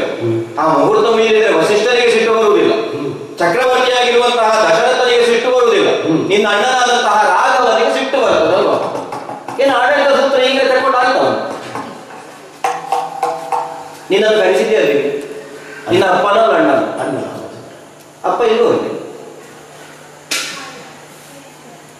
ಈಗ ಮಾತಾಡು, ಬೇಕಾಗುವ ಮಾತಾಡು, ಸುಮ್ಮನೆ ಅಣ್ಣ ರಾಮಚಂದ್ರ ಕಳಿಸಿದ್ದ. ಅಣ್ಣ ರಾಮಚಂದ್ರ ಕಳಿಸಿದ್ದು ಅಂತ ಒಮ್ಮೆ ನೀನು ಹೇಳಿ ಆಯ್ತು. ನಿನ್ನ ಅಪ್ಪ ಅಲ್ಲಿ ಸಿಂಹಾಸನದಲ್ಲಿ ಕೂತುಕೊಂಡು ಇದ್ದಾರ ಇಲ್ವ? ಅಪ್ಪ ರಾಜ್ಯಾಭಿಷೇಕಕ್ಕಾಗಿ ಸಂಕಲ್ಪ ಬದ್ಧರಾಗಿದ್ದಾರೆ. ನೀವಿಬ್ಬರು ಮಾತಾಡಿಕೊಂಡು ನಿನ್ನನ್ನು ನಿನ್ನ ಅಣ್ಣ ಕಳುಹಿಸಿದ್ದಲ್ವ? ದೊಡ್ಡವರಿದ್ದಾರೆ ಅಂತ ಒಂದು ಗೌರವ ಉಂಟ ಇಲ್ವ? ಹಾಗಾಗಿ ತಮ್ಮ ಸಮ್ಮುಖದಲ್ಲಿ ಗೌರವವನ್ನು ಕೊಡ್ತಾ ಇದ್ದೇನೆ. ನನಗೆ ಗೌರವ ಕೊಡುವುದು ಹೀಗೆ ಅಲ್ವ? ಆದಷ್ಟು ಬೇಗ ಬರಬೇಕು, ಇಲ್ಲದಿದ್ದರೆ ಮಗನಿಗೆ ಸಿಟ್ಟು ಬರ್ತದೆ. ತಾಯಿ ಬರುವಾಗ ತಡ ಆಯಿತು ಅಂತಾದ್ರೆ ಮಗನಿಗೆ ಸಿಟ್ಟು ಬರುವುದು.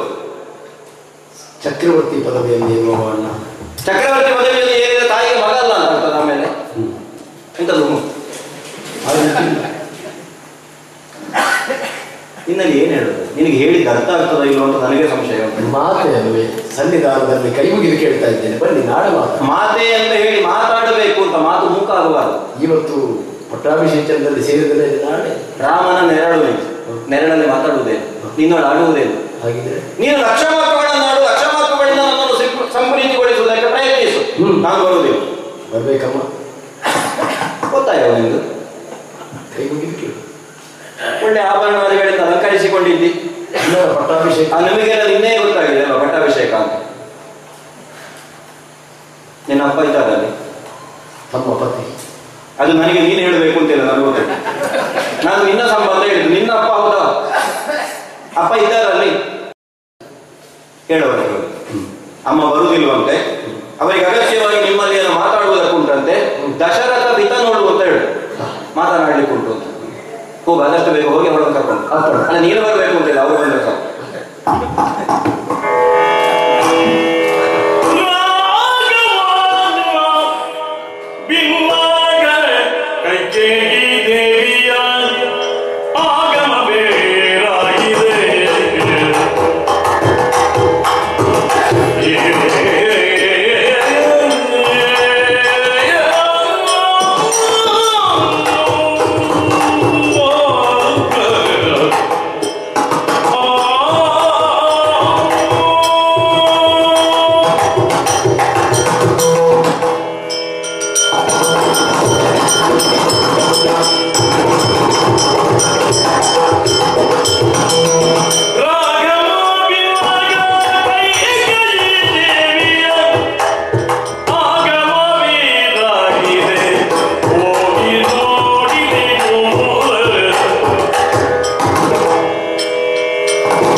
ಲಕ್ಷ್ಮಣ ಒಬ್ಬನೇ ಬಂದೆ. ಏನಪ್ಪ? ನಿನ್ನ ನಿರ್ದೇಶನದಂತೆ ಮಾತೆಯ ಸನ್ನಿಧಾನವನ್ನು ಸೇರಿದವನು ನಾನು. ಆಜ್ಞಾಧಾರಕನಾಗಿ ಮಾತೆಯ ನಿರೀಕ್ಷೆಯಲ್ಲಿ ಆದಷ್ಟು ಶೀಘ್ರದಲ್ಲಿ ಅವರನ್ನು ಕರೆದುಕೊಂಡು ಬರಬೇಕು ಎನ್ನುವುದಾಗಿ ತೀರ್ಮಾನಿಸಿ ಹೊರಟವ. ಸರಿ. ನಿರೀಕ್ಷಿಸಿದಂತೆ ಇರಬೇಕಾದಲ್ಲಿ ಮಾತೆ ಇರಲಿಲ್ಲ. ಅಂದ್ರೆ ಅಂತಃಪುರದಲ್ಲಿ ಇರಲಿಲ್ಲ. ಕೇಳಿದಾಗ ಶೋಕಗ್ರಹದಲ್ಲಿದ್ದಾರೆ ಎನ್ನುವುದಾಗಿ ಕೇಳಿದೆ. ಶೋಕಗ್ರಹ?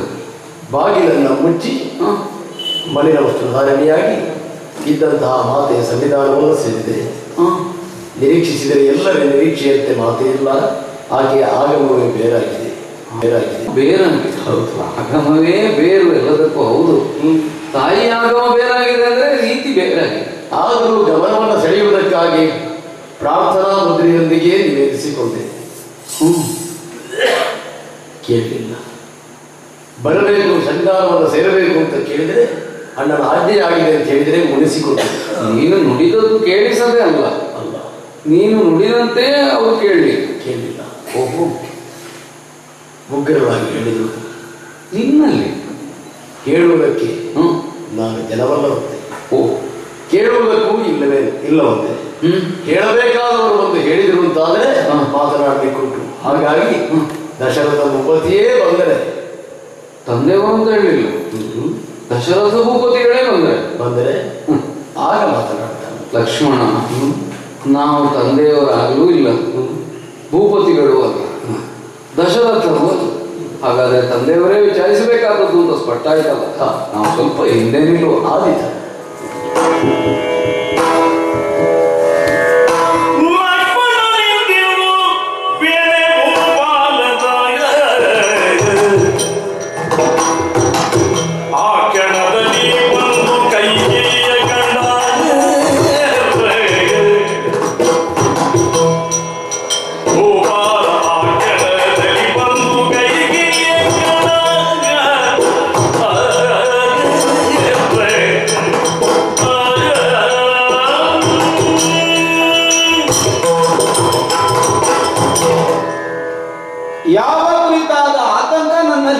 ಮಾಡಿತ್ತೋ ಅದು ಒದಗಿತೋ ಅಂತ ಈಗ ಅನಿಸುವುದಕ್ಕೆ ತೊಡಗಿದೆ.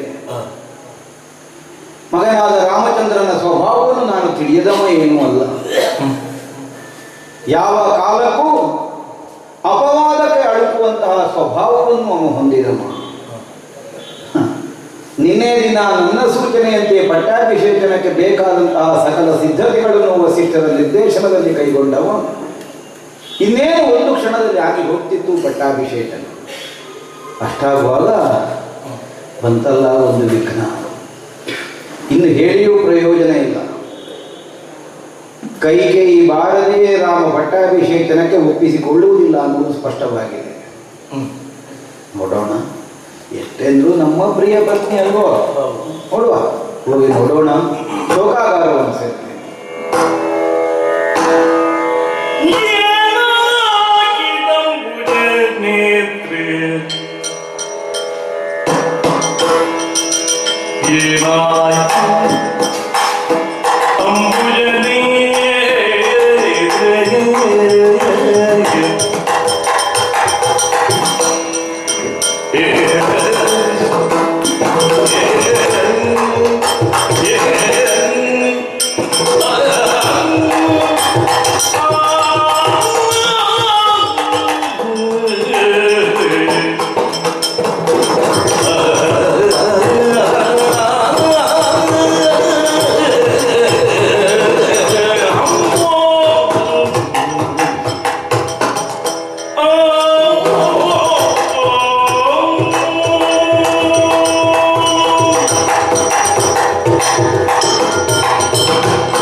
ಮನೋಹರೇ, ನೀವು ಏನು ನನಗೆ ನಿರೀಕ್ಷಿಸುವುದಕ್ಕೂ ಸಾಧ್ಯ ಇಲ್ಲ. ಈ ಬಗೆಯಲ್ಲಿ ನಿನ್ನ ಹುಡಿ ಧೂಳಲ್ಲಿ ಹೊರಳಾಡ್ತಾ ಇದ್ದೀನಿ. ಹೌದು, ಸೂತಕದ ಮನೆಯಂತೆ ತಲೆಯನ್ನೆಲ್ಲ ಕೆದರಿ ಹಾಕಿಕೊಂಡೆ. ಕೆದರಿದ್ದೇನೆ, ಮನೆಯ ವಸ್ತ್ರವನ್ನು ಹುಟ್ಟಿದ್ದೇನೆ. ಎಷ್ಟೋ ಸಮಯದಿಂದ ಅತ್ತು ನಿನ್ನ ಕಣ್ಣುಗಳು ಕೆಂಪೇರಿವೆ. ಕಣ್ಣೀರಿನ ಕಲೆ ಕೆನ್ನೆಯಲ್ಲಿ ಸರಿಯಾಗಿ ಗೋಚರಿಸ್ತದೆ. ಏನೇ ಕೈಕ, ಇಂದಿನ ಶುಭಾವಸರದಲ್ಲಿ ನೀನು ಹೇಗೆ ಕಾಣಿಸಿಕೊಳ್ಳಬೇಕಾಗಿತ್ತು? ಹೇಗೆ ಕಾಣಿಸಿಕೊಳ್ಳಬೇಕಿತ್ತು? ನಮ್ಮ ಮಗನಾದಂತಹ ರಾಮಚಂದ್ರಮನಿಗೆ ಪಟ್ಟಾಭಿಷೇಕ. ಓಹೋ, ಅವನ ಯುವರಾಜ್ಯಾಭಿಷೇಕದಲ್ಲಿ ಪಾಲ್ಗೊಳ್ಳುವುದಕ್ಕಾಗಿ ಅಯೋಧ್ಯೆಯೇ ಸಂಭ್ರಮದಲ್ಲಿ ಕರೆದು ನಿಂತಿದೆ. ಇವತ್ತು ರಾಮನಿಗೆ ಪಟ್ಟಾಭಿಷೇಕ ಅಲ್ವಾ? ಹೌದು, ಸರಿ. ನಿಜವಾಗಿಯೂ ನನ್ನ ಹೃದಯೇಶ್ವರಿಯಾದ ನೀನು, ಅಯೋಧ್ಯೆಯ ಸಾಮ್ರಾಜ್ಞಿಯಾದ ನೀನು ಸಂತೋಷದಿಂದ ಅಲ್ಲಿದ್ದು ಮಗ ರಾಮಚಂದ್ರನನ್ನು ಆಶೀರ್ವದಿಸಬೇಕಿತ್ತು. ಆದರೆ ಇದೇನಿದೆ? ತಾವರೆಯ ದಳದಂತೆ ನೀಳವಾದ ಕಣ್ಣುಗಳನ್ನು ನೀನು ಹೊಂದಿದ್ದೀಯನ್ನೋ ಒಂದೇ ಕಾರಣದಿಂದ ನಿನ್ನನ್ನು ಅಂಬುಜದ ನೇತ್ರೆ ಅಂತ ನಾನು ಆಡುತ್ತಿದ್ದದ್ದಲ್ಲ. ದೂರದರ್ಶಿತ್ವವನ್ನು ಹೊಂದಿದಂತಹ ಗುಣವುಳ್ಳವಳು ನೀನು ಅನ್ನುವಂತಹ ಬಗೆಯಿಂದ ನಿನ್ನನ್ನು ನಾನು ಹಾಗೆ ಆಡುತ್ತಿದ್ದೆ. ಕಣ್ಣಿನ ಆಕೃತಿಗೆ ಸಂಬಂಧಿಸಿ ನೀಳವಾದವಳಲ್ಲ. ಆ ಕಣ್ಣಿನ ಲಕ್ಷ್ಯವನ್ನು ಅನುಸರಿಸಿ ನೀನು ನೀಳವಾದ ಒಂದು ಯೋಚನೆಯನ್ನು ಕೈಗೊಳ್ಳಬಲ್ಲವಳು. ಭವಿಷ್ಯತ್ತಿನ ಕುರಿತಾಗಿ ಅನೇಕ ಚಿಂತನೆಗಳನ್ನು ನಾವು ಒಂದಾಗಿ ಮಾಡಿಕೊಂಡವರು ಬದುಕಿನಲ್ಲಿ. ಈ ಒಂದು ಶುಭಾವಸರದಲ್ಲಿ ನೀನು ಬಂದು ಒದಗುವುದಕ್ಕೆ ಬದಲಾಗಿ ಏನೋ ನಮ್ಮ ಹುಡುಗ ಬಂದ್ರೆ ಸಿಡುಕಿನ ಮಾತುಗಳನ್ನು ಆಡಿ ಹಿಂದೆ ಕಳುಹಿಸಿದೆಯಂತೆ. ಹೇಳಿದೆ. ಏನಾಯ್ತೆ ನಿನಗೆ? ಮಾಲಿನ್ಯರ ಮೌಳಿಯಾಗಿ ಸದಾಕಾಲ ಕಾಣಿಸಿಕೊಳ್ಳುತ್ತಿದ್ದಂತಹ ನೀನು ಇಂದು ಮನೆಯ ಮೂಲೆಯನ್ನು ಸೇರಿರುವೆ. ಹೇಳಿ ಕೇಳಿ ಶೋಕಾಗಾರ. ಹೌದು. ಎಷ್ಟು ಸಂದರ್ಭಗಳಲ್ಲಿ ವಿನಿಯೋಗ ಆಗಿದೆ ಕೇಳಿದ್ರೆ ಹುಡುಕಿ ತೆಗಿಬೇಕಷ್ಟೇ ನಾವು. ಅಂದ್ರೆ ಅಂತಹ ಸನ್ನಿವೇಶವೋ ಸಂದರ್ಭವೋ ಅಯೋಧ್ಯೆಯಲ್ಲಿ ಉಂಟಾಗ್ಲಿಲ್ಲ ಅಂತ ನನಗಂತೂ ನೆನಪಿಗೆ ಬರುವುದಿಲ್ಲ ಅಲ್ವಾ? ಅಂತಹ ಶೋಕಾಗಾರವನ್ನು ನೀನು ಸೇರಿದ್ದಿ. ಯಾವುದೋ ಒಂದು ಅಸ್ತವ್ಯಸ್ತತೆ ನಿನ್ನಲ್ಲಿ ಸ್ಪಷ್ಟವಾಗಿ ನನಗೆ ಕಾಣಿಸ್ತದೆ. ಏನಾಯ್ತು ನಿನಗೆ? ನಾನು ಕೈಗೊಳ್ಳುವಂತಹ ಕಾರ್ಯ ನಿರ್ಣಯ ಅಂದ್ರೆ ಏನು? ಏನು? ನಿನ್ನ ನಿರ್ಣಯವೇ ಅಲ್ವೋ, ನಿನ್ನ ಕಾರ್ಯವೇ ಅಲ್ವೋ ಅದು. ಓಹೋ, ಹಾಗಲ್ವೋ? ಸತಿಪತಿಯರು ಜೊತೆಯಾಗಿ ನಾವಿದ್ದುಕೊಂಡು ಮಗನಾದಂತಹ ರಾಮಚಂದ್ರನನ್ನು ಆಶೀರ್ವದಿಸಿ ಅವನ ಸಿಂಹಾಸನಾರೋಹಣವನ್ನು ಮಾಡುವುದನ್ನು ನಾವು ಕಣ್ತುಂಬಿಸಿಕೊಳ್ಬೇಕಿತ್ತು. ಅದಕ್ಕೆ ಬದಲಾಗಿ ಒಂದು ಮನಕಷಾಯ ಉಳ್ಳವಳ ಹಾಗೆ, ಉಳಿದನ್ನು ಬಯಸದೇ ಇದ್ದವಳ ಹಾಗೆ ನೀನು ಈ ಮನೆಯ ಮೂಲೆಯಲ್ಲಿ ಮನದಲ್ಲಿ ದುಗುಡವನ್ನು ತುಂಬಿ ಕುಳಿತುಕೊಡುತ್ತಿ ಅಂತಾದರೆ ಬಂದವರೇನು ಹೇಳಿ ಯಾರು? ಲೋಕದ ಮಂದಿಗಳು ನಿನ್ನ ಕುರಿತು ಏನು ಆಡಿಕೊಂಡಾರು? ಆ ಒಂದು ಪ್ರಜ್ಞೆಯಾದರೂ ನಿನಗೆ ಬೇಡುವ ಹೇಳು. ಯಾಕೆ ಏನು ನಿನಗೆ ವಿರೋಧ ಕಂಡು ಬಂದದ್ದು? ರಾಮನೆಂದರೇನು ನಿನ್ನ ತಿಳಿಯದೇ ಇದ್ದವಳಲ್ಲ. ನನ್ನ ಬಾರಿ ಅನೇಕ ಸಲ ನೀನು ಹೇಳಿಕೊಂಡಿದ್ದಿ. ಏನನ್ನ? ರಾಮನ ಹೆತ್ತ ತಾಯಿ ನಾನಾಗ ಬರದಿದ್ದೆ. ಆಗ ನಾನು ನಿನ್ನನ್ನು ಸಾಂತ್ವನ ಪಡಿಸಿದ್ದು ಹೆರದೇ ಇದ್ದರೇನು? ನೀನು ರಾಮನಿಗೆ ತಾಯಿಯೇ ಹೌದಲ್ಲ. ಅದನ್ನು ಸಂತೋಷದಿಂದ ಒಪ್ಪಿಕೊಂಡು ರಾಮನ ಬೆಳವಣಿಗೆಯಲ್ಲಿ ಪರಿತೋಷವನ್ನು ಕಾಣುತ್ತಾ ಇದ್ದವಳು ನೀನು. ಅಂತಹ ನಮ್ಮ ಮಗ ರಾಮನಿಗೆ ಇಂದು ಪಟ್ಟಾಭಿಷೇಕನವಾಗುವ ಕಾಲಕ್ಕೆ ನೀನಲ್ಲಿ ಬಾರದೇ ಇದ್ದರೆ ಬಂದವರಿಗೆ ನೋವಾಗ್ತದೋ ಇಲ್ವೋ ಅನ್ನೋದು ಪ್ರಶ್ನೆಯಲ್ಲ. ರಾಮನ ಮನಸ್ಸಿಗೆ ಅದೇನು ಪರಿಣಾಮವನ್ನು ಮಾಡಿ ಗುರು ಹಿರಿಯರಲ್ಲಿ ಶ್ರದ್ಧೆ, ತಂದೆ ತಾಯಿಗಳಲ್ಲಿ ಗೌರವ, ಪ್ರಜಾಜನರಲ್ಲಿ ಅನುಕಂಪ, ಹೌದು, ಸ್ನೇಹಿತರಲ್ಲಿ ಒಂದು ಸೌಹಾರ್ದದ ಭಾವ, ಸರಿ, ಇದೆಲ್ಲ ರಾಮನ ಕಲ್ಯಾಣ ಗುಣಗಳು. ಅವನ ಸ್ವಭಾವವನ್ನು ತಿಳಿದಂತಹ ನೀನು ಬಂದು ಆಶೀರ್ವದಿಸದೇ ಹೋದ್ರೆ ಕೈಗೊಳ್ಳುವಂತಹ ಒಂದು ಹೊಣೆಯನ್ನಾದರೂ ಸುಲಲಿತವಾಗಿ ನಿರ್ವಹಿಸುವುದಕ್ಕೆ ಅವನ ಮನಕ್ಕಾದ್ರೂ ಹೇಗೆ ಸಾಧ್ಯ ಆಗಿತ್ತು? ಹೇಳು ಹೇಳು ಹೇಳು ಹೇಳು ಹೇಳು. ನಾನು ಬಂದಾಯ್ತು ನೋಡ, ಶೃಂಗಾರ ಮಾಡಿ ಎಲ್ಲರಲ್ಲಿ ಬಂದ ಕಾಯ್ತಾ ಇದ್ದಾರೆ. ವಸಿಷ್ಠಾದಿಗಳು ಕೈಯಲ್ಲಿ ಕಲಶ ಹಿಡಿದು ನಿಂತಿದ್ದಾರೆ ಅಭಿಷೇಚನ ಮಾಡಲಿಕ್ಕೆ. ಏನು ನಿನ್ನ ಮನಕ್ಲೇಶ ಇದ್ರು ಮತ್ತೆ ಮಾತಾಡುವ, ಈಗ ಹೋಗುವ. ಕಲಶ ಹಿಡಿದು ನಿಂತಿದ್ದಾರೆ. ಸ್ವಲ್ಪ ಹೊತ್ತು ನಿಲ್ಲಿ ಅಲ್ಲಿ. ನಾನು ಹೇಳುವುದನ್ನು ಹೇಳಿದ ಮೇಲೆ ಮತ್ತೆ ಆಲೋಚನೆ ಮಾಡಿದ್ರೆ ಸಾಕು. ಹೇಳುವುದು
ಅಂತೂ ಈ ಹೊತ್ತಿಗೆ ನನ್ನ ನೆನಪಾಯ್ತಲ್ವ ನಿಮಗೆ? ಅಯ್ಯೋ, ನಿನ್ನನ್ನು ನಾನು ಮರೆತಿದ್ದೇನೆ ಅಂತ ನಿನಗೆ ಹೇಳಿದ್ಯಾ?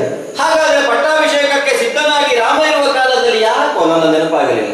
ನಿನ್ನ ನೆನಪಾಗ್ಲಿಲ್ಲ ಅಂತ ಯಾರು ಹೇಳಿದ್ರು? ರಾಮ ಅಂತ ಕಳುಹಿಸಿದ್ದು ನೀವು ಹೇಳಲೇ ಇಲ್ವಂತೆ. ಅಯ್ಯೋ, ನಾನು ಸರಿಯಾಗಿ ವಿಚಾರಿಸಿಯೇ ಮಾತಾಡೋದು. ನಿನ್ನ ಕುರಿತು ನಿರೀಕ್ಷೆ ಇದ್ದದ್ರಿಂದಲ್ವ ಮತ್ತೆ ಹೇಳಿ ಕಳಿಸಬೇಕಾದ ಪ್ರಮೇಯ ಈಗ ಪಟ್ಟಾಭಿಷೇಕ ನೀನು ಬರ್ತಿ ಅಂತ ನಾವು ಕಾಯ್ತಾ ಇರುವುದಲ್ಲ, ನೀನು ಬರುವುದು. ಅದು ಕೆಲವರಿಗೆ ಹಾಗ ಆಗ್ತದೆ.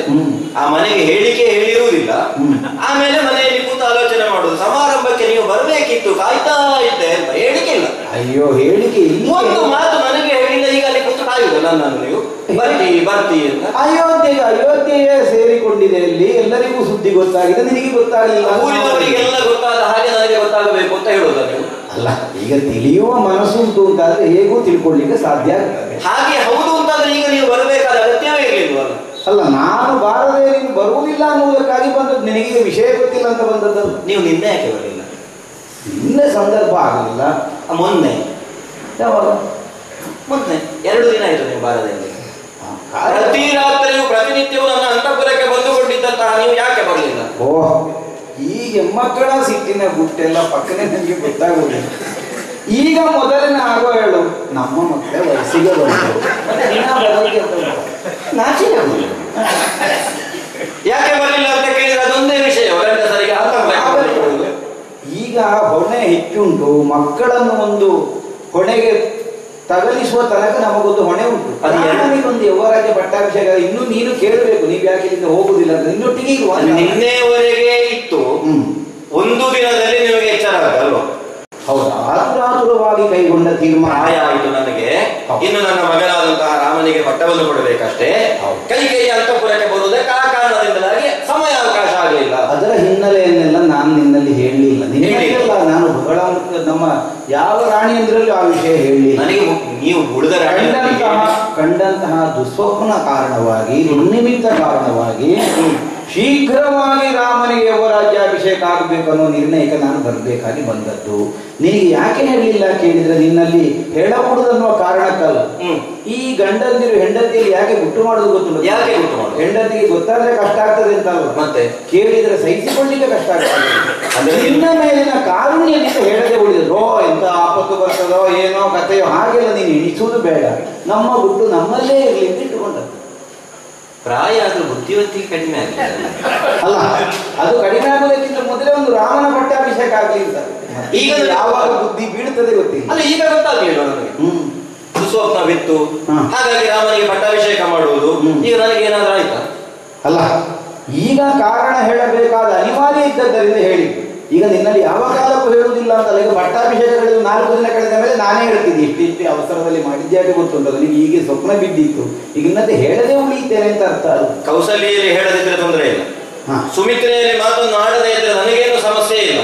ಆದ್ರೆ ಅಯೋಧ್ಯೆಯಲ್ಲಿ ನಡೆಯುವಂತಹ ಯಾವ ಘಟನೆಗಳೆಲ್ಲ ಉಂಟು, ಅತ್ಯಂತ ಸಣ್ಣ ವಿಷಯವಾದರೂ ಕೈಕೇಯಿ. ಈಗ ನಾಳೆ ನಾನು ಹೋಗಿ ಆಸ್ಥಾನದಲ್ಲಿ ಹೀಗೆ ಹೇಳ್ತೇನೆ, ಈ ರೀತಿ ನಾನು ಹೇಳ್ತೇನೆ, ಹೇಳಿದ್ರೆ ಆದೀತು ಅಂತ ನನ್ನಲ್ಲಿ ಕೇಳಿ ಮತ್ತೆ ನೀವು ಮಾಡಿಕೊಂಡಿದ್ದವರು.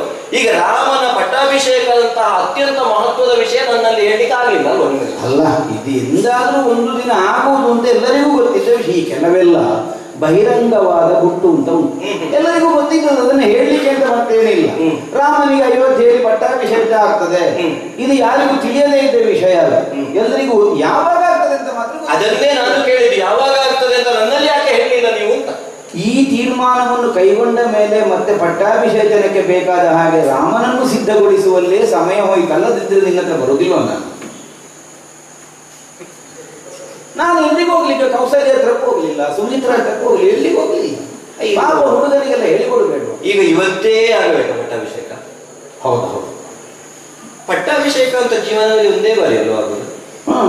ಅಲ್ವ? ಹೌದು, ಮದುವೆ ಕೆಲವರಿಗೆ ಹೆಚ್ಚಾಗ್ತದೆ, ಪಟ್ಟಾಭಿಷೇಕ ಅಂತ ಒಂದೇ ಬಾರಿ ಆಗುದು. ಹೌದು. ಅವನ ತಮ್ಮಂದ್ರಿಬ್ಬರು ಇದ್ದಾರೆ ಈಗ, ಭರತ ಮತ್ತು ಶತ್ರುಘ್ನ ಇದ್ದಾರೆ. ಇಲ್ಲ, ಕೇವಲ ಲಕ್ಷ್ಮಣ ಒಬ್ಬನೇ ಇರುವುದಲ್ಲ. ಈಗ ಅವರಿಬ್ಬರನ್ನು ಬಿಟ್ಟು ಈಗಲೇ ಮಾಡಬೇಕಾದಂತಹ ಅನಿವಾರ್ಯತೆ ಇಲ್ಲ. ನಾಳೆ ಅವರಿಗೆ ಬೇಸರ ಆಗುವುದಿಲ್ಲ, ಕಣ್ಣಿರಬಹುದಿಲ್ಲ. ನನ್ನ ಅಣ್ಣನಿಗಾಗುವ ಪಟ್ಟಾಭಿಷೇಕ ನೋಡುವುದಕ್ಕೆ ನಾವೇ ಇರಲಿಲ್ವಲ್ಲ. ರಾಮನಿಗಾಗುವ ಯುವರಾಜ್ಯಾಭಿಷೇಕದಲ್ಲಿ ಮನೆ ಮಂದಿಗಳೆಲ್ಲ ಇರಬೇಕು, ನಿರೀಕ್ಷೆ ಸಹಜವೇ. ಸ್ವಂತ ತಮ್ಮಂದಿರಿದ್ದ ಹಾಗಿದ್ದಾರೆ. ಆದ್ರೆ ಏನಾಗ್ತದೆ, ನಾನು ಮೊದಲೇ ಹೇಳಿದ್ದೇನೆ, ಅನಿವಾರ್ಯವಾಗಿ ಆತುರಾತುರವಾಗಿ ಕೈಗೊಂಡಂತಹ ತೀರ್ಮಾನ ಇದು. ಎಲ್ಲರನ್ನೂ ಬರಿಸಿ ನನಗೆ ವಿಶ್ವಾಸ ಇಲ್ಲ. ಓಹೋ. ಆದ್ದರಿಂದ ನಮ್ಮ ಕೈ ತಪ್ಪುವುದಕ್ಕಿಂತ ಮೊದಲೇ ಒಂದು ವ್ಯವಸ್ಥೆ ಸರಿಯಾದದ್ದಾಗಬೇಕನ್ನೋ ನಿರ್ಣಯಕ್ಕೆ ಆತುರಾತುರವಾಗಿ ತೊಡಗಿಸಿಕೊಂಡದ್ದು. ಅಂತೂ ನಮ್ಮ ಅಪ್ಪನ ಮನೆಗೆ ಆಮಂತ್ರಣ ಇಲ್ಲ, ನಮ್ಮ ಹುಡುಗರಿಗೆ ವಿಷಯ ಗೊತ್ತಿಲ್ಲ, ಆತುರಾತುರವಾಗಿ ಪಟ್ಟಾಭಿಷೇಕವನ್ನು ಮಾಡುವುದು. ಈಗ ನಿನಗೇ ಗೊತ್ತಿದೆ, ನಿನ್ನಪ್ಪನ ಊರಿಗೆ ಸುದ್ದಿ ಮುಟ್ಟಿಸಬೇಕಿದ್ರೆ ದಿನ ಎಷ್ಟು ಬೇಕು? ಎಷ್ಟು ವೇಗವಾಗಿ ಹೋದರೂ 1 ವಾರ ಬೇಕು ಅಲ್ವಾ? ಬೇಕು. ನಾನು ಇಂದು ನಿನ್ನೆ ನಿರ್ಣಯಿಸಿ ಇವತ್ತಿಗೆ ಪಟ್ಟಾಭಿಷೇಕನ ಅಂತ ನಿರ್ಣಯ ಮಾಡಿದ್ದು. ಈಗ ನಿನ್ನ ಅಪ್ಪನ ಊರಿಗೆ ಸುದ್ದಿ ಮುಟ್ಟಿಸಲಿಕ್ಕೆ ಹೋದ್ರು ಅವರು ದಾರಿ ಮಧ್ಯದಲ್ಲಿ ಅಲ್ವ ನಿಲ್ಲೋದು ಅಲ್ಲ? ಕೇಳಿ, 14 ದಿನ ಬೇಕು ಹೋಗಿ ಬರ್ಲಿಕ್ಕೆ ಅಷ್ಟು ಬೇಡ. ಹಾಗಾಗಿ 14 ದಿನ ನಾನು ಕಾಯಬೇಡ. 14 ದಿನ ಒಳ್ಳೆ ಮುಹೂರ್ತ ಇದೆ. 14 ದಿನ, 14 ವರ್ಷ ಅಲ್ಲ. ಹೌದು, 14 ದಿನ. 14 ದಿನ ಆದ ಮೇಲೆ ಒಳ್ಳೆಯ ಮುಹೂರ್ತ ಇಲ್ಲ. ಏನು ಮಾಡುವ? ವಸಿಷ್ಠರೇ ಹೇಳಿದಾರಲ್ವ ಇವತ್ತೇ ಅಂತ. ಅಲ್ಲ, ಸಿಸ್ಟರಲ್ಲಿ ನಾನೇ ಹೇಳಿದೆ ನಾಳೆ ಆಗುದು ಅಂತ. ಅದಕ್ಕೆ ಹೇಳಿದೆ ಕೆಲವರು ಹಾಗಿದ್ದಾರೆ. ನಮ್ಮಲ್ಲಿ ವಿಶೇಷವಾಗಿ ಒಂದು ದೇವತಾ ಕಾರ್ಯ ಆಗಬೇಕು, ನಾಳೆ ಆಗ್ಲಿಕ್ಕಿಲ್ಲ ಪುರೋಹಿತರು ಅಂತ ಹೇಳುದವರು. ಹೌದೌದು, ಅವ್ರು ಹೇಳೋ ದಿನ ಈಗ ನಾಳೆ ಆದಿತ್ತು ಅಂತ ನೀವು ಕೇಳಿದ್ದಾರೆ. ಆದ್ರೆ ಒಂದುಂಟು, ಊರಿನ ಪುರೋಹಿತರ ಹತ್ರ ಕೇಳಿದ್ದಲ್ಲ, ನಾನು ವಸಿಷ್ಠರ ಹತ್ರ ಕೇಳಿದ್ದು. ಅರ್ಥ ಆಯ್ತು. ನಾವು ಅವರು ಯಾವ ಕಾಲಕ್ಕೂ ಆಗಬಾರದೇ ಇದ್ದದ್ದನ್ನು ಆದಿದ್ದೇವೆ ಹೇಳಲಿಕ್ಕಿಲ್ಲ. ಅದರಿಂದ ಒಳ್ಳೆಯ ದಿವಸ ಉಂಟು, ಅಂತೂ ಒಳ್ಳೆಯ ದಿವಸ ಇವತ್ತು. ರಾಮನಿಗೆ ಸಂಪತ್ತಾರೆ ಉಂಟು. ಸರಿ, ಆಗ್ಲಿ. ಪುಷ್ಯ ನಕ್ಷತ್ರ. ರಾಮನ ನಕ್ಷತ್ರ ಅಲ್ಲ, ಅವನಿಗೆ ಸಂಪತ್ತಾರೆ. ಸರಿ ಸರಿ. ಜನ್ಮ ನಕ್ಷತ್ರ ದಿವಸ ಆಗುದು ಪಟ್ಟಾಭಿಷೇಕನ, ಅದೇಗಾಗುದು. ಅದೇದಾಗ್ಲಿಕ್ಕೆ ಜನ್ಮ ನಕ್ಷತ್ರ ದಿವಸ ಮುಖಕ್ಷೌರ ಮಾಡಬಾರ್ದು. ಪಟ್ಟಾಭಿಷೇಕ ಸಿಂಹಾಸನದಲ್ಲಿ ಆಗುದಿಲ್ಲ, ಸಂಪತ್ತಾರೆ ಇವತ್ತು ರಾಮನಿಗೆ. ಆದ್ದರಿಂದ ಮುಖ ಇದ್ದವರಿಗೆ ಕ್ಷೌರ, ಮುಖ ಇಲ್ಲದವರಿಗೆ ಕ್ಷೌರ. ಎಂತದಾಗಿಲ್ಲ ಅಲ್ಲ, ಹೇಳಿದ್ದು ನಾನು ಮಾತಿ. ಮುಖ ಇದ್ದವರಿಗೆಲ್ಲ ಕ್ಷೌರ ಮಾಡಿಕೊಳ್ಳುವ ಪ್ರಮೇಯವೇ ಇಲ್ಲ. ಮುಖ ಕ್ಷೌರ ಮಾಡಬೇಕಾದವರಿಗೆ ಮಾತ್ರ ಮುಖ ಕ್ಷೌರ. ಈಗ ನೀನು ಮುಖ ಕ್ಷೌರ ಮಾಡಿಕೊಂಡ ಯಾವಾಗ? ಮಾಡಲಿಕ್ಕೆ ಉಂಟು ನಿಮ್ಮ ಅಲ್ಲ, ನನ್ನದು ವಿನೋದಕ್ಕೆ ನೀನು ಮಾಡಬಹುದು, ಅದು ಪ್ರಶ್ನೆ ಬೇರೆ ಸ್ವಾಮಿ. ಓ, ಅಂತೂ ಇವತ್ತಿನಿಂದ ಮತ್ತೆ ಸಂಪೂರ್ಣವಾದಂತಹ ಹೊಣೆಗಾರಿಕೆ ರಾಮನಿಗೆ ಬರ್ತದೆ. ಅಯೋಧ್ಯೆ ನೀನೆಂತದ್ದೇ ದೋಸ ಕೇಳ್ತಿ. ರಾಜಕಾರಣದ ಒಂದು ಅನುಭವ ಇಲ್ಲದವಳ ಒಂದು ಯುವರಾಜ್ಯಾಭಿಷೇಕವನ್ನು ಮಾಡು, ಹೊಣೆ ಬರಲಿ ಅನ್ನುವುದಕ್ಕೆ ಮಾಡುವುದು. ಅಲ್ಲ, ಅದು ಹೌದು. ಈಗ ಹೌದು ಅಲ್ವ? ಈಗ ನಾಳೆಯಿಂದ ನಾನು ನಿವೃತ್ತ ಅಂತ ಅದರ ಅರ್ಥ ಅಲ್ಲ, ಮುಂದಿನ ಅರಸಾಮ ಅಂತ ಮಾತ್ರ ಅರ್ಥ ಅವನಿಗೆ ಅನುಭವಕ್ಕೆ. ಅಂತೂ ಪ್ರಜೆಗಳೆಲ್ಲ ರಾಮನೇ ಅರಸನಾಗಬೇಕು ಅಂತ ಬಯಸಿದ್ದಾರೆ. ಹೌದು, ನಾನು ನಿಮ್ಮಲ್ಲಿ ಒಂದು ಕೇಳಲಿಕ್ಕಿತ್ತು. ಆಲೋಚನೆ ಮಾಡಿ ಮಾಡಿ ಮಾಡಿ ಅದನ್ನು ಇವತ್ತೇ ಕೇಳುವುದು ಅಂತ ತೀರ್ಮಾನ ಮಾಡಿದ್ದೇನೆ. ಇವತ್ತು? ಹೌದೌದು. ಎಂತದ್ದು ಕೇಳುವುದು? ಏನನ್ನು ಕೇಳುವುದು? ಹಳೇ ಪ್ರಕರಣ. ಹಳೇ ಪ್ರಕರಣ. ಹೌದು. ನನಗೀಗ ಒಟ್ಟಿಗೆ ಅವಸರದಲ್ಲಿ ಎಂಥದ್ದು ನೆನಪಿಗೆ ಬರುದು. ಅಲ್ಲಿ ಪಟ್ಟಾಭಿಷೇಕ ಆಗಲಿಲ್ಲ, ನೀನು ಬರಲಿಲ್ಲ, ನೀನು ಇಲ್ಲಿ ಬೇರೆ ಮಾತಾಡಿದ್ರೆ ನನ್ನ ತಲೆ ಓಡುವುದಿಲ್ಲ. ಎಂಥದ್ದು ಅದನ್ನು ಹೇಳುವುದನ್ನು ನಾನು ಈಗಲೇ ನಿಮ್ಮಲ್ಲಿ ಹೇಳಿ ಆ ವಿಷಯವನ್ನು ಮುಕ್ತಾಯ ಮಾಡ್ತೇನೆ. ಮತ್ತೆ ನಾಳೆ ದಿವಸ ಗುಡಿಸಿಕೊಡ್ಲಿಕ್ಕಿಲ್ಲ ಅದನ್ನು. ಇಲ್ಲಪ್ಪ, ಈಗ ನಿನ್ನ ಕೇಳಿಕೆಯನ್ನು ನಾನು ಒಂದು ದಿವಸ ಮುಂದೆ ಹೋಗಲಿ ಅಂತ ಹಾಕಿಕೊಂಡಿದ್ದೀನಿ. ಇಲ್ಲಿವರೆಗೆ ಉಂಟ? ಇಲ್ಲ. ಆ ಕ್ಷಣದಲ್ಲಿ ಬೇಕಾದನ್ನು ಕೊಡ್ತೀನಿ. ನೀನೇ ಬೇಡ ಅಂತ ಬಿಟ್ಟಿರ್ಲಿಕ್ಕೂ ಸಾಕು. ನಾನೀಗ ನಾಳೆ ನೋಡುವ ಅಂತ ಹೇಳಿದ್ದೀನಿ. ನಾನು ಅದನ್ನೇ ಹೇಳು. ನಾನೇ ಬೇಡ ಅಂತ ಬಿಟ್ಟದನ್ನು ಈಗ ಇವತ್ತು ಕೇಳ್ತೇನೆ. ಬೇಡ ಅಂತ ಬಿಟ್ಟದ್ದನ್ನು? ಹೌದು. ಎಂತದ್ದು ಬೇಡ ಅಂತ ಹೇಳಿಲ್ಲ. ಯದಾ ಇಚ್ಛೇಯಂ ತದಾ ವರೌ ಗೃಹಿಣೀಯಂ ಅಂತ ಹೇಳಿದ್ದು ನಾನು. ಯಾವಾಗ ನನಗೆ ಬೇಕು ಅಂತ ಆಗುತ್ತದೆ ಆ ಕಾಲಕ್ಕೆ ನಾನು ನಿಮ್ಮಿಂದ ವರವನ್ನು ಕೇಳ್ತೇನೆ. ನೀನು ಯಾವಾಗಿನ ಕಥೆ ಹೇಳುವುದು? ತಿಮಿಧ್ವಜ ಕಾಳಗ ಅಂತ ಒಂದು ಪ್ರಸಂಗ. ಶಂಬರಾಸುರನವದೆ ಮದುವೆಯಾದ ವಸ್ತು. ನೀವು ಹೋಗಿ ಅವನನ್ನು ಕೊಲ್ಲುತ್ತೇನೆ ಅಂತ ಹೊರಟ ಕಾಲದಲ್ಲಿ ನಾನು ನಿಮ್ಮ ಜೊತೆಗೆ ಬರ್ತೇನೆ ಅಂತ ಹೇಳಿದ್ದೆ. ನೆನಪಾಯ್ತಾ?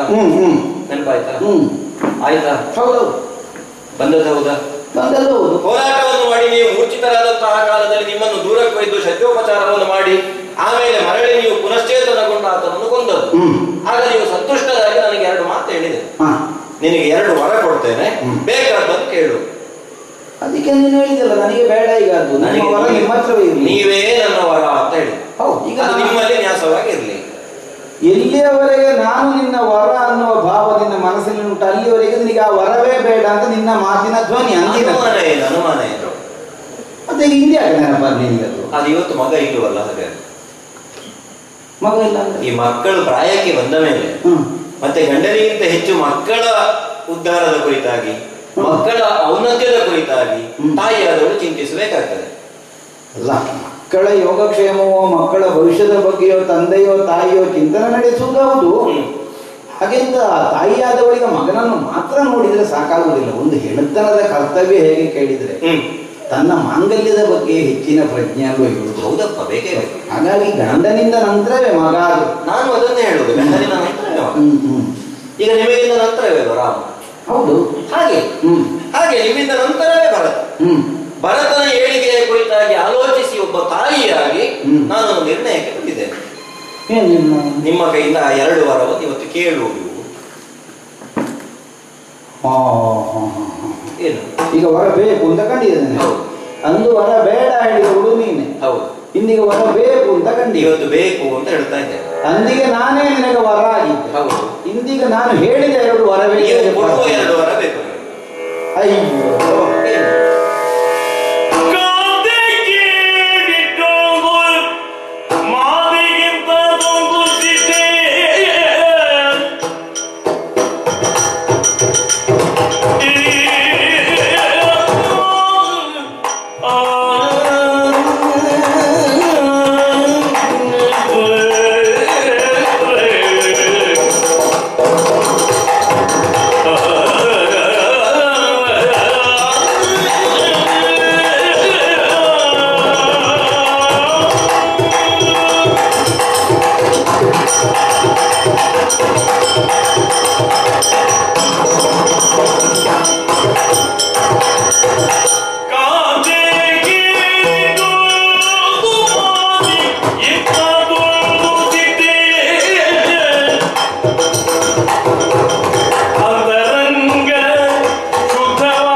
ರಾಮನಿಗೆ ಎಸಗುತ್ತಿರುವಂತಹ ಪಟ್ಟಬಂಧ ಮಹೋತ್ಸವವನ್ನು ನಿನ್ನಲ್ಲಿ ನಾನು ಹೇಳದೇ ಉಳಿದಿದ್ದೇನೆ ಅನ್ನುವ ಕಾರಣಕ್ಕೆ ನಿನಗೆ ಬಂದಂತಹ ಕೋಪ ಒಂದು ಮುನಿಸಿತ್ತು ನನಗೆ.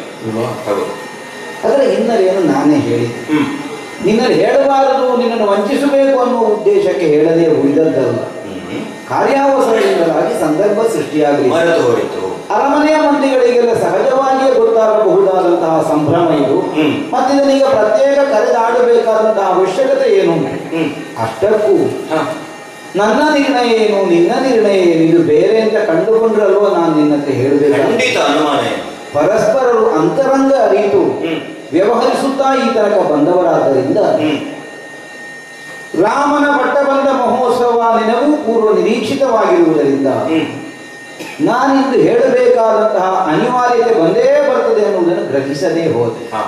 ನನಗೀಗ ಅರ್ಥ ಆಯಿತು ಏನು ಇದು ಪ್ರೀತಿಗೆ ಸಂಬಂಧಿಸಿದ ಕಲಹ. 3 ಮಂದಿ ರಾಣಿಯರು ನನಗೆ ನೀವು. ಯಾವ ವಿಚಾರವನ್ನಾದರೂ ನಿನಗೆ ನಾನೇ ಮೊದಲೇ ಹೇಳ್ತಾ ಇದ್ದವರು. ಇಂದೀಗ ಒಂದು ದಿನ ಸಂದರ್ಭೋಚಿತವಾಗಿ ಹೇಳುವುದಕ್ಕಾಗದೆ ಹೋದ್ರೆ ಮಿಕ್ಕುಳಿದ ಸವತಿಯರೂ ಇರುವುದರಿಂದ ನಿನಗೆ ಸಹಜವಾಗಿಯೇ ಸ್ವಾಭಿಮಾನ ಹೆಡೆ ಎತ್ತಿದ್ದು ಅಂತ ನನಗೆ ಅನ್ನಿಸ್ತದೆ. ಯಾರ್ಯಾರ ದಾಸಿಯರು ಹೇಳಿ ನನಗೆ ವಿಷಯ ಯಾರ್ಯಾರಿಗೆಲ್ಲ ವಿಷಯ ಗೊತ್ತಾಗಬೇಕಾದಂತಹ ಬಗೆಯಾಗಿ ಹೋಯ್ತಲ್ಲ, ನನ್ನ ಹತ್ರ ಹೇಳದೇ ಉಳಿದಿರಲ್ಲ. ಸಹಜವಾಗಿಯೇ ವೃದ್ಧಾಪ್ಯವು ಬಂದ ಮೇಲೆ ಹೆಣ್ಣು ಮಕ್ಕಳಿಗೆ ಬದುಕಿನಲ್ಲಿ ಅತಂತ್ರತೆ ಕಾಡುವುದು ಸಹಜ. ಕೈ ಹಿಡಿದ ಗಂಡನೇ ಈಗ ಮೋಸ ಮಾಡ್ಲಿಕ್ಕೆ ತೊಡಗಿದ್ರು. ಇಷ್ಟರವರೆಗೆ ಪ್ರೀತಿ ಮೋಸ ಮಾಡಿದ ಈಗ ನೀನನ್ನು ತಪ್ಪಾಗಿ ಎಣಿಸಿಕೊಂಡಿದ್ದೀ. ನಿನ್ನನ್ನು ವಂಚಿಸಬೇಕು ಅನ್ನುವಂತಹ ಯಾವ ದುರುದ್ದೇಶದಿಂದಲೂ ಆದಂತ ಮೋಸ ಆದರೂ ಮಾಡಿದ್ದಲ್ಲ, ನೀನದನ್ನು ತಪ್ಪಾಗಿ ಕಲ್ಪಿಸಿಕೊಂಡಿದ್ದ. ನನಗೆ ಇವರು ಮೋಸ ಮಾಡುತ್ತಾ ಇದ್ದಾರೆ. ಸಂದರ್ಭಾನುಸಾರವಾಗಿ ವ್ಯಕ್ತಿ ಆದವ ಅನೇಕ ಸಂದರ್ಭಗಳಲ್ಲಿ ಮಾಡಬೇಕಾದುದನ್ನು ಮರೆತು ಬಿಡ್ತಾನೆ. ನಾನು ಅದೊಂದಷ್ಟು ಅಗತ್ಯ ಅಂತ ತಿಳಿಯಲಿಲ್ಲ. ನೀನು ಹೇಗೂ ತಿಳಿಯಿತು. ನೀನೇ ನನ್ನಲ್ಲಿ ಎಷ್ಟು ಸಲ ಹೇಳಿದ್ದಿ. ಏನು ಮಗ ರಾಮಚಂದ್ರಮ್ಮ ಬೆಳೆದು ನಿಂತಿದ್ದಾನೆ, ನಿಮ್ಮ ಹೊಣೆ ಸ್ವಲ್ಪ ಕಡಿಮೆ ಮಾಡಿ ಅವನಿಗೆ ಪಟ್ಟಬಂಧ ಮಹೋತ್ಸವ ಮಾಡಬಹುದು. ಅವನಿಗೆ ಮದುವೆಯಾಗಿ ವರ್ಷ 12 ಕಳೆಯಿತು. ಸುಖ ದಾಂಪತ್ಯವನ್ನು ಈ ತನಕ ಅನುಭವಿಸಿದ್ದಾನೆ. ಇನ್ನು ಸ್ವಲ್ಪ ಹೊಣೆಗೆ ಬರಲಿ ಮಗ ಅಂತ ನೀನು ಎಷ್ಟು ಸಲ ರಾತ್ರಿ ಬೆಳಗ್ಗೆವರೆಗೆ ಹೇಳಿದ್ರು ಅಲ್ಲ. ಹಾಗಾಗಿ ಮತ್ತೆ ನಿನ್ನದ್ರಲ್ಲಿ ಅಭಿಪ್ರಾಯ ಕೇಳಲಿಕ್ಕೆ ಏನೂ ಇಲ್ಲ. ನೀನು ಮೊದಲೇ ಒಪ್ಪಿದ ವಿಷಯ ಅಲ್ವೋ. ಎಲ್ಲರೂ ಅದನ್ನೇ ನಿರೀಕ್ಷಿಸುವುದು. ಅಯೋಧ್ಯೆಯಲ್ಲಿ ಅರಮನೆಯ ಮಂದಿಗಳು, ಪ್ರಜಾಪರಿವಾರದವರು ಅಥವಾ ಋಷಿ ಪರಿಷತ್ತು ಎಲ್ಲವೂ ರಾಮನ ಪಟ್ಟಬಂಧ ಮಹೋತ್ಸವಕ್ಕಾಗಿ ತುದಿಗಾಲಲ್ಲಿ ನಿಂತಿರುವಾಗ ಆದಷ್ಟು ಬೇಗ ಒಂದು ಹೂ ಎತ್ತಿದಷ್ಟು ಸುಲಭದಲ್ಲಿ ಮಾಡಿ ಮುಗಿಸುವುದು. ಯಾಕಂದ್ರೆ ಕಂಡಂತಹ ದುರ್ನಿಮಿತ್ತ ಅಷ್ಟು ಬಲವಾದದ್ದು. ನಾಳೆಗೆ ಏನಾಗುತ್ತದೋ, ಯಾವ ಕಾಲಕ್ಕೆ ಏನೋ ಗಡ ಬರ್ತದೋ, ಇದನ್ನು ತರ್ಕಿಸಿಕೊಳ್ಳುವುದಕ್ಕೆ ಸಾಧ್ಯವಾಗದೇ ಇದ್ದದ್ದರಿಂದ ಶೀಘ್ರವಾಗಿ ಆಗಲಿ. ಮಾನಸಿಕವಾಗಿ ನನಗೆ ಮೊದಲೇ ಇದ್ದಂತಹ ಈ ಒಂದು ಭಯ ಕಾರಣವಾಗಿ ಹೇಳುವುದಕ್ಕೆ ಮರೆತು ಹೋಗಿರುವುದು. ಇದೊಂದು ಆದ್ರೆ ಸಾಕು, ಇದರ ಕಡೆಗೆಯೇ ಲಕ್ಷ್ಯವೇ ಹೊರತು ಉಳಿದದ್ದೆಲ್ಲ ಗೌಣವಾಗಿ ಪರಿಣಮಿಸಿ ನಿನ್ನನ್ನು ಸಣ್ಣದರಲ್ಲಿ ಕಂಡಿದ್ದೇನೆ ಅಂತ ಅದಕ್ಕೆ ಅರ್ಥ ಅಲ್ಲ. ಅಲ್ಲ, ನಿನ್ನ ಮುನಿಸಿಗೂ ಒಂದು ಅರ್ಥ ಉಂಟು. ಇಷ್ಟರೊಳಗೆಲ್ಲ ಹೇಳ್ತಾ ಇದ್ದವರು ಇವತ್ತು ಯಾಕೆ ಬರಲಿಲ್ಲ? ಸಣ್ಣ ಸಣ್ಣ ವಿಷಯವನ್ನು ಹೇಳುವವರು ಇದನ್ನು ಯಾಕೆ? ನಮ್ಮೊಳಗಿನ ಪ್ರೀತಿ ಸಲುಗೆಯ ಕಾರಣದಿಂದಲೇ ನಿನಗೆ ಮುನಿಸು ಬಂದದ್ದು ಹೌದು ಅಂತಾದ್ರೂ ನನಗೆ ಸಂತೋಷ. ಆ ಪ್ರೀತಿಯ ಸೆಳೆತ ಕಾಂತೆಯಾಗಿಯೇ ಇದ್ದೀಗಲು ಆಕರ್ಷಿಸುತ್ತಾ ಸೆಳೆತವನ್ನು ಉಳಿಸಿಕೊಂಡೇ ಇದ್ದಿ ಅನ್ನುವುದರಿಂದ ನನಗೂ ಸಂತೋಷ. ಈ ಸಣ್ಣ ವಿಷಯವನ್ನೆಲ್ಲ ದೊಡ್ಡದು ಮಾಡುವುದೇ ಸರಿ. ಯಾವತ್ತೋ ಕೊಟ್ಟಾಗುತ್ತಿತ್ತು. ಈಗ ಕೇವಲ ಬಾಯಿ ಮಾತಿಗಲ್ಲ ಹೇಳಿದ್ನ. ಮತ್ತೆ ತಿಮಿಧ್ವಜ ಕಾಳಗದಲ್ಲಿ ನಿನ್ನಿಂದ ನನಗಾದಂತಹ ಒಂದು ಅನುಕೂಲವನ್ನು ಕೇವಲ ಹೆಂಡತಿಯಾದವಳು ಗಂಡನನ್ನು ಉಳಿಸಿಕೊಂಡಿದ್ದಾಳೆ ಅನ್ನುವಂತಹ ಒಂದೇ ಕಾರಣದಿಂದ ನಾನು ಕಂಡುಕೊಂಡದ್ದಲ್ಲ. ನೀನ್ ನನಗೆ ಹೆಂಡತಿಯವರು ನಿನ್ನನ್ನು ಒಂದಿಗೆ ಕರ್ಕೊಂಡು ಹೋದದ್ದು ಹೌದು. ಆದ್ರೆ ಅಲ್ಲಿಗೆ ಹೋದದ್ದು ಕೈಕೇಯಿಯ ಗಂಡನಾದ ದಶರಥ ಅಲ್ಲ. ದೇವತೆಗಳ ಸಹಾಯಕ್ಕಾಗಿ ತಿಮಿಧ್ವಜನಲ್ಲಿ ಕಾಳಗವನ್ನು ಮಾಡುವ ಕಾಲದಲ್ಲಿ ನಾನು ಸೂರ್ಯವಂಶದ ಚಕ್ರವರ್ತಿ ಅನ್ನುವಂತಹ ಅಭಿಮಾನವೇ ಹೆಚ್ಚಿದ್ದ. ಆ ಕಾರಣಕ್ಕಾಗಿ ದೇವೇಂದ್ರ ಹೇಳಿದ್ದು ಕೈಕೇಯಿಯ ಗಂಡ ಬರಲಿ ಅಂತ ಹೇಳಿಲ್ಲ. ಸೂರ್ಯವಂಶದ ಚಕ್ರವರ್ತಿ ಅನ್ನುವ ನೆಲೆಯಿಂದ ನಮಗಿಲ್ಲಿಗೆ ನಿರೂಪ ಬಂದದ್ದು, ನಾವು ಅದನ್ನು ನಡೆಸುವುದಕ್ಕಾಗಿ ಮುಂದೆ ಹೋದದ್ದು. ಆ ಆಪತ್ತಿನ ಕಾಲದಲ್ಲಿ ಸೂರ್ಯವಂಶದ ಚಕ್ರವರ್ತಿಯನ್ನು ನೀನು ಉಳಿಸಿಕೊಟ್ಟಿದ್ದಿ ಅನ್ನುವುದನ್ನು ತಿಳ್ಕೊಂಡೇ ಅಲ್ವೋ ನಿನಗೆ 2 ವರ ಕೊಡ್ತೇನೆ ಹೇಳಿದ್ದು. ಹಾಗೆ ಅಲ್ಲದಿದ್ರೆ ನಿನ್ನ ಮಾಂಗಲ್ಯ ಗಟ್ಟಿಯಾಗುವುದಕ್ಕೆ ನೀನು ಮಾಡಿದ ಕೆಲಸಕ್ಕೆ ನಿನಗೆ ವರ ಬೇಕು ಅಗತ್ಯ ಇಲ್ಲ. ಈಗ ಗಂಡನನ್ನು ಹೆಂಡತಿ ಉಳಿಸಿಕೊಳ್ಳುವುದು ಏನು? ತನ್ನ ಹಣೆಯ ತಿಲಕವನ್ನು ತಾನು ಉಳಿಸಿಕೊಂಡ್ರು ಅಂತ ಅರ್ಥ. ತನ್ನನ್ನು ತಾನು ಉಳಿಸಿಕೊಂಡು ಅದಕ್ಕೆ ಮತ್ತೆ ಕೊಡುಗೆಯೇ ಬೇಡ. ನಾನು ಚಕ್ರವರ್ತಿಯ ನೆಲೆಯಿಂದ ಹೇಳಿದ್ರೆ ನೀನು ದಾಂಪತ್ಯದ ನೆಲೆಯಿಂದ ಅದನ್ನು ನಿರಾಕರಿಸಿ. ನಾನು ಹೇಳಿದ ಚಕ್ರವರ್ತಿ ನೆಲೆಯಿಂದ ಆಗ ನೀನು ದಾಂಪತ್ಯದ ನೆಲೆಯಿಂದ ಹೇಳಿ ನೀವೇ ಇರುವಾಗ ನನಗೆ ವರ ಬೇರೆ ವರ ಬೇಡ. ಮತ್ತೆ ಆಗ ಮದುವೆಯಾದ ಹೊಸ್ತು ಸ್ವಲ್ಪ ಹಳತ್ತಾದ್ರೆ ಏನಾದ್ರು ಕೇಳ್ತಿದ್ದನ ಏನೋ ಅಲ್ಲ. ಈಗ ನನಗೂ ಅನ್ನಿಸಿತು ಹಳತ್ತಾದ ಮೇಲೆ ಕೇಳುವವಳು ನೀನು ಅದಿರ್ಲಿ. ಈಗ ಇಷ್ಟರ ತನಕ ಕೇಳದೇ ಇದ್ದವಳಿಗೆ ಇಂದು ಆಗುತ್ತಿದ್ದಾದಂತಹ ಒಂದು ಬಯಕೆ ಮೂಡಿದೆ. ಚಕ್ರವರ್ತಿ ನೀವು ಅಂತಹ ನಿಮ್ಮಲ್ಲೇ ವರವನ್ನು ಕೇಳಬೇಕು ಅಂತ ಆಗಿದೆ. ನೀನಂದು ಹೇಳಿದ ವಾಕ್ಯದಿಂದ ನಾನು ಕೊಡುವಲ್ಲಿ ತನಕ ಹಿಂದೆ ಉಳಿದದ್ದೇ ಹೊರತು ಆಡಿದ್ದನ್ನು ಕೊಡುವುದಿಲ್ಲ ಅನ್ನುವಂತಹ ನಿಲುಮೆಯಿಂದಲ್ಲ. ನೀನು ನೆನಪಿಸಲೇ ಇಲ್ಲ. ಮತ್ತೆ ನೀನು ಯಾವಾಗ ಕೇಳಿದ್ರು ಸಿಗುತ್ತಿತ್ತದು. ಹೌದೌದು, ನೀನು ಹೇಳಿದ್ದೇವೆ ಅದು ನಿಮ್ಮಲ್ಲೇ ಇಲ್ಲ. ನಾನು ಈಗ ನೀವಿದ್ದಿರಲ್ಲ, ಬೇಕಾದ್ರೆ ಕೇಳ್ತೇನೆ. ಹಾಗಿದ್ರೆ ಹೊಣೆ ಯಾರಿಗೆ ಉಳಿಯಿತು ಹೇಳು?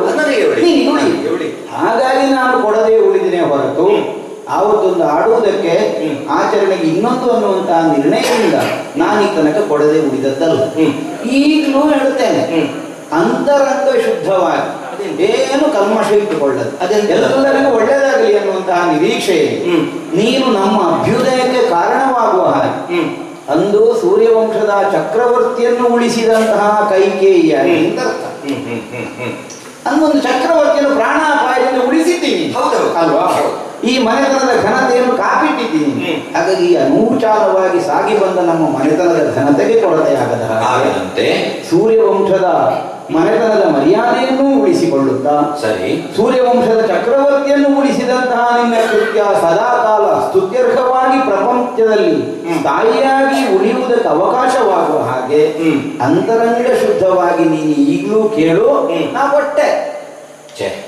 ನೀವು ಇಷ್ಟು ಹೇಳುತ್ತೀರಿ ಅಂತಾದ್ರೆ ನಾನು ಹೀಗೆಲ್ಲ ಮಲಗುವ ಒಂದು ಅವಕಾಶವೇ ಬರ್ತದೆ. ಕೇಳುದು ಆತುರದ ತೀರ್ಮಾನ. ಇದಕ್ಕೆ ಇಷ್ಟೆಲ್ಲ ಬೇಕಾ ಅಲ್ಲ ಹೇಳಿದ್ ನಾನು. ಎಂತದ್ದು ಹಣೆಯ ತಿಲಕವೇ ಹೋಗಿದೆ ನಿನ್ನ ಶಾಂತಂ ಪಾಪಂ ಕೂಡುತ್ತೇವೆ. ಹಣೆಯ ತಿಲಕ ಅಳಿಸಿಕೊಂಡು ಇರಬೇಕಾದ ಸ್ಥಿತಿಯೋ ನಿನ್ನದು. ನಾನು ಜೀವಂತ ಇರುವಾಗ ಹಾಗೆಲ್ಲ ಮಾಡ್ಕೊ. ಕೈಯ ಬಳೆಯೂ ಬಳೆ ಇಲ್ಲ, ಅದು ಬೇಕು ಅಂತಲ್ಲ, ನನ್ನ ನೆಲಕ್ಕೆ ಬೀಳುವಾಗ ಬೇಕು ಅಂತ ಇರುವುದಿಲ್ಲ ಕೈಯಲ್ಲಿ. ಬೇಡ ಅಂತಲೇ ಬೇಡ ಅಂತ ಬೀಳುವಾಗ ಕುಡಿಯಾಯ್ತು. ಏನೆಲ್ಲ ಅನರ್ಥ ಮಾಡಿಕೊಂಡಿದ್ದೀನಿ ಅಂತೀರೋ. ನೆಲದಲ್ಲಿ ನಾನು ಹೊರಡುವಾಗ ಮೈಗೆಲ್ಲ ಧೂಳಾದ ಹೊರತು ಹಣೆಗಿರೋ ತಿಲಕ ಒರೆಸಿ ಹೋಯ್ತು. ಅದೇ ಕೆಲವು ಸಲ ನಾವೇ ಉದ್ದೇಶ ಪಟ್ಟ ಆಗುತ್ತದೆ, ಕೆಲವು ಸಲ ಅನ್ಯೋದ್ದೇಶದಿಂದ ಆಗಿ ಹೋಗ್ತದೆ, ಇನ್ನಾರದೋ ಕಾರಣದಿಂದ ಆಗುತ್ತದೆ. ನನಗೆ ಕಂಡ ದುರ್ನಿಮಿತ್ತಕ್ಕೂ ನಿನ್ನನ್ನೀಗ ನೋಡುವ ಬಗೆಗೂ ಎಲ್ಲ ನೋಡುವಾಗ ನನಗೆ ಆತಂಕ ಹೆಚ್ಚಾಗಿ ನಾವು ಬೇಗ ಕೆಲಸ ಮುಗಿಸುವ ಹೌದು, ನಾವು ಬೇಗ ಕೆಲಸ ಬೇಗ ಕೇಳು. ಈಗ ನನಗೆ ಬೇಕಾದ್ದು ನನಗೆ ಸಿಕ್ಕಿತು ಅಂತಾದ್ರೆ ಕೆಲಸ ಮುಗಿಯಿತು ಅಂತಲೇ ಅಲ್ವಾ? ಕೇಳು ಕೇಳು. ನನ್ನ ಗಂಡನಾಗಿ ಅಲ್ಲ, ಚಕ್ರವರ್ತಿ ದಶರಥನಾಗಿ ನಿಮ್ಮಲ್ಲಿ ನಾನು ವರವನ್ನು ಕೇಳು. ನೀವು ಹೇಳಿದ್ದೆ ನಾನು ಇವತ್ತೇ ಆಗಬೇಕು ಅಂತ ಅವಸರ ಮಾಡಿದ್ದು ಅದೇ ಕಾರಣಕ್ಕೆ. ಈಗ ಯುವರಾಜನೇ ಆಗಲಿ ಮತ್ತೊಂದೇ ಆಗಲಿ ಪಟ್ಟಾಭಿಷೇಕ ರಾಮನಿಗಾಯಿತು ಅಂತ ಆದ ಮೇಲೆ ಹೊಣೆಗಾರಿಕೆ ಸ್ವಲ್ಪವಾದ್ರೂ ಅವನಿಗೆ ಬರ್ತದ? ಹೌದು. ಈಗ ನನಗೆ ಏನನ್ನಾದ್ರೂ ನೀವು ಕೊಡಬೇಕು. ಉತ್ತರದಾಯಿತ್ವವನ್ನು ಹೊಂದಿದವ ಅನ್ನುವುದಕ್ಕೆ ಶಾಸ್ತ್ರೋಕ್ತವಾದ ಒಂದು ಒಪ್ಪಿಗೆ, ಒಂದು ಮುದ್ರೆ ಬೀಳ್ತದೆ. ಆಮೇಲೆ ನನಗೆ ಏನನ್ನಾದ್ರೂ ನೀವು ಕೊಡುವುದಿದ್ರು ಒಂದು ಮಾತಾದ್ರೂ ರಾಮನಲ್ಲಿ ಕೇಳಬೇಕೋ ಬೇಡ? ಅಲ್ಲ, ರಾಮನ ಗುಣ ನಮಗೆ ಗೊತ್ತುಂಟು, ನಮ್ಮ ನಿರ್ಣಯವನ್ನು ನಾವು ಆಕ್ಷೇಪಿಸುವವಲ್ಲ. ಆದ್ರೂ ಶಾಸ್ತ್ರೋಕ್ತವಾಗಿ ಒಂದು ಬೇಕೋ ಬೇಡ? ಅಲ್ಲ, ಅವನಿಗೆ ಕೇಳಲಿಕ್ಕೆ ಹಕ್ಕು ಬರ್ತದೆ ಅಲ್ವಾ? ನೀವು ನನ್ನಲ್ಲಿ ಕೇಳದೆ ಯಾಕೆ ಕೊಟ್ಟದ್ದು? ಕೇಳಲಿಕ್ಕಿಲ್ಲ ಅಂತ ಹೇಳಲಿಕ್ಕೆ ಆಗುದಿಲ್ಲ. ಯಾಕಂದ್ರೆ ಇವತ್ತು ನೀವು ಸಿಂಹಾಸನದಲ್ಲಿ ಇರುವಾಗಲೇ ಅವನೇ ಲಕ್ಷ್ಮಣನನ್ನು ಕಳಿಸಿದ್ದಾನೆ, ಹೋಗು ಅಮ್ಮನನ್ನು ಕರ್ಕೊಂಡು ಬಾ, ಬಾರದಿದ್ರೆ ನನಗೆ ಸಿಟ್ಟು ಬಂದಿತ್ತು ಅಂತ ಹೇಳುವಲ್ಲಿವರೆಗೆ ತಲುಪಿದ್ದಾನೆ ಮಗ ಈಗಲೇ. ಇನ್ನು ನಾಳೆ ಏನಾದಿತ್ತು ಅಂತ ಹೇಗೆ ಹೇಳುವುದು? ಅವ ಹುಡುಗ ಎಂಥದ್ದು ಹೇಳಿದನೋ, ರಾಮ ಎಂಥದ್ದು ಹೇಳಿದನೋ, ನೀನದನ್ನು ಹೇಗೆ ಅರ್ಥ ಮಾಡಿಕೊಂಡಿಯೋ? ರಾಮನಿಗೆ ಸಿಟ್ಟು ಬರ್ತದೆ ಹೇಳಿದ್ದಲ್ಲ, ಅಣ್ಣ ರಾಘವ ಉಗ್ರನಾಗುವ ಯಾರ ಬಗ್ಗೆ? ನಿನ್ನ ಬಗ್ಗೆ ಅಲ್ಲ, ನಿನ್ನ ಬಗ್ಗೆ ಹೇಳಿಯಾನೋ ರಾಮ.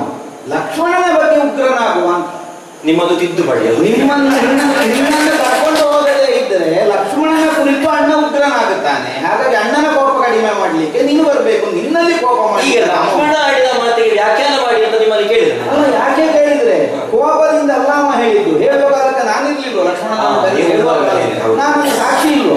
ಅವ ಪ್ರೀತಿಯಿಂದ ಭಕ್ತಿಯಿಂದಲೇ ಹೇಳಿದ್ದು. ಯಾಕೆ ಭರತನ ಮಾತೆ ಬರಲಿಲ್ಲ? ಕರ್ಕೊಂಡು ಬಾ, ಹೋಗು ತಮ್ಮ, ಏನೋ ಒಂದು ಆಗಿರ್ಬೇಕು ಸಮಸ್ಯೆ, ಹೋಗಿ ಕರ್ಕೊಂಡು ಬಾ ಅಂತ ಹೇಳಿದ್ದಲ್ಲ, ಹೇಳಿ ಕರ್ಕೊಂಡು ಬಾ.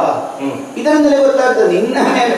ಅದು ನಮ್ಮ ಹುಡುಗನ ಗುಣ ನಮಗೆ ಗೊತ್ತಿಲ್ಲ. ನಮ್ಮ ಮಕ್ಕಳನ್ನೇ ನಾವು ಅರ್ಥ ಮಾಡಿಕೊಳ್ಳದೆ ಹೋದರೆ ಮತ್ತೆ ಲೋಕ ಅರ್ಥ ಆಗ್ಲಿಕ್ಕೆ ಉಂಟು. ನಮ್ಮ ಮಕ್ಕಳ ಗುಣ ಅರ್ಥ ಆಗುವ ಕಾರಣವೇ ಈಗ 2 ವಾರ ನಿಮ್ಮಲ್ಲಿ ಕೇಳುವುದು ನಾನು ಮಗನಿಗೆ ಬೇಕಾಗಿ. ಇದು ನಾನು ಅಂತರಂಗ ಶುದ್ಧವಾಗಿ ಕೇಳಬೇಕು, ನೀವು ಕೂಡ ಹಾಗೆ. ಏನು ಕೈಯ ಮೇಲೆ ಕೈಯ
ಈಗ ಯುದ್ಧಕ್ಕೆ ಹೋಗುವ ಕಾಲದಲ್ಲಿ ನಮಗೆ ಮಕ್ಕಳಿರ್ಲಿಲ್ಲ, ತಿಮ್ಮಿಧ್ವಜರೊಡನೆ. ಹೌದು, ನೀವು ಮೂರ್ಛಿತರಾದಿರಿ. ಆ ಕ್ಷಣಕ್ಕೆ ನಿಮ್ಮನ್ನು ನಾನು ಶುಶ್ರೂಷೆ ಮಾಡದೇ ಇರ್ತಿದ್ರೆ ಏನಾಗುತ್ತಿತ್ತು ಅಂತ ಹೇಳಲಿಕ್ಕೆ ಆಗುವುದಿಲ್ಲ. ಅದು ಸೂರ್ಯವಂಶಕ್ಕೆ ಉತ್ತರಾಧಿಕಾರಿಗಳಿಲ್ಲ ಅಂತ ಆಗಿಬಿಡ್ತಿತ್ತು. ಅಂಥದ್ದೆಲ್ಲ ಅಷ್ಟು ಬೇಗ ಘಟಿಸುವುದಿಲ್ಲ. ಒಂದು ಬಹು ಪರಂಪರೆಯುಳ್ಳ ಮನೆತನದಲ್ಲಿ ಉಂಟಲ್ಲ, ನಾವೆಣಿಸಿದಾಗ ಇಲ್ಲ. ಅದೇ ಹೌದೌದು. ಯಾಕೆ ಹಿರಿಯರ ಆಶೀರ್ವಾದ ಉಂಟು, ಪಿತೃಗಳು ಸಂತೃಪ್ತಿಯನ್ನು ಹೊಂದುತ್ತಾರೆ ನಮ್ಮ ಕರ್ಮದ ಮೂಲಕವಾಗಿ. ಆದ್ದರಿಂದ ನಿತ್ತು ಹೋಗಬೇಕು ನಮ್ಮ ತಲೆಗೆ ಅಂತ ವಿಧಿಯ ನಿರ್ಣಯ ಆದರೆ ಏನು ಪ್ರಯತ್ನ ಬಂದರೂ ಪ್ರಯೋಜನ ಇಲ್ಲ. ಬಹುಶಃ ನನ್ನನ್ನು ನೀವು ಮದುವೆ ಆದ್ದೇ ಕಾರಣವ ಏನು? ಅಲ್ಲ, ನೀವು ಉಳಿದದ್ದು ಇಲ್ಲದಿದ್ರೆ ಉಳಿತೀರ. ಪಿತೃಗಳ ಸಂಕಲ್ಪವೇ ಹಾಗಿದ್ದೇ ಇರಬಹುದು, ಕೈಕೇಯಿಂದಾಗಿ ದಶರಥನ ಪ್ರಾಣ ಉಳಿಯಲಿ. ಹೌದಪ್ಪ, ಈಗ ಸತಿಯಂದಿರ ಮಾಂಗಲ್ಯವೇ ಪತಿಗೆ ರಕ್ಷೆ, ಅದು ಒಪ್ಪುತ್ತೇನೆ ನಾನು. ನನಗೀಗ ಕಷ್ಟ ಆಗುವುದೇನು ಗೊತ್ತು, ಏನು ನೀನು ಒಬ್ಬಳೇ ಹೆಂಡತಿ ಅಲ್ಲಲ್ಲ, ಅಲ್ಲಿ ಯಾರ ಮಂಗಲ ಸೂತ್ರದ ಬಲದಲ್ಲಿ ನಾನು ಬದುಕಿದ್ರು ನನಗೆ ಸಮಸ್ಯೆ ಆಗುವುದೇನು ಅಂತ ಕೇಳಿದ್ರೆ ಅವರದ್ದೇ ಹೌದು ಉಂಟಾದ್ರೆ ಅವರನ್ನೇ ಕರ್ಕೊಂಡು ಹೋಗಬಹುದು. ಅಲ್ಲ, ಕರ್ಕೊಂಡು ಹೋದದ್ದು ನನ್ನ ಶರೀರಕ್ಕೆ ಆಪತ್ತು ಬರ್ತದೆ ಅನ್ನುವ ಕಾರಣಕ್ಕೂ ಅಲ್ಲ, ಅಥವಾ ಒಟ್ಟಿಗೆ ಹೆಂಡತಿದ್ದಾಗ ಮಾತ್ರ ಮಾಂಗಲ್ಯ ಪ್ರಭಾವ ಬೀರುವುದಲ್ಲ, ಮನೆಯೊಳಗಿದ್ದವರದ್ದು ಬೀರ್ತದೆ ಅಲ್ವಾ. ಈಗ ಒಟ್ಟಿಗಿದ್ರೆ ಮಾತ್ರ ಅವಳ ಮಾಂಗಲ್ಯದಿಂದ ಗಂಡ ಉಳಿದ ಅಂತ ಅರ್ಥ. ಕರ್ಕೊಂಡು ಹೋಗೋದು ನೀನು ಹೊಸ ಹೆಂಡತಿ ಅಲ್ವಾಗ. ಒಂದು ವೇಳೆಯಲ್ಲಿ ಅದು ನನ್ನ ಅಕ್ಕ ನಿಮ್ಮ ಜೊತೆಗೆ ರಥದಲ್ಲಿ ಬಂದದ್ದು ಅಂತ ಆದ್ರೆ ನಿಮಗಿಂತ ಮೊದಲು ಮೂರ್ಛೆ ತಪ್ಪಿ ಸತ್ತೇ ಹೋಗ್ತಿದ್ವಿ ಅವಳು. ಶೈತ್ಯೋಪಚಾರ ಮಾಡುವ ವಿಷಯ ಬಿಡಿ, ಅಷ್ಟು ಭಯ ಅವಳಿಗೆ, ಕೌಸಲ್ಯ ದೇವಿಗೆ. ಅದು ಅಲ್ಲ, ನಾನು ಹೇಳ್ಬಾರ್ದು, ಅದು ನಿಮ್ಮ ಅಕ್ಕ ತಂಗಿಯದ್ರಲ್ಲಿ ಇರುವ ನಿರ್ಣಯವೇ ಹಾಗೆ ಅಲ್ವಾ. ಹೌದು, ನನ್ನಷ್ಟು ಅವಳಲ್ಲ ಅಂತ ಕಾಣುದು. ಇರ್ಲಿಯಪ್ಪ, ಈಗ ಏನಾಯ್ತು, ನೀನು ಹೆಚ್ಚೆ. ನಾನು ಹೆಚ್ಚಲ್ವ, ಸ್ವಲ್ಪ ಹೆಚ್ಚಲ್ಲ ಅಲ್ಲ, ನಿನಗೆ ಎಷ್ಟು ಹೆಚ್ಚು ಅಂತ ಕಾಣಬೇಕು? ನನಗೆ ತುಂಬಾ ಹೆಚ್ಚು ಅಂತ ಕಾಣಬೇಕು. ಇರ್ಲಿ, ಹಾಗೆ ಇರ್ಲಿ, ಏನಾಯ್ತು ನನಗೆ ತುಂಬಾ ಹೆಚ್ಚು ಅಂತ ಶುದ್ಧವಾಗಿ ನಾನು ಕೇಳಬೇಕು. ನೀವು ಕೂಡ ಹಾಗೆ ನಾನು ಹೇಳುತ್ತಿರುವಂತಹ ಮಾತು ಇದು ನಿಯಮ ಅಂತ ಹೇಳಬೇಕು. ವರ ಅಲ್ಲ, ಸಹಸ್ರ ಸಹಸ್ರ ವರ್ಷಗಳು ಕಳೆದು ಹೋದವು ಮಾತು ಕೊಟ್ಟು. ಹೌದು, ಹಾಗಾದ್ರೆ ಪುನರ್ನವೀಕರಣ ಆಗಬೇಕು ಆ ಮಾತು. ಆ ಮಾತಿಗೆ ಹೌದು. ಮತ್ತೆ ನವೀಕರಣ ಎಂತದ್ದಕ್ಕೆ? ನವೀಕರಣ ಆಗಬೇಕು ಅಂತ ಅದ್ರದ್ದು ಹಳತಾಗಿರ್ಬೇಕು. ಹಳತಾಗಿದೆ ಅಂತಲೇ ನಾನು ವರ್ಷ ಸಂದ್ರೆ ಹಳತಾಗ್ತದೆ, ಅಷ್ಟೇ ತೀವ್ರತೆ ಉಂಟು. ಯಾವಾಗ ತಿಮಿಧ್ವಜನ ಕಾಲದಲ್ಲಿ ನನಗೆ ನಾನು ಕೊಟ್ಟಿದ್ದೇನೆ ಅದೇ ತೀವ್ರತೆಯಿಂದ ಈಗಲೂ ಹೇಳ್ತಾ ಇದ್ದೇನೆ. ಅದು ಏನಿದ್ರು ನನಗೆ ಸಮಾಧಾನಕ್ಕೆ ಬೇಕಾಗಿ ಇದು ಕೈಕೇಯಿ ನೀನು ಕೇಳುವಂತಹ ವರಗಳು ಎರಡನ್ನು ಕೊಡುತ್ತೇನೆ ಅಂತ ನನ್ನ ಕೈಯನ್ನು ಕಟ್ಟಬೇಕು. ಕೈ ಕಟ್ಟಬೇಕು ಒಂದು ವಾರಕ್ಕೆ, ಮತ್ತೊಂದು ವಾರಕ್ಕೆ ನನ್ನ ಕೊರಳನ್ನು ಕಟ್ಟಬೇಕು. ನನಗಿದೆಲ್ಲ ಅರ್ಥ ಆಗ್ತದೆ. ಇದು ಸುಮ್ಮನೆ ಜಾಣ್ಮೆ. ಈಗ ನಾನು ಮುಟ್ಟದೇ ಇದ್ದ ಜಾಗ ಯಾವುದು? ಕೊರಳನ್ನೇ ಮುಟ್ಟಬೇಕು ಅಂತ ಹೇಳಿಲ್ಲ. ನಿನಗೀಗ ನಾನು ನನ್ನಿಂದ ಮುಟ್ಟಿಸಬೇಕಾಗಿದೆ, ಅದಕ್ಕೆ ಬೇಕಾಗಿ ಕೈ ಕಟ್ಟು ಕೊರಳು ಮಾತಿಗೆ ಹೇಳುವುದಿಲ್ಲ, ನಿನ್ನ ಕೊರಳಾಣೆಯಾಗಿ ನಾನು ಕೊಡ್ತೇನೆ. ಅದು ಕೊರಳು ಮುಟ್ಟಿದ್ರೆ ಮಾತ್ರ ಅಲ್ಲಲ್ಲ. ಈಗ ಮಾತಿನಲ್ಲಿ ನಾವು ಅದೆಷ್ಟು ತೀವ್ರತೆಯಿಂದ ಹೇಳಿದ್ದೇವೆ, ಅದಕ್ಕೆ ಎಷ್ಟು ನಾವು ಗೌರವವನ್ನು ಕೊಡ್ತೇವೆ ಅನ್ನೋದು ಅವರವರ ಸಂಸ್ಕಾರಕ್ಕಲ್ವ. ಈಗ ಕೈ ತಟ್ಟಿದ್ರೆ ಇದೊಂದು ವಿಶೇಷ ಲಾಭ ಆಗಲಿಕ್ಕೆ ಅಂತ ಒಂದು ಕೈ ತಟ್ಟಿ ಕೊಟ್ಟ ಹಾಗೆ, ಕೊರಳು ಮುಟ್ಟಿ ಹೇಳಿದ ಹಾಗೆ, ಪ್ರಾಣದಾಣೆಯಾಗಿ ನನ್ನ ಪ್ರಾಣವನ್ನು ಆವತ್ತಿನ ದಿನ ಉಳಿಸಿದವಳು ನೀನನ್ನುವ ಕಾರಣಕ್ಕಲ್ವ. ಈಗ ನೀನೇನಾದ್ರೂ ನಿರೀಕ್ಷೆ ಮಾಡಿ ನಾನು ಹೊರ ಕೊಡ್ತೇನೆ ಹೇಳಿದ ಬೇಕು ಅಂತ ಕೇಳಿ ನೀವು ಹೇಳಿದ್ದಲ್ಲ. ಇವರದ್ದೇನಾದ್ರೂ ಈಗ ಸ್ವಲ್ಪ ನಾನು ಶುಶ್ರೂಷೆ ಮಾಡಿದ್ರೆ ನನಗೆ ಇಷ್ಟು ಗಂಟು ಕಟ್ಟಿ ಕೊಡ್ತಾಳೆ ಅನ್ನೋದಕ್ಕೆ ನೀನು ಮಾಡಿ ನೀನು ನಿರೀಕ್ಷಿಸಿದವಳೇ ಅಲ್ಲ, ಅಥವಾ ಗಂಡನಾಗಿ ಹೆಂಡತಿಗೆ ಕೊಡಬೇಕಾದದ್ದು ಇಲ್ಲ. ನಾನು ಆಗ್ಲೇ ಹೇಳಿದಾಗ ಮಾಡಬೇಕಾದದ್ದನ್ನೇ ಮಾಡಿದ್ದು, ಅದೊಂದು ದೊಡ್ಡ ವಿಷಯ ಏನು. ಆದರೆ ಒಂದು ಚಕ್ರವರ್ತಿಯಾಗಿ ಮಾತ್ರ ಅಲ್ಲ, ನಿನ್ನ ಕೊಡುಗೆ ಸಾರ್ವಕಾಲಿಕವಾಗಿ ಸ್ತುತ್ಯರ್ಹವಾಗಿರಬೇಕು ಅನ್ನುವ ಕಾರಣ. ಈಗ ಅಲ್ಲದಿದ್ರೆ ಅದಕ್ಕೆ ದೊಡ್ಡ ವಿಷಯವೇ ಬರ್ತಿರ್ಲಿಲ್ಲ. ಮಾಡಬೇಕಾದನ್ನು ಮಾಡಿದ್ದಾಳೆ ಅಂತ ಆಗುತ್ತಿತ್ತು. ತಿಮಿಧ್ವಜ ಪ್ರಸಂಗದಲ್ಲಿ ನಿನ್ನ ಕೆಲಸ ಪ್ರಪಂಚದಲ್ಲಿ ಈಗ ಒಂದು ಸ್ತುತ್ಯರ್ಹವಾಗಿ ಉಳಿದದ್ದೇ ಆಗಿ ಗೊತ್ತುಂಟು. ನಾನು ಅದಕ್ಕೆ ಕೊಟ್ಟ ಮೌಲ್ಯದ ಕಾರಣದಿಂದ ಅದಕ್ಕೊಂದಷ್ಟು ಗೌರವ ಬರುವಾಗ ನಾನು ಮಾಡಿದ್ದು, ಅದಕ್ಕೊಂದು ವಿಶೇಷ ಕೊಡುಗೆ ಕೊಡುವ ಹಾಗೆ ಮಾಡಿ, ಯಾಕೆ ನಿನ್ನ ಮೇಲಿನ ಪ್ರೀತಿಯಿಂದಲೇ. ಅಂತೆಯೇ ಹೆಂಡತಿ ಏನು ಮಾಡಿದ್ರು ಹೆಸರು ಕಂಡ ಅಲ್ಲ, ಹೆಂಡತಿಯ ಕಾರ್ಯ ಪ್ರಪಂಚದಲ್ಲಿ ಶಾಶ್ವತವಾಗಿ ಉಳಿಯುವ ಹಾಗೆ ಮಾಡಿದವ ನನ್ನ ಪುರುಷನ ಹಿಂದೆ ಹೆಂಗಸಿರುವುದು ಅಂತ ಗಾದೆ ಇರುವುದು, ಹೆಂಗಸಿನ ಹಿಂದೆ ಗಂಡ ಇದ್ದಾನೆ ಅಂತ ಗಾದೆ ಇಲ್ಲ. ಆದ್ರೆ ಒಂದುಂಟು, ಏನು ಅದರ ವಾಕ್ಯಾರ್ಥವನ್ನು ನೀನು ಗ್ರಹಿಸಬೇಡ.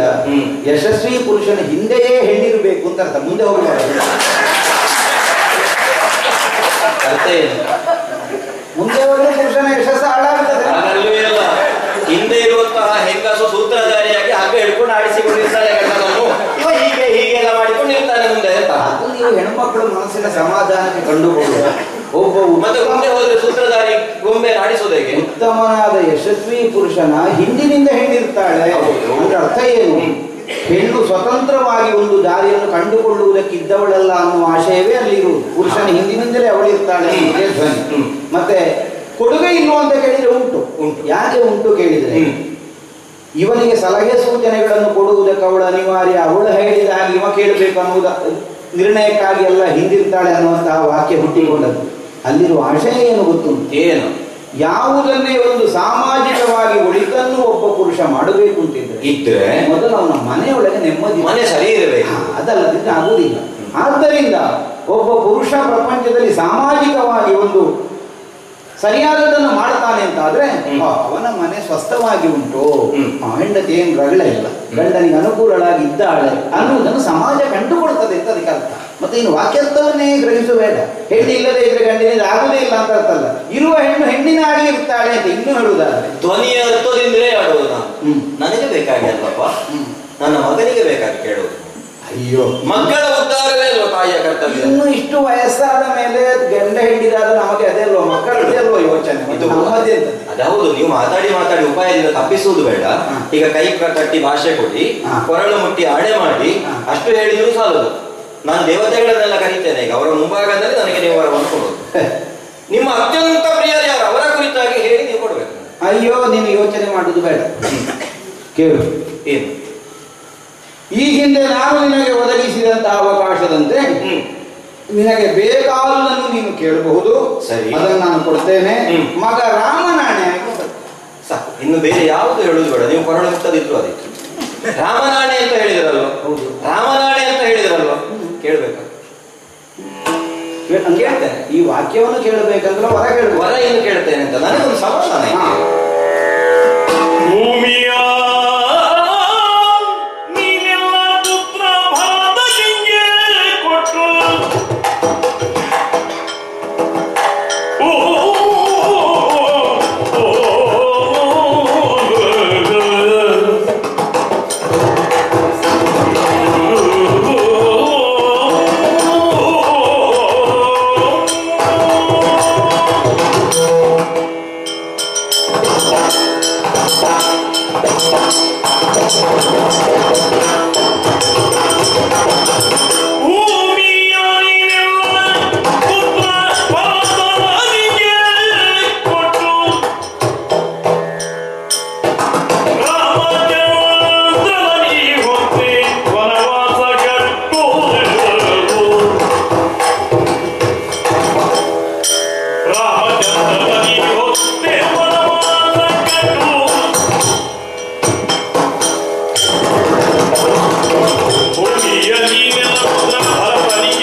ಮೊದಲ ವರವಾಗಿ ಈ ಪಟ್ಟಾಭಿಷೇಕ ಅನ್ನುವುದು ಯಾರಿಗೆ ನಿರ್ಣಯವಾಗಿದೆ?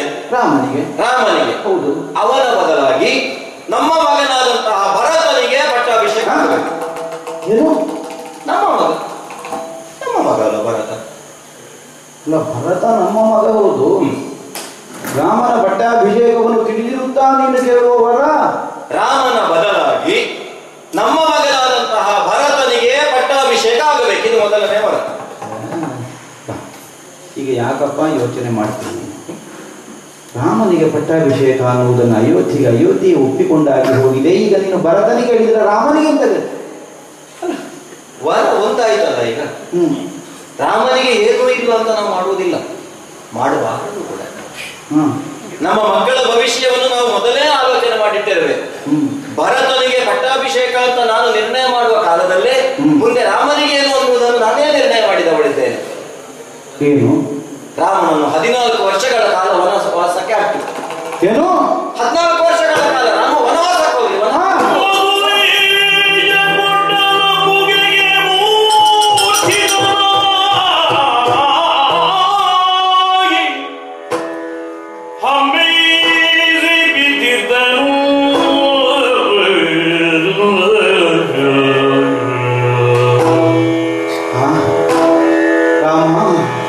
ಉಸಿರಲಾಗದೆ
ಒಂದರೆ ಕ್ಷಣಕ್ಕೆ ಎಲ್ಲವೂ ವಿಸ್ತೃತವಾಗಿಯೇ ಹೋಯಿತಲ್ಲ ನನಗೆ. ಬಾಹ್ಯೇಂದ್ರಿಯವು ಅಂತರಿಂದ್ರಿಯವು ತಾಟಸ್ಥ್ಯವನ್ನು ಹೊಂದಿದಂತಹ ಅನುಭವವೇ ಆಗಿ ಹೋಯಿತು. ಸತ್ತು ಬದುಕಿದ್ರೆ ನಾನು ಅಲ್ಲ, ಬದುಕಿ ಸಾಯುವುದಕ್ಕಾಗಿ ಮತ್ತೆ ಬದುಕಿದನು. ಹೌದಾ? ಹೌದು. ರಾಮನ ಪಟ್ಟಾಭಿಷೇಚನಕ್ಕೆ ಸರ್ವ ಸಿದ್ಧತೆಗಳು ಆಗಿದೆ. ಕೈಕೇಯಿ ಅಂತ ಅಯ್ಯೋ ಕೈಕೇಯಿ, ನೋಡಿದೀಯಾ ನೀನು ನನ್ನನ್ನು? ನಿತ್ತ ನೆಲವೇ ಕುಸಿದ ಹಾಗೆ ನನ್ನನ್ನು ನಾನೇ ಸಾವರಿಸಿಕೊಳ್ಳುವ ಸಾಮರ್ಥ್ಯವೂ ಇಲ್ಲದೆ ನಿತ್ತಲ್ಲಿಗೆ ಕುಸಿದುದನ್ನು ಕಂಡು ನೀನು ಮೊಗದಿರುಗಿ ನಿದ್ದೆ ಅಲ್ವೇನೆ. 2 ವಾರ ಕೊಡಿ. ಕೈಯಲ್ಲಿ ಕತ್ತಿಯನ್ನು ಹಿಡಿದು ಕೊರಳರಿಯುವುದಕ್ಕೆ ಸಿದ್ಧನಾದ ಕಟುಕ ನೋವಾದಿಯಲ್ಲಿ ಇರುವುದಕ್ಕೆ ಹೇಗೆ ನಿನಗೆ ಮನಸ್ಸು ಬಂತು ಹೇಳಿ? ಒಂದು ಕಾಲಕ್ಕೆ ಈ ಬಗೆಯಲ್ಲಿ ರಣಕ್ಷೇತ್ರದಲ್ಲಿ ನಾನು ಕುಸಿದು ಬಿದ್ದ ಕಾಲಕ್ಕೆ ರಥವನ್ನು ರಣಕ್ಷೇತ್ರದಿಂದ ಹೊರಗೊಯ್ದು ನಿನ್ನ ಸೆರಗಿಂದ ಗಾಳಿ ಬೀಸಿ ನಿನ್ನ ಮೃದು ಕೈಯಿಂದ ನನಗೆ ನೀರನ್ನು ಪ್ರೋಕ್ಷಿಸಿ ನನ್ನನ್ನು ಶೈತ್ಯೋಪಚಾರಗೊಳಿಸಿ ನೀನು ಸಚೇತನನ್ನಾಗಿಸಿದವಳು ಮರೆತು ಬಿಟ್ಟೆಯ ಹೇಳು. ಆ ಕಾರಣಕ್ಕಾಗಿ ನಿನಗೆ ಕೊಡಮಾಡಲ್ಪಟ್ಟಂತಹ ವರ ನೀನು ವಿನಿಯೋಗಿಸಿದ್ದ ಹೇಗೆ? ಬುಡ ಕಡಿದ ವೃಕ್ಷದಂತೆಯೇ ನಾನು ತೆರೆಗೊಳ್ಳುವಂತಹ ಸ್ಥಿತಿಯನ್ನು ಅದು ಒದಗಿಸಿಕೊಟ್ಟಿದೆ. ಓಹೋ, ಯಾವುದು ನಿನ್ನ ಜೀವನಾಧಾರವು, ಯಾವುದು ನಿನಗೆ ಸದಾಕಾಲ ಮಂಗಲಪ್ರದವಾದಂತಹ ಭವಿಷ್ಯವನ್ನು ಒದಗಿಸಿಕೊಡಬಲ್ಲುದು, ಅದನ್ನಾಡಬೇಕಾಗಿದ್ದವಳು ನೀನು. ಹೆಣ್ಣುಮಕ್ಕಳನ್ನು ಕಂಬು ಕಂಠಿನಿ ಅಂತ ಬಾಯಿ ತುಂಬ ಕರೆಯುವುದು ಕೇವಲ ಕೊರಳು ಕಾಣುವುದಕ್ಕೆ ಶಂಖದಂತೆ ಇದೆ ಅನ್ನುವುದಕ್ಕಾಗಿ ಅಲ್ಲ. ಮನೆಯ ಅಮಂಗಳವನ್ನು ದೂರ ಮಾಡುವ ಸುಭಾಷಿಣಿಯಾಗಬೇಕು ಗೃಹಿಣಿಯಾದವಳು. ಆದರೆ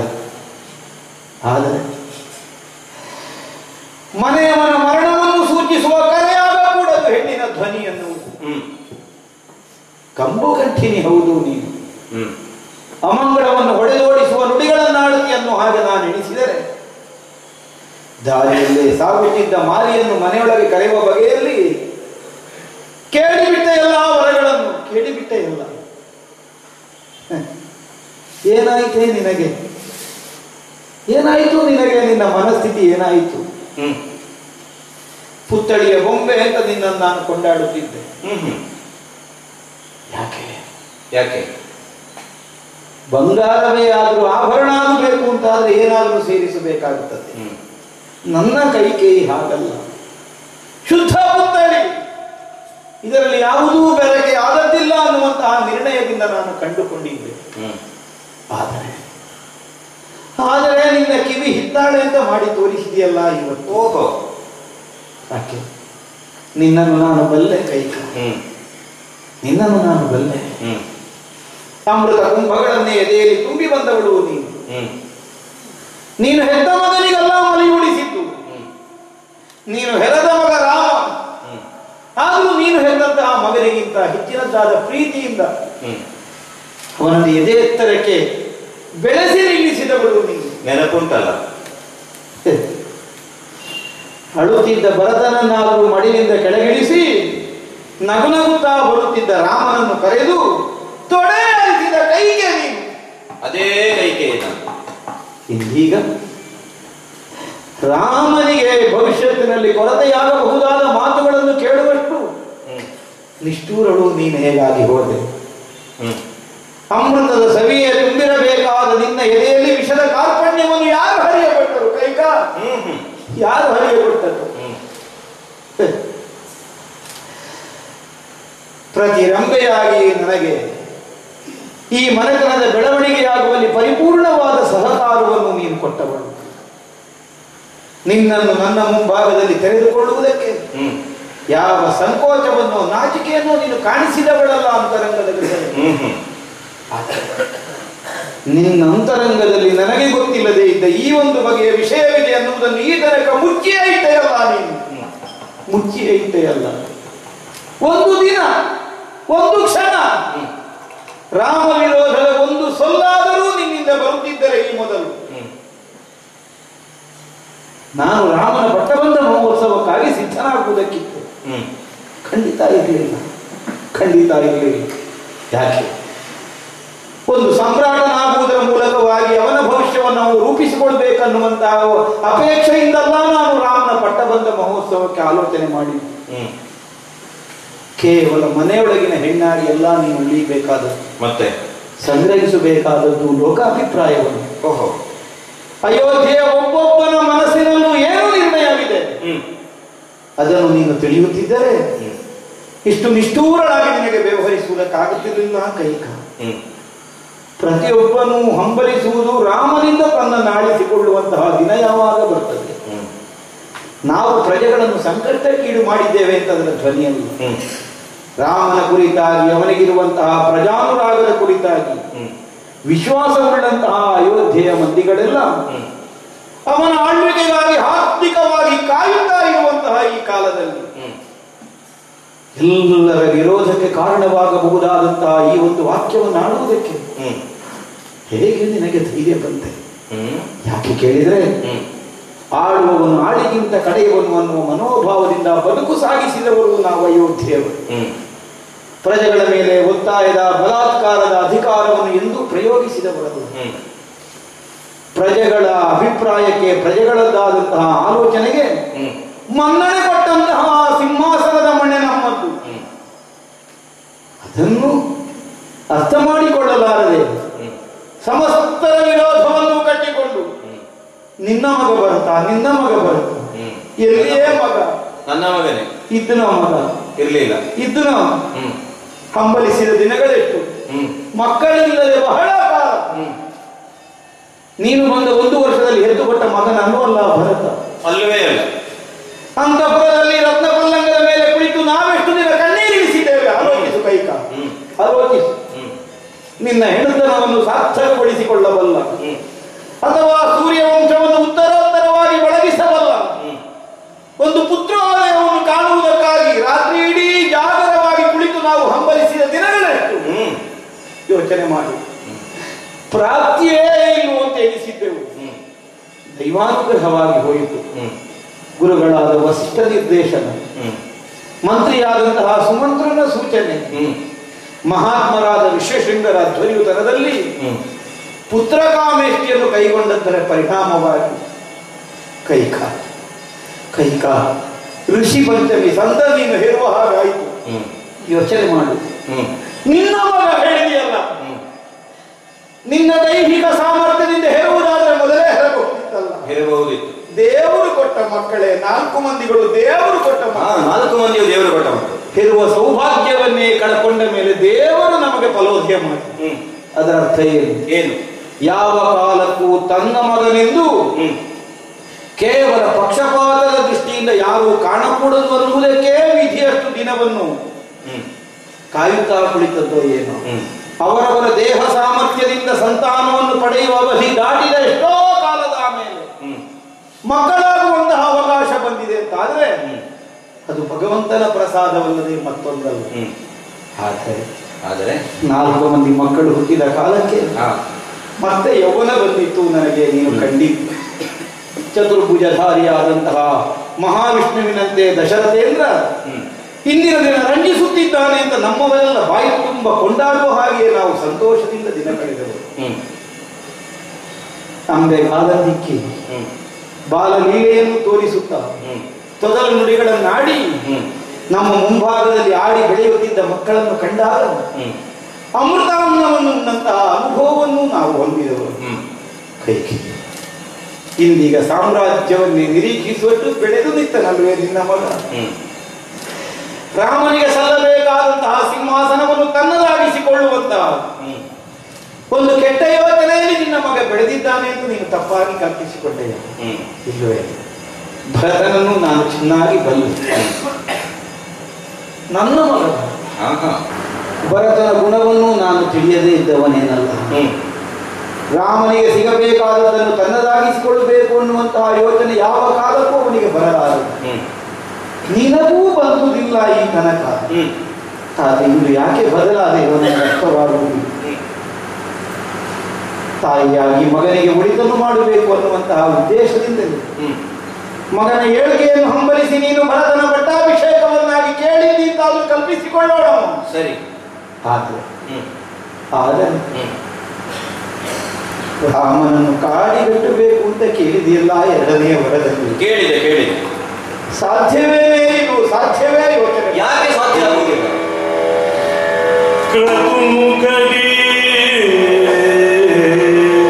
ಪಡೆದ ಸುಕುಮಾರ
ಇಷ್ಟು ಸ್ವಾರ್ಥದಿಂದ ಯೋಚಿಸಬೇಕೇ? ಸ್ವಾರ್ಥ ಯಾವಾಗ ಸ್ವಾರ್ಥವನ್ನೆಲ್ಲ ನಾವು ಬಿಟ್ಟೆವು ಆ ಕಾಲಕ್ಕೆ ನಮಗೆ ಮಾತಾಪಿತರಾಗುವ ಅವಕಾಶ ಒದಗಿ ಬಂದದ್ದು.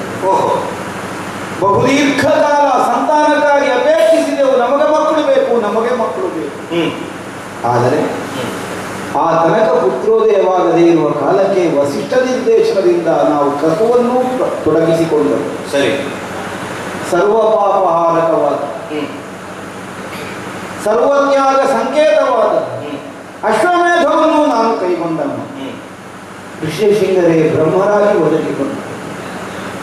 ಯೋಚನೆ ಮಾಡಿ, ನಮ್ಮದನ್ನುವುದು ಏನೂ ಉಳಿಸದೇ ಇದ್ದಂತಹ ಯಾಗ ಅಶ್ವಮೇಧಾಮಿ ನಿನಗೆ ಗೊತ್ತಿದೆ. ತೊಡಗಿಸಿಕೊಂಡವಳು ನೀನದರಲ್ಲಿ.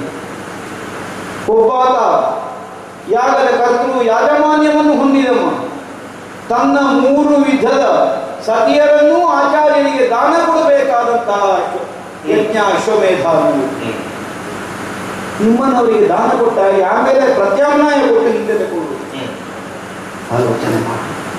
ಹಾಗಿದ್ರೆ ತನ್ನದನ್ನುವುದು ಏನೂ ಉಳಿಸಿಕೊಳ್ಳದೇ ಇದ್ದಂತಹ ಒಂದು ಸ್ಥಿತಿಯಲ್ಲಿ ಸರ್ವ ಸಮರ್ಪಣಾ ಭಾವದಿಂದ ತೊಡಗಿಸಿಕೊಂಡ ಆ ಕಾಲಕ್ಕೆ ಅದರ ಫಲಶ್ರುತಿಯಾಗಿ ಋಷ್ಯಶೃಂಗರು ಆಮೇಲೆ ಅದರಲ್ಲಿ ಪುತ್ರ ಕಾಮವನ್ನೇ ಹೋಮಿಸಿದರು. ಅಂದ್ರೆ ಅರ್ಥ ಏನು ತಾತ್ವಿಕವಾಗಿ ಯೋಚನೆ ಮಾಡಿ, ಏನು ನಾನು ನನ್ನದು ನನ್ನಿಂದ ಅನ್ನುವಂತಹ ಯಾವ ಭಾವವಿಕಾರಗಳನ್ನು ಉಳಿಸಿಕೊಳ್ಳದೆ ಪುತ್ರ ಕಾಮವನ್ನುವುದನ್ನೇ ಇಷ್ಟಿಯಾಗಿಸಿ, ಅಂದ್ರೆ ಅದನ್ನೇ ಹುತವಾಗಿಸಿ, ನಮಗದರ ಹೊಣೆಯಲ್ಲ, ನಮಗದರ ಕರ್ತೃತ್ವ ಅಲ್ಲ ಅನ್ನುವಂತಹ ಒಂದು ನಿರ್ಮಮತ್ವದ ಭಾವವನ್ನು ನಾವು ಹೊಂದಿದ ಕಾಲಕ್ಕೆ ದೇವಸಿದ್ಧವಾದಂತಹ ಪಾಯಸ ಯಾಗ ಕುಂಡದಿಂದ ನಮಗೆ ಸಿಕ್ಕಿ ಬಂದರೆ ಆಲೋಚನೆ ಮಾಡಿ. ಏನು ನಮ್ಮ ಪ್ರಯತ್ನದಿಂದ ಆದ ಮಕ್ಕಳು ಮೊದಲಾಗಿ ನಮಗೆ ತಂದೆ ತಾಯಿಯ ಸ್ಥಾನವನ್ನು ಪ್ರಪಂಚದಲ್ಲಿ ಒದಗಿಸಿಕೊಟ್ಟವ ರಾಮ. ಈಗ ನಿನ್ನ ಮಗ ಭರತ ಆಮೇಲೆ ಹುಟ್ಟಿದವ. ಯೋಚನೆ ಮಾಡು ನೀನು ಒಂದು ಕ್ಷಣ. ಭರತನನ್ನು ನೀನು ಹೆರದೇ ಇರುತ್ತಿದ್ದರೂ ನೀನು ತಾಯಿಯಾಗದೇ ಉಳಿಯುತ್ತಿರಲಿಲ್ಲ. ನಿನ್ನ ನೀನು ಬೇರೆಲ್ಲ ಕರೆಯುವುದಕ್ಕಿದ್ದೆ ರಾಮ. ಖಂಡಿತ ಇಲ್ಲಪ್ಪ. ರಾಮ ಹುಟ್ಟದೇ ಇದ್ರು ಭರತ ಹುಟ್ಟಿದ್ರೆ ಕೌಸಲ್ಯ ತಾಯಿ ಆಗ್ತಿದ್ರು. ಹಾಗೆ ಆಗ್ತಿತ್ತು. ಆದ್ರೆ ಹಾಗಾಗಲಿಲ್ಲ. ಭರತನು ಹುಟ್ಟಿದ್ದಾರೆ. ದೈವ ನಿರ್ಣಯವೇ ಹೀಗಿತ್ತು. ಒಂದೇ ದಿವಸ ಪಾಯಸವನ್ನು ವಿಭಾಗಿಸಿ ನಿಮ್ಮ 3 ಮಂದಿಗಳಿಗೂ ನಾನು ಕೊಟ್ಟವು. ಯಾಕೆ ಭರತ ಆಮೇಲೆ ಹುಟ್ಟಬೇಕಿತ್ತು? ರಾಮ ಯಾಕೆ ಮೊದಲು ಹುಟ್ಟಬೇಕಿತ್ತು ಅಲ್ವಾ? ಒಂದೇ ದಿವಸ ಪಾಯಸ ಒಂದೇ ಮುಹೂರ್ತಕ್ಕೆ ಗ್ರಹಿಸಿದಂತಹ ನಿಮ್ಮಲ್ಲಿ ಇರುವಾಗ ವ್ಯತ್ಯಾಸ ಯಾಕೆ ಬರಬೇಕಿತ್ತು? ಅದಕ್ಕೆ ನಾವು ಕಲ್ಪಿಸಿಕೊಳ್ಳಬೇಕಾದದ್ದೇನು? ಏನು? ನಮ್ಮನ್ನು ವಿಧಿ ವಂಚಿಸಿದೆ ಅಂತ ಮತ್ತೆ ದೈವ ನಿರ್ಣಯವೇ ಆಗಿದೆ. ಹಿರಿಯ ಮಗ ರಾಮನೇ ಆಗಬೇಕು. ಇದು ದೈವ ನಿರ್ಣಯ. ಯೋಚನೆ ಮಾಡಿ. ಎಳೆಯ ಹರೆಯದಲ್ಲೇ ತನ್ನ ಸಾಮರ್ಥ್ಯವನ್ನು ಪ್ರಪಂಚದಲ್ಲಿ ಪ್ರಕಟಿಸುವುದಕ್ಕೆ ಅವಕಾಶ ತಾನಾಗಿ ರಾಮನಿದ್ದಲ್ಲಿಗೆ ಬಂತು. ಆಚಾರ್ಯವರೇಣ್ಯರಾದ ವಿಶ್ವಾಮಿತ್ರರು ಬಂದು ಇನ್ನೂ 16 ಆಗಲಿಲ್ಲ ಹುಡುಗನಿಗೆ. ಆ ಸಮಯದಲ್ಲಿ ಯಾಗ ಸಂರಕ್ಷಣಾರ್ಥವಾಗಿ ಕರ್ಕೊಂಡು ಹೋದರು. ಅಕ್ಷೋಹಿಣಿ ಸಂಖ್ಯಾಕವಾದ ಸೈನಿಕರನ್ನು ಸೇರಿಸಿ ನಾನು ಬರ್ತೇನೆ, ಎಳೆಯವನಾದ ರಾಮನನ್ನು ಹೇಗೆ ಕಳುಹಿ ಅಂತ ಹೇಳುವ ಕಾಲಕ್ಕೆ ಒಪ್ಪಿಕೊಳ್ಳಿಲ್ಲ ವಿಶ್ವಾಮಿತ್ರರು. ರಾಮನನ್ನೇ ಕರ್ಕೊಂಡು ಹೋದರು. ತಮ್ಮಲ್ಲಿದ್ದಂತಹ ಅಪೂರ್ವವಾದಂತಹ ಶಸ್ತ್ರ ಸಂಪದವನ್ನೆಲ್ಲ ಅವನಿಗೆ ಧಾರೆ ಎರೆದು ಅವನಿಗೆ ಈ ಯೋಗ್ಯತೆಯನ್ನು ಒದಗಿಸಿಕೊಡುವಲ್ಲಿ ಎಲ್ಲಿ ಪಾತ್ರತ್ವ? ಕೌಸಲ್ಯ ಹೆತ್ತ ಮಗ ಅನ್ನುವ ಕಾರಣಕ್ಕಲ್ಲ, ದಶರಥನ ಸುಕುಮಾರ ಅನ್ನುವ ಕಾರಣಕ್ಕೂ ಅಲ್ಲ. ಈ ಮನೆತನಕ್ಕೆ ಕೊಡುಗೆಯಾಗಿ ಹುಟ್ಟಿ ಬಂದವ ಮಾರಾಕಾರನಾದ ಲಕ್ಷ್ಮೀಪತಿಯ ಹೃದಯ ಶ್ರೀಮಂತಿಕೆಯನ್ನು ಹೊಂದಿದ ಆ ರಾಮನನ್ನು ಸಂಬಂಧ ಇಲ್ಲದೆ ಇದ್ದವರೇ ದೂರ ಬಿಡಲಾರರು. ಹೇಗೆ ಮನಸ್ಸು ಬಂದೇ ಕೈಕ ಹೋಗಿ ಅವ ಕಾಡಿಗೆ ಅಂತ ಹೇಳುವಂತಹ ನಿಷ್ಠೂರದ ವಾಕ್ಯಗಳು ನಿನ್ನ ನಾಲಿಗೆಯಿಂದ ಹೇಗೆ ಬಂದವು ಹೇಳು? ಯಾಕಂದ್ರೆ ತಾಯಿಯಾಗಿ ಭರತನಿಗೆ ಪಟ್ಟ ಒಂದು ತಾಯಿತನದ ಹೃದಯದ ತುಡಿತಕ್ಕೊಳಗಾಗಿ ಆವೇಶಕ್ಕೊಳಗಾಗಿ ಆ ಸಂಬಂಧದಿಂದ ಕಟ್ಟುವಡೆದು ನೀನು ಕೇಳಿದೆ, ಒಪ್ಪಿಕೊಳ್ಳೋಣ. ಆದರೆ ನೀನು ಒಳ್ಳೆಯ ತಾಯಿ ಅಲ್ವಲ್ಲ. ರಾಮನಿಗೂ ಹೆತ್ತ ತಾಯಿ ಒಪ್ಪಳಿದ್ದಾಳೆ. ಆಲೋಚನೆ ಮಾಡಿ. ನಮ್ಮ ಮನೆತನದ ಘನತೆ ಏನು?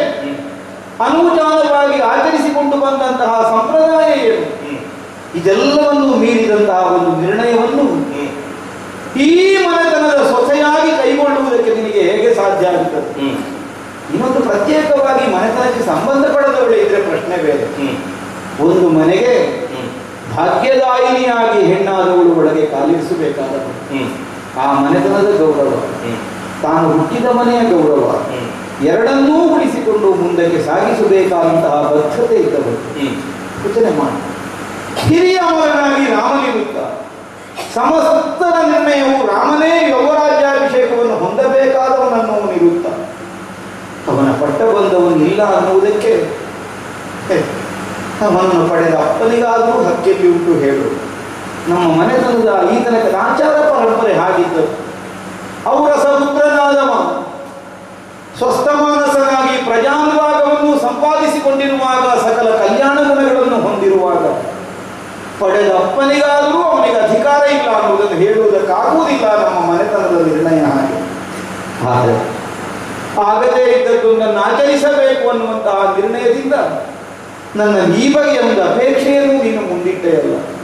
ಒಳ್ಳೆಯ ನಿಷ್ಠೂರ ನಿರ್ದಾಕ್ಷಿಣ್ಯವಾದ ಪ್ರವೃತ್ತಿ, ವರ ಕೊಡಬೇಕು ಅನ್ನುವಂತಹ ಉದ್ದೇಶದಿಂದ ನೀನು ಕೇಳಿದ್ದನ್ನು ನಡೆಸೋಣ. ಆದರೆ ಗೊತ್ತಿದೆ ಕೈಕ, ಏನು ಮಕ್ಕಳಿಲ್ಲದೆ ಬಹಳ ಕಾಲ ನೋವನ್ನು ಅನುಭವಿಸುತ್ತಿದ್ದ ನನಗೆ ಮೊಮ್ಮಗನಾಗಿ ರಾಮ ಹುಟ್ಟಿದ ಮೇಲೆ ಜೀವನದಲ್ಲಿ ನವೋಲ್ಲಾಸ ಬಂದು ಸೇರಿ ಗೊತ್ತಿದೆ. ಆಚಾರ್ಯವರೇಣ್ಯರಾದ ವಿಶ್ವಾಮಿತ್ರರಂತವರು ಕೇಳುವ ಕಾಲಕ್ಕೂ ಅವ ಸಣ್ಣವ, ಬೇಡ ನಾನು ಬರ್ತೇನೆ, ಆಡಿದ್ದೇನೆ, ಹೋಗುವ ತ್ರಾಣ ನನಗುಂಟು ಅನ್ನುವುದಕ್ಕೆ ಬಂದ ವಾಕ್ಯ ಅಲ್ಲ. ರಾಮನನ್ನು ಕಳುಹಿಸಲಾರೆ ಅನ್ನುವ ಒಂದೇ ಕಾರಣಕ್ಕೆ ಬಂದಂತಹ ಮಾತು.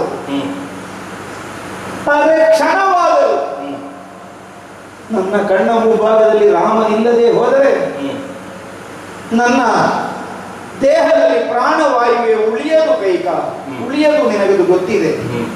ನನ್ನ ಉಸಿರು ರಾಮ, ನನಗ ಅನ್ನ ರಾಮ, ನನ್ನ ಕಣ್ಣಿನ ದೃಷ್ಟಿ ರಾಮ, ನನ್ನ ಸಕಲ ಕಲ್ಯಾಣಪ್ರದವಾದಂತಹ ಸ್ವರೂಪಗಳೆಲ್ಲ ರಾಮ ರಾಮ ರಾಮ ರಾಮ. ಅದನ್ನು ಬಿಟ್ಟರೆ ಬೇರೆ ಇಲ್ಲ. ಅಲ್ಲ, ನಿಮ್ಮ ಉಪನ್ಯಾಸ ಮುಗಿಯಿತ?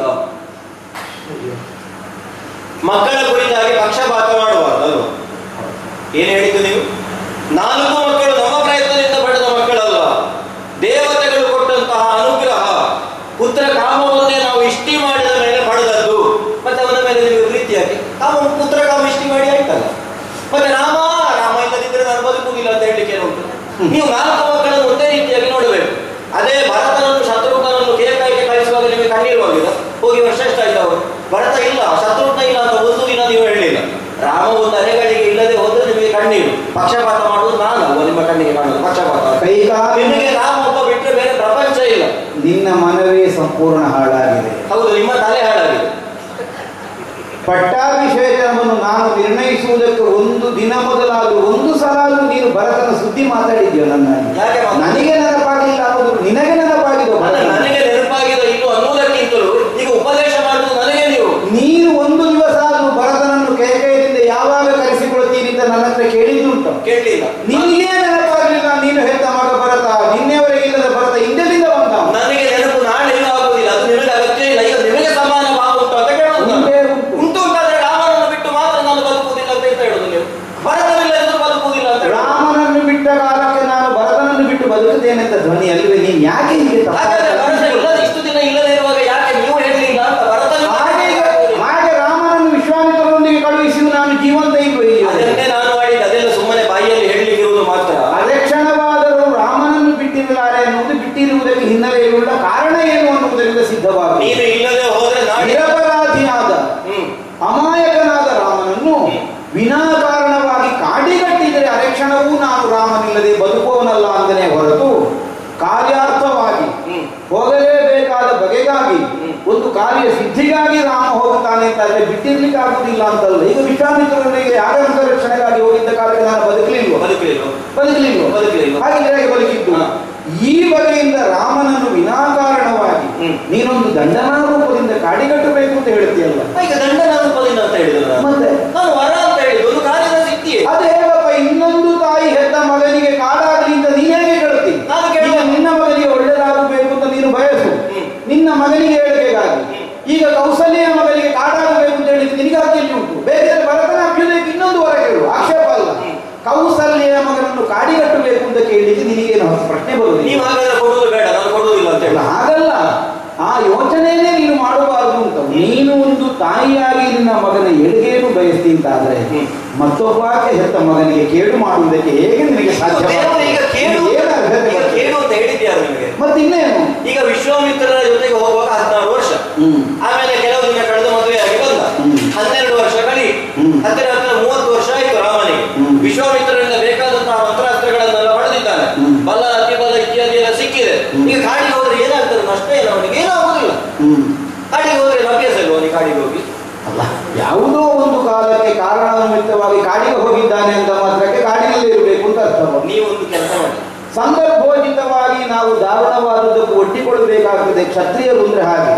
ಈಗ ಯುದ್ಧ ಭೂಮಿಯಲ್ಲಿ ನಿನ್ನನ್ನು ಕರ್ಕೊಂಡೋಗಿ ನಾನು ತಿಮಿದ್ವಿಜಯನ ಕಾಳಗವನ್ನು ಎಸಗಿದ್ದೇನೆ ಅಂತ ಮಾತ್ರಕ್ಕೆ ಸದಾಕಾಲ ಜಗಳದಲ್ಲಿ ಇರುವುದು ಅಂತ ಅರ್ಥ. ಅನಿವಾರ್ಯವಾದ ಕಾಲದಲ್ಲಿ ಸಂಕಷ್ಟವನ್ನು ತೀರಿಸ್ತೇವೆ, ನಮ್ಮನ್ನು ನಾವು ದಾರುಣ್ಯತೆಗೆ ಒಡ್ಡಿಕೊಳ್ತೇವೆ ಅಂದ್ರೆ ವಿನಾಕಾರಣವಾಗಿ ಅದನ್ನೇ ಹಾರೈಸ್ತೇವೆ ಅಂತ ಅರ್ಥ ಅಲ್ವಲ್ಲ. ಏನೇನೂ ಅಪರಾಧ ಮಾಡದೇ ಇರುವ, ಕಾಡಿಗೆ ಹೋಗಬೇಕಾದ ಯಾವುದೇ ಕಾರಣ ಇಲ್ಲದೆ ಇರುವ ಒಬ್ಬ ರಾಮನನ್ನು ಹೇಗೆ ನಾನು ಕಾಡಿಗೆ ಕಾರಣ ಉಂಟೇ ಉಂಟು. ಕಾಡಿಗೆ ಹೋಗುವುದಕ್ಕೆ ಕಾರಣ ಉಂಟು. ಅವನು ಕೌಸಲ್ಯಗೆ ಹುಟ್ಟಿದ್ದೇ ಕಾರಣ. ನನಗೆ ಹುಟ್ಟಿದ್ರೆ ಅವ ಕಾಡಿಗೆ ಹೋಗಬೇಕು. ಕೌಸಲ್ಯಗೆ ಹುಟ್ಟಿದ ಕಾರಣಕ್ಕೆ ಕಾಡಿಗೆ ಹೋಗಬೇಕು. ಅವನು ಹಿರಿಯ ಮಗನಾಗಿ ಹುಟ್ಟಿದ ಕಾರಣ. ಕೈಗಾಗಿ ಹಿಡಿದ ಹಠ ಹಿಡಿಯುತ್ತಾ ಇತ್ತು. ಯಾಕೆ ನನಗೆ ಹೀಗಾಗಿ ಹೋಯಿತು? ರಾಮನ ಕುರಿತಾಗಿ ಕೌಸಲ್ಯ ಹೆತ್ತ ಮಗ ಅನ್ನುವಂತಹ ಭಾವವನ್ನೇ ಈ ತನಕ ಕಾಣದೇ ಇದ್ದವಳು ಕೌಸಲ್ಯ ಹೆತ್ತದ್ದೇ, ಕೌಸಲ್ಯಗೆ ಮಗನಾಗಿ ಹುಟ್ಟಿದ್ದೇ ರಾಮನದ ಅಪರಾಧ ಅಂತ ಹೇಳುವುದಕ್ಕೆ ಹೊರಟಿದ್ದೆಯಲ್ಲ. ಏನಾಗಿ ಹೋಯಿತೇ ನಿನಗೆ? ಈ ತನಕದ ಕೈಕೇಯಿಯನ್ನೆಲ್ಲ ನಾನು ಇಂದಿನ ದಿನ ಕಾಣ್ತಾ ಇರುವುದು. ಈ ಅಯೋಧ್ಯೆ ಅರಮನೆಯ ಭವಿಷ್ಯವನ್ನೇ ಹಾಳು ಮಾಡಬಹುದಾದ ಈ ಕೆಟ್ಟ ಯೋಜನೆಯನ್ನು ನಿನ್ನಲ್ಲಿ ತುಂಬಿದವರಾದರೂ ಯಾರು? ಯಾಕೆಂದ್ರೆ ನನಗೆ ಗೊತ್ತಿದೆ, ನಿನ್ನ ಅಂತಃಕರಣ ಇದ್ದಕ್ಕಿದ್ದಂತೆ ಹಾಳಾಗುವುದಕ್ಕಿಲ್ಲ. ಹಾಲಿನಂತಿರುವಂತಹ ನಿನ್ನ ಮನಸ್ಸಿಗೆ ಹುಳಿ ಹಿಂಡಿ ಚಂದ ನೋಡುವಂತಹ ಯಾವನೋ ಒಬ್ಬ ಮಂದಿ ಇಲ್ಲಿ ಇದ್ದಾನೆ. ಆದರೆ ಸ್ಪಷ್ಟವಾಗಿ ನೀನು ತಿಳ್ಕೊ, ನಾನು ಹೇಳಿದ್ದು ಕೇವಲ ನಿನ್ನನ್ನು ಹೆದರಿಸುವುದಕ್ಕಾಗಿ ಅಲ್ಲ. ಈ ಬಗೆಯಿಂದ ರಾಮನನ್ನು ಕಾಡಿಗೆ ಕಳುಹಿಸಿದರೆ ರಾಮ ಕಾಡಿಗೆ ಹೋಗುವುದು ಮಾತ್ರ ಅಲ್ಲ, ಆಗುತ್ತೆ ಯಾವುದನ್ನು ಪ್ರಮಾದವಶದಿಂದ ನಿನ್ನ ಹಣೆಯಿಂದ ಒರೆಸಿ ಹೋಯಿತು ಅಂತ ನೀನು ಹೇಳಿದೀಯ. ಯಾವುದು ನೆಲದಲ್ಲಿ ಬಿದ್ದು ಹೊರಡುವಾಗ ತನ್ನ ಕೈಯ ಬಳೆಗಳು ಹೊಡೆದು ಹೋಯ್ತು ಅಂತ ಹೇಳಿದೀಯ. ಜೀವಮಾನ ಪೂರ್ತಿ ನೀನು ಬದುಕಿದಷ್ಟು ಕಾಲ ಹಣೆಗೆ ತಿಲಕವಿಲ್ಲದೆ, ಕೈಗೆ ಬಳೆ ಇಲ್ಲದೆ, ಕೊರಳಲ್ಲಿ ಮಾಂಗಲ್ಯ ಇಲ್ಲದೆ ಬದುಕಬೇಕಾದ ಬಗೆ ಬರುತ್ತದೆ. ಆಲೋಚನೆ ಮಾಡು. ಹೆಣ್ಣಾದವಳಿಗೆ ಯಾವುದು ಬೇಕಾದದ್ದು ತನ್ನ ಮಗನಿಗೆ ಒಳಿತಾಗಬೇಕು ಅನ್ನುವುದನ್ನು ಬಯಸಬೇಕು. ಒಂದು ಕಾಲಕ್ಕೆ ಹೆಣತನವನ್ನು ನೀನು ಮೆರೆಸಿಕೊಂಡದ್ದು ನಿನ್ನ ಮಾಂಗಲ್ಯವನ್ನು ಉಳಿಸಿಕೊಳ್ಳುವಂತಹ ಪ್ರಕ್ರಿಯೆ. ಇಂದ ಅದೇ ಕೈಕೆ ತನ್ನ ಮಾಂಗಲ್ಯವನ್ನು ತಾನೇ ಕತ್ತರಿಸಿ ಹಾಕ್ತಾಳೆ ಅಂತಾದ್ರೆ ಏನರ್ಥ ಕೈ ಕಾಯ್ದಕ್ಕೆ? ಒಂದು ಬೇಡ, ಭರತನಿಗೆ ಬೇಕಿದ್ರೆ ಪಟ್ಟ ಕೊಡುವ. ರಾಮ ಇಲ್ಲಿ ಅಯೋಧ್ಯೆಯಲ್ಲಿ, ರಾಮನಿಂದ ಏನು ತೊಡಗು?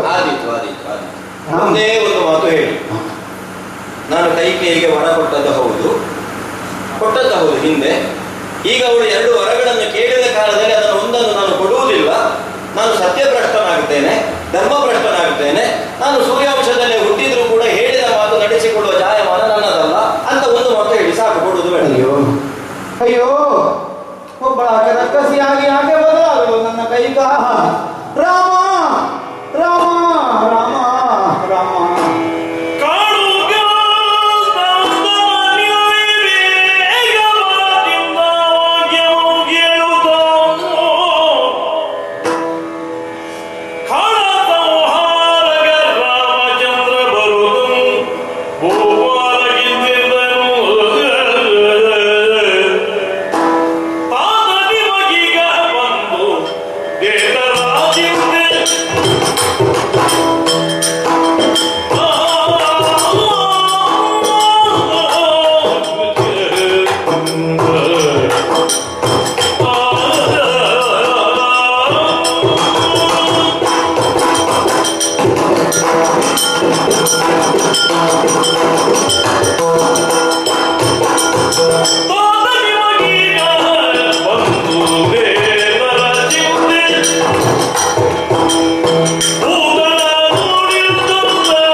ಸಭಾಸ್ಥಾನವನ್ನು ಬಿಟ್ಟು ಅಂತಃಪುರವನ್ನು ಸೇರಿದವರು ನಾವೆಲ್ಲ ನಿಮ್ಮ ನಿರೀಕ್ಷೆಯಲ್ಲಿದ್ದರೆ, ತಾವು ಬರುವುದನ್ನು ವಿಳಂಬಿಸಿದರೆ ಕಾರಣ ಏನು ಅಂತ ನಾವು ನಿರೀಕ್ಷೆಯಲ್ಲಿದ್ದರೆ ರಾಮ ಬರಲಿ ಎಂಬ ಹೇಳಿಕೆ ಬಂದು ಧಾವಿಸಿಕೊಂಡು ನೋಡ್ತೇನೆ, ಇದೇನು ಚಿತ್ತಾಕ್ರಾಂತರಾಗಿ ನೆಲದಲ್ಲಿ ನಿಂತು ಹೊರಡಾಡ್ತಾ ಇದ್ದೀರಿ.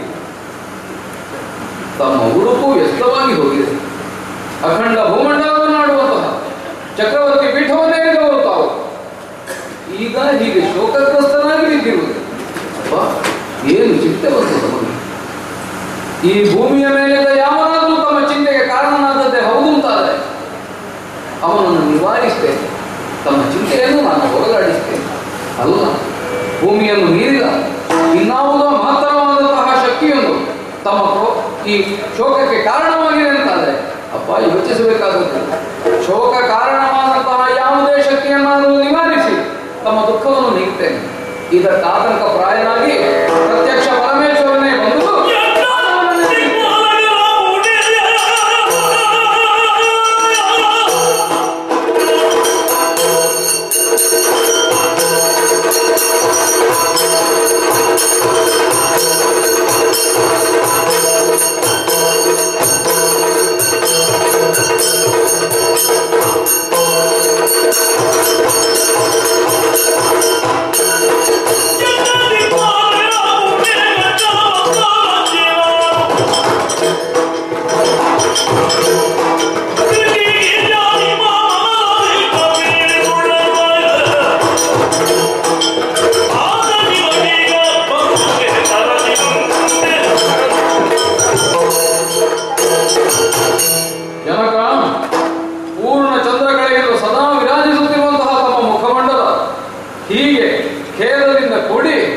ದರ್ಶನಕ್ಕೆ ಅಸಹನೀಯವಾದ ವೇದನೆಯನ್ನು ನೋಡುವಲ್ಲಿ ಹುಟ್ಟಿರ್ತದೆ ಅಂತಾದರೆ ಇದಕ್ಕೆ ಕಾರಣ ಸ್ಥಾನದಲ್ಲಿರುವವನು ಪರಮೇಶ್ವರನಲ್ಲ.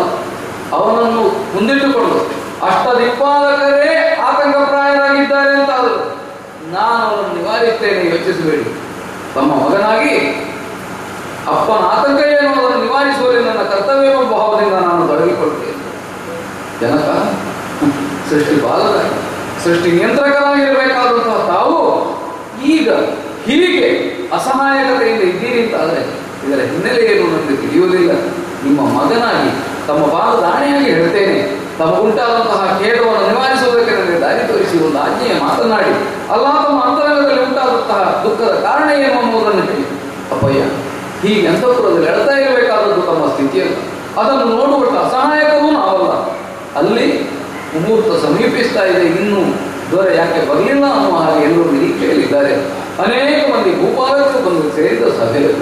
ಇಲ್ಲಿಯವರೆಗೆ ಸೂರ್ಯವಂಶೀಯರಾದವರು ಯಾವುದನ್ನು ಸಂಕಲ್ಪಿಸಿದ್ದಾರೋ ಅದನ್ನು ಪೂರ್ಣಾರ್ಥದಲ್ಲಿ ಈಡೇರಿಸುವಲ್ಲಿ ಸಮರ್ಥರೇ ಇದ್ದರು. ಆದರೆ ಈಗ ತಮ್ಮ ಈ ಸ್ಥಿತಿಯಿಂದಲಾಗಿ ತಾವಾಡಿದಂತಹ ಮಾತು, ನಿರ್ಣಯಾತ್ಮಕವಾದ ತಮ್ಮ ಉದ್ಘೋಷ ಸುಳ್ಳಾಗುವಂತಹ ಸ್ಥಿತಿ ಬಂದು ಹೋಗಿತ್ತು. ಉಳಿದವರು ನಮ್ಮನ್ನು ನೋಡಿ ನಗುವ ಹಾಗಾಗುತ್ತದೆ. ಅಪ್ಪಯ್ಯ, ಒಂದು ಮಾತನಾಡಿ, ಯಾಕೆ ಹೇಗಿದ್ದೀರಿ? ಯಾರೋ ರಾಮನ ರಾಮ ದೀರ್ಘಾಯುವಾಗುವ ಮಗ. ನೀವು ಮಾತಾಡ ರಾಮ ರಾಮ ರಾಮ ಮಗು. ಅಮ್ಮ, ಏನು ನೀವು ಎಷ್ಟು ಹೇಳಿಯೂ ಪ್ರಯೋಜನ ಇಲ್ಲ. ಸ್ವಲ್ಪ ಕೇಳುತ್ತೀಯ ಹೇಳುವುದಲ್ಲ. ನೀನು ಹೇಳ. ಕೇಳು ರಾಘವ, ನಿನ್ನ ಪಿತ ಮಾತಾಡದಿರುವ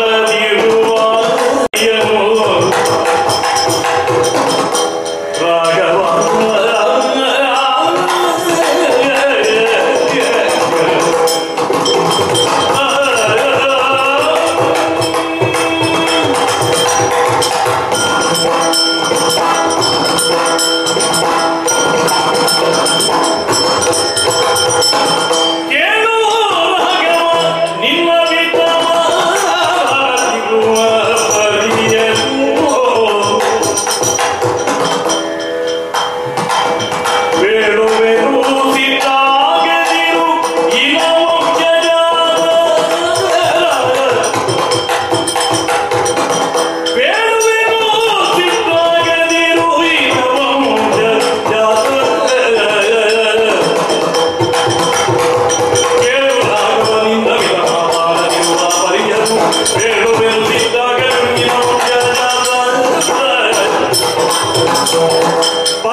ಅತ್ಯಂತ ಅನಿವಾರ್ಯವಾಗಿ ಅವಸರದಿಂದ ಒಂದು ಕಾರ್ಯವನ್ನು ಕೈಗೊಳ್ಳಿ ನಿನ್ನ ಅಪ್ಪನಿಗೆ. ನಮ್ಮಪ್ಪ ಹಾಗೆ ವ್ಯವಹರಿಸುವವರೇ ಅಲ್ವಲ್ಲ. ವ್ಯವಹರಿಸಿ ಬಿಟ್ರು ಏನು ಮಾಡುವ? ಕೆಲವು ಬಾರಿ ಪ್ರಾಯದ ದೋಷವೋ ಏನು ಅಂತ ಗೊತ್ತಿಲ್ಲ ಅಂತೂ ಹಾಗಾದವು. ಹೌದೇ? ಹೌದು. ಏನಾಯ್ತು? ಅದು ನಿನಗೆ ಸಂಬಂಧಿಸಿದ ವಿಷಯವೂ ಆದ ಕಾರಣ ನಾನು ಹೇಳುತ್ತೇನೆ. ಅವರಿಗೆ ಪಾಪ ಹೇಳುವುದಕ್ಕೆ ಕಷ್ಟ ಆಗ್ತದೆ. ಅಮ್ಮನೇನು ಅಪ್ಪ ಏನು ಸಂಕೋಚ ಆಗುತ್ತದೆ. ಮಗ ಹೌದಲ್ಲ. ಆದ್ರೆ ಒಂದು ಕಾರ್ಯಕ್ಕೆ ನಿನ್ನನ್ನು ನೇಮಿಸಿದ್ದಾರೆ. ಅದಕ್ಕೇನಾಗಬೇಕು? ನಿನ್ನ ತಮ್ಮನಾದಂತಹ ಭರತನನ್ನು ಇನ್ನೊಂದು ಕಾರ್ಯಕ್ಕೆ ನೇಮಿಸಿದ್ದಾರೆ. ಸರಿಯೇ? ಬೇಡ ಮಗ, ಅವಳು ಹೇಳುದನ್ನು ಕೇಳಬೇಡ. ನೀವು ಸ್ವಲ್ಪ ಸುಮ್ಮನೆ ಕುಳಿತುಕೊಳ್ತೀರಾ? ಮೊದಲೇ ನಿತ್ರಣ ನಿನ್ನೆ ರಾತ್ರಿ ನಿದ್ದೆ ಇಲ್ಲದೆ ಬಿದ್ದವು ನೆತ್ತಿಗೆ ಏರಿದೆ ಅಂತ ಕಾಣ್ತದೆ. ಮಗು ಯಾಕಮ್ಮ ಅಪ್ಪನನ್ನು ನಿಂದಿಸ್ತೀವಿ? ಅಪ್ಪ ನಾವು ನಿಂದಿಸಲಿಲ್ಲ, ನಾನು ಇದ್ದದನ್ನು ಹೇಳಿದೆ. ಮತ್ತೆ ನಮ್ಮ ಮತ್ತೆ ಜಗಳದ ಹಾಗೆಲ್ಲ ಇರ್ತದೆ. ನಿನಗೆ ಅಭ್ಯಾಸ ಇಲ್ಲ ಬಂದು. ಅಲ್ಲ, ನನಗೆ ನಿಮ್ಮ ಜಗಳ ನೋಡಿ ಅಭ್ಯಾಸ ಇಲ್ಲ. ಇಲ್ಲ, ನಮ್ಮ ದಾಂಪತ್ಯದಲ್ಲಿ ಜಗಳ ಮೊದಲೇ. ಜಗಳ ಬರುವುದು ಬೇಡ. ಕೈಗ ಹೇಳಬೇಡವೇ? ಬೇಡವೇ? ಬೇಡವೇ? ಸುಮ್ಮನೆ ಇರ್ತೀರ ಸ್ವಲ್ಪ. ಮಗು ಹೇಳಮ್ಮ. ಅವರಿಗೆ ಹೇಳಬೇಕು ಅಂತ ಉಂಟು, ಅದಕ್ಕೆ ಹೇಳಬೇಡ ಅಂತ ಹೇಳುದು. ಬೇಗ ಹೇಳಿ ಅವರು. ತಾನೇ ಹೇಳುವುದಕ್ಕಾಗದೇ ಇದ್ರು ತಮ್ಮ ಮುಖವಾಗಿ ನಿನ್ನಿಂದ ಹೇಳಿರ್ತಾರೆ ಅಂತ ಆದ್ರೆ ಶಿರೋಧಾರ್ಯತಾರೆ. ಮೊದಲೇ ನಿನ್ನಲ್ಲಿ ಮಾತಾಡುವುದು, ನಿನ್ನನ್ನು ಯಾವ ಕಾರ್ಯಕ್ಕಾಗಿ ನಿನ್ನ ತಂದೆ ನೇಮಿಸಿದ್ದಾರೋ ಆ ಕಾರ್ಯವನ್ನು ನೀನು ಮಾಡುತ್ತೀಯ ಅಂತ ನನಗೆ ಆಶ್ವಾಸನೆ ಕೊಟ್ಟರೆ ಮಾತ್ರ ನಾನು ಹೇಳುವುದಿಲ್ಲ ಅಂತ ಹೇಳುದು. ನಿನ್ನೆ ನಮ್ಮಪ್ಪಯ್ಯ ಪ್ರಕಟವಾಗಿಯೇ ಕರೆದು ಒಂದು ಕಾರ್ಯಕ್ಕೆ ನನ್ನನ್ನು ನಿಯೋಜಿಸಿದ್ರು. ಈಗ ಇನ್ನೊಂದು. ಹೌದು, ಅದನ್ನು ಒಪ್ಪಿಕೊಂಡು ಅವನಿಗೆ ಇದು ಕಟ್ಟಾದೀತೆ. ಆದೀತು, ಕಷ್ಟ ಆಗ್ಲಿಕ್ಕಿಲ್ಲ. ಇದು ಈಗ ಇವತ್ತು ನಿನಗೆ ಪಟ್ಟ ವಿಷಯ ಅಂತ ನಿರ್ಣಯ ಆಗಿದೆ. ಅಲ್ಲ, ನೀನು ಸಿದ್ಧನಾಗಿದ್ದಿ. ನಿಜ. ನನ್ನನ್ನು ಬರಬೇಕು ಅಂತ ಒತ್ತಾಯದಿಂದ ಹೇಳಿಕೆ ಕಳುಹಿಸಿದ್ದಿ. ಲಕ್ಷ್ಮಣ ಬಂದು ಹೇಳಿದ, ನೀ ಬರ್ಲಿಲ್ಲ. ಹೌದು. ರಾಮ ಆದ್ರೇನು, ಭರತ ಆದ್ರೇನು, ಲಕ್ಷ್ಮಣ ಆದ್ರೇನು, ಶತ್ರುಘ್ನ ಆದ್ರೇನು? ಹೌದು, ಮೊದಲೇ ಸ್ಥಾಪನೆಯಾದ ಸಿದ್ಧಾಂತ ಅಲ್ವ? ಹೌದು. ನಾನು ಬರುವಂತೆ ಇಲ್ವ? ಹೌದು. ನಾನು ನಿರ್ಣಯ ಮಾಡಿದೆ, ನಿನ್ನ ಬದಲಾಗಿ ನಿನ್ನ ತಮ್ಮನಾದಂತಹ ಭರತನಿಗೆ ಪಟ್ಟಾಭಿಷೇಕ ಆಗಬೇಕು. ಇದು ನಮ್ಮ ಅಂತಃಪುರದಲ್ಲಿ ನಿನ್ನ ತಂದೆ ಹೇಳಿದ ಮಾತು. ಅಯ್ಯೋ, ಅದಕ್ಕೆ ಅಂತಃಪುರದವರೆಗೆ ಯಾಕೆ ಬರಬೇಕಿತ್ತಪ್ಪ? ಯಾಕೆ ಬರಬೇಕಿತ್ತು ಅಂತ ನನಗೂ ಗೊತ್ತಾಗಲಿಲ್ಲ. ಅವರಿಗೆ ಅಲ್ಲೇ ಹೇಳಬಹುದಿತ್ತು ಆಸ್ಥಾನದಲ್ಲಿ. ಈಗ ನಾನು ಹೇಳಿದ್ರು ಏನು ವ್ಯತ್ಯಾಸ? ಅದೇ ಸಮಸ್ಯೆ ಬಂತು.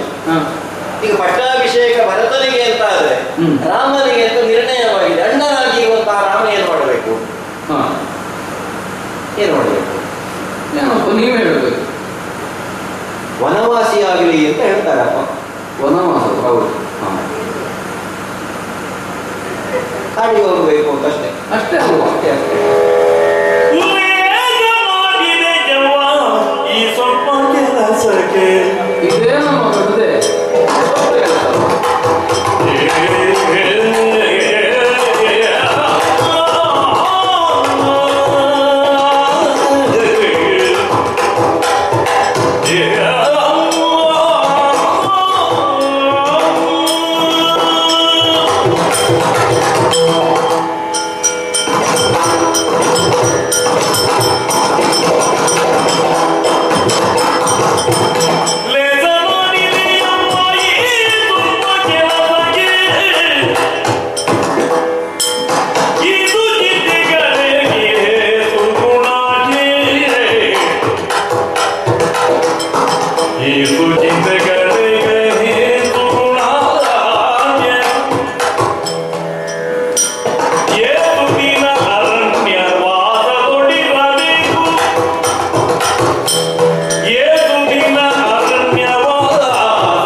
ಈ ರಾಮನನ್ನು ನೀನು ಏನು ಅಂತ ತಿಳಿದೆ ತಾಯಿ? ನನ್ನ ಮಗನ ಹಾಗೆ ಅಂತ ತಿಳ್ಕೊಂಡಿದ್ದೇನೆ. ಮಗನೇ ಮತ್ತೆ ನನ್ನ ತಾಯಿಯಾದ ಕೌಸಲ್ಯ ಎದೆಹಾಲನ್ನು ಉಂಡದಕ್ಕಿಂತ ಹೆಚ್ಚು ನಿನ್ನ ಸ್ತನ್ಯವನ್ನು ಉಂಡವನು ನಾನು. ನನ್ನ ಅಂತರಂಗವನ್ನು ನೀನು ತಿಳಿಯದೆ ಹೋದೆ. ಸಿಟ್ಟಾಗದಿರಿನ್ನು ಅಂತ ನೀನು ಆಡುವಷ್ಟು ಹೊರಟು ಸ್ವಭಾವ ರಾಮನದ್ದು ಅಂತ ಭಾವಿಸಿದೆವಲ್ಲ ನೀನು. ಈ ಅಂತಃಪುರದಲ್ಲಿ ನಾನು ನಡೆಗಲಿಯುವುದಕ್ಕೆ ಮೊದಲೇ ನಿನ್ನ ಭುಜವನ್ನೇ ನಡೆಯುವ ಸುಖವನ್ನು ಅನುಭವಿಸಿರುವ ತಾಯಿ. ತಾಯಿ, ನಿನ್ನ ಕಣ್ಣುಗಳಿಂದ ಪ್ರಪಂಚವನ್ನು ಕಂಡವನ, ನಿನ್ನ ಹೃದಯದ ವಾತ್ಸಲ್ಯದ ಹೊಸರನ್ನು ಸದಾ ಕಾಲ ದಾನ ಮಾಡುತ್ತಾ ವೃದ್ಧಿಗೊಂಡವನು, ಪುಟ್ಟಗೊಂಡವನು.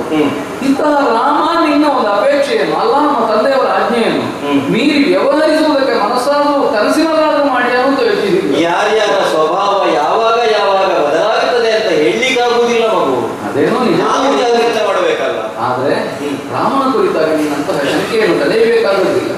ನೀವು ಮಾಡಿದ್ದನ್ನು ಪಾಲಿಸ್ತೇನೆ, ಇದು ನನ್ನ ವ್ರತ ಎಡವೇ ಇಲ್ಲ. ರಾಮನ ಎರಡು ನುಡಿಯಾಡಿಯ ಅಂತ ತಿಳಿಯಬೇಡ, ವಿರ್ನಾಭಿಮಾನಿ ನಾನು ಆಗುವುದಕ್ಕಿಲ್ಲ ತಾಯಿ. ಆದ್ರಿಂದ ಯಾವ ದಾಕ್ಷಿಣ್ಯವ ಸಂಕೋಚವನ್ನು ಇಟ್ಟುಕೊಳ್ಬೇಡ. ಇದೇನು ಮಹಾ ಭರತ ನನ್ನ ತಮ್ಮ, ಅವನು ಸೂರ್ಯವಂಶದ ಭರತ ಅಂತ ನಾವು ತಿಳಿಯುತ್ತೇವೆ.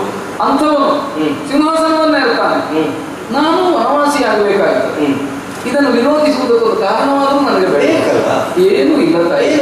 ನಿನ್ನೆ ರಾತ್ರಿ ನಮ್ಮಪ್ಪಯ್ಯ ನನ್ನನ್ನು ಕರೆದು, ರಾಮ ನಿನಗೆ ನಾಳೆ ಪಟ್ಟಾಭಿಷೇಚನವನ್ನು ಮಾಡುತ್ತೇನೆ ಯಾಕೆ ಅಂತ ನಾನು ಕೇಳಿ, ಈಗ ಮಾಡುವುದಿಲ್ಲ, ಅದನ್ನಾದ್ರೂ ಯಾಕೆ ಅಂತ ಕೇಳುವುದಕ್ಕೆ ಉಂಟು ನಾನು.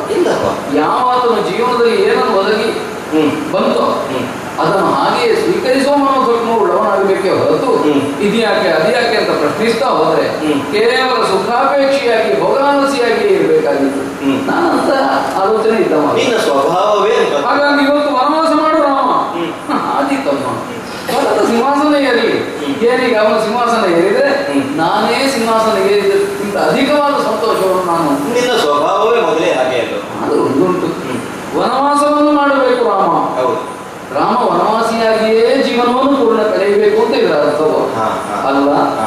ಒಂದು ಅವಧಿ ಏನಾದರೂ ಉಂಟು, ಎಷ್ಟು ದಿನ ನಾನು ಅಲ್ಲ, ಎಷ್ಟು ವರ್ಷ, ಎಷ್ಟು ಕಾಲ ನಾನು ವನವಾಸಿಯಾಗಿ ಇರಬೇಕು, ಇದನ್ನು ನಾನು ಆಡಿದರೆ ಅಮ್ಮ ನಿನ್ನ ಮಾತೆಂಬ ಅಮೃತವನ್ನು ಮತ್ತೊಮ್ಮೆ ಉಣ್ಣುವುದಕ್ಕಾಗ್ತದೆ ಅಂತ ತಿಳಿಯುತ್ತೇನೆ.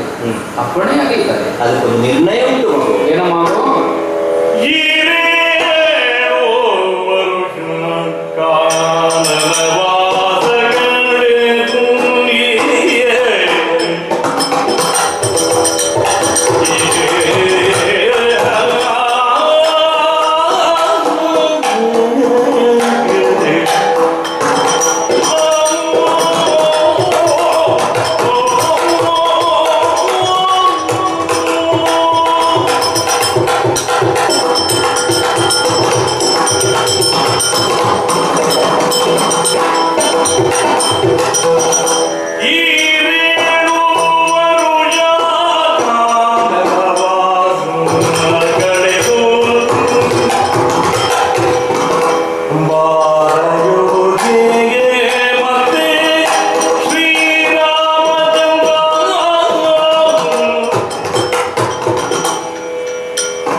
ಶಾಶ್ವತವಾಗಿ ಹೋಗಿ ಕಾಡಿನಲ್ಲೇ ಇರಬೇಕು ಅಂತ ನಿನ್ನ ತಂದೆ ಅಪೇಕ್ಷೆ ಅಲ್ಲ.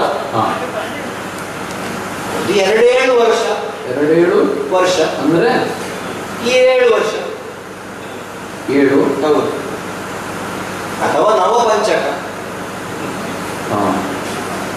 14 ಹೌದು. 14 ವರ್ಷಗಳ ಕಾಲ ನೀನು ವನವಾಸಿಯಾಗಿದ್ದು ಆಮೇಲೆ ನೀನು ಮರಳಿ ಬರಬಹುದು ಅಯೋಧ್ಯೆಗೆ ಅಂತ ನಿರ್ಣಯ ಮಾಡಿದೆ ನನ್ನ ತಂದೆ. ಆದ್ರೆ ಒಂದು ಉಂಟು, ನೀನು ಆದಷ್ಟು ಬೇಗ ಹೋಗ್ಬೇಕಂತೆ. ಅವ್ರು ಹೇಳಿದ್ರು, ನೀನು ಹೋಗದೆ ನಾನು ಸ್ನಾನ ಮಾಡೋದಿಲ್ಲ, ಹಾಗಾಗಿ ನೀನು ಅವರ ಹೆಚ್ಚು ಮಾತಾಡಿಸಬೇಡ. ಅಮ್ಮ ಹಿಂದೆ ಬರಬೇಡ ಅಂತ ನೀನು ಆಡಿದ್ದಲ್ಲ. ಅಯ್ಯೋ ಹೇಗೆ ವಾತ್ಸಲ್ಯಮಯಿಯಾದ ತಾಯಿಯಾಗಿ ನಾವು ನಡೆಗಲಿತಾ ಇದ್ದ ಕಾಲದಲ್ಲಿ ಬಾ ಬಾ ಬಾ ರಾಮ ಅಂತ ಕರೀತಾ ಇದ್ದವಳು. ಕೊನೆಗೆ ಅದೇ ಮಾತನ್ನು ತಾನೇ ಆಡಿದೆ. ಅದು ನೀನು ಹಿಂದೆ ಬಾ ರಾಮ ಬಾ ಅಂತ ಹೇಳುವುದಕ್ಕೆ ಮೊದಲು ಹೋಗು ಹೋಗು ಅಂತ ಹೇಳ್ತಾ ಇದ್ದೆ. ಅಂದ್ರೆ ಹೆಜ್ಜೆ ಇಟ್ಟು ಮುಂದೆ ಹೋಗಬೇಕಲ್ಲ. ನಡೆಗೆ ಅಷ್ಟು ದೂರ ಹೋದ ಮೇಲೆ ಮತ್ತೆ ಬಾ ಬಾ ಅಂತ ಹೇಳು. ಅಯ್ಯೋ ನಮಗೆ ನಡೆಯುವ ಪಾಠವನ್ನು ನೀನು ಕಲಿಸ್ತಾ ಇದ್ದಿ ಅಂತ ನಾವು ಹಿಗಬೇಕೇನ. ಅದಕ್ಕಾಗಿ ಶೋಕ ಪಡ್ಲಿಕ್ಕೆ ನಡೆಯ ಸಿಟ್ಟಾಗುವುದಕ್ಕುಂಟೆ. ಅಮ್ಮ ನಡೆಯ ಪಾಠವೂ ಹೌದು, ನುಡಿಯ ಪಾಠವೂ ಹೌದು. ನಿನ್ನ ಮುಖದಿಂದ ಇದನ್ನು ವ್ರತದೋಪಾದಿಯಲ್ಲಿ ನಾನು ಸ್ವೀಕರಿಸ್ತೇನೆ. ಯೋಚನೆಯೇ ಬೇಕಾಗಿ 14 ವರ್ಷ ಕಳೆದು ನಾನು ಬರ್ತೇನೆ. ಅದಕ್ಕೆ ಮೊದಲು ನಮ್ಮ ಅಪ್ಪಯ್ಯನನ್ನು ನುಡಿಸಿ ಬರುವುದಕ್ಕೆ ಅನುಮತಿ ಕೊಡು. ಮಾತಾಡಬಹುದು, ಮಾತಾಡಬಾರದಲ್ಲ ಅಪ್ಪ.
ಸವಿಸ್ತಾರವಾದ ಜೀವನಾನುಭವವುಳ್ಳವರು ತಾವು.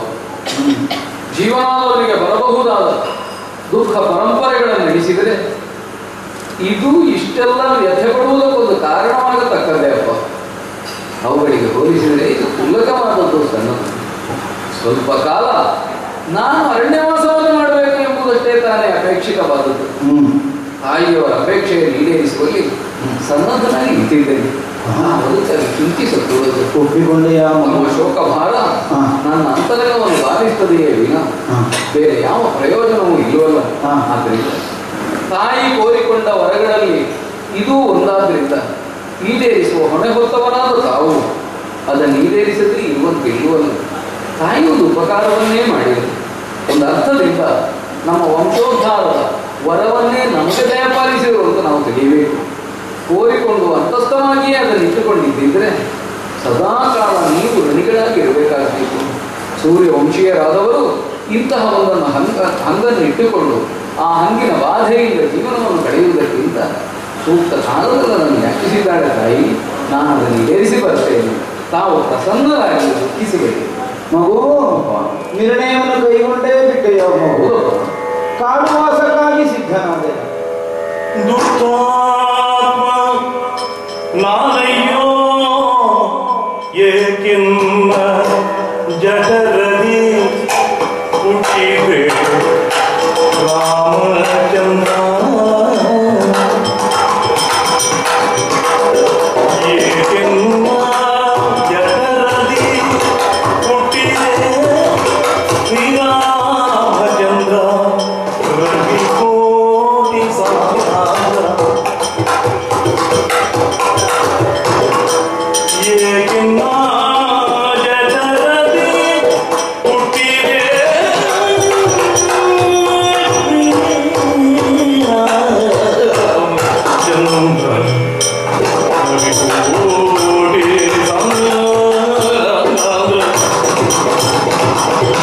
ಎಷ್ಟು ಬೇಡರು ವಿಧಿ ಮನೆಯಲ್ಲಿ ಬರೆದು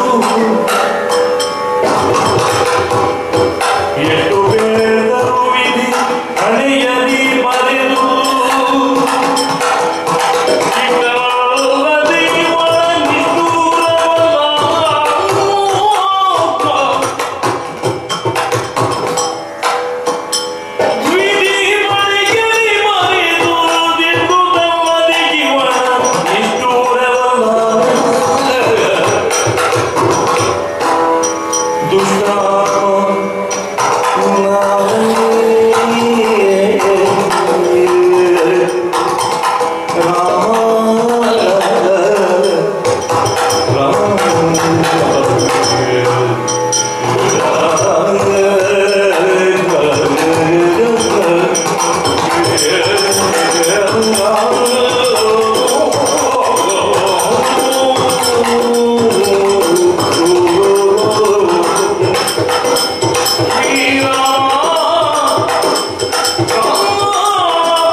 ನಿರ್ಧಾರಾತ್ಮಕವಾದಂತಹ ನಿರ್ಣಯವನ್ನು ಕೈಗೊಂಡು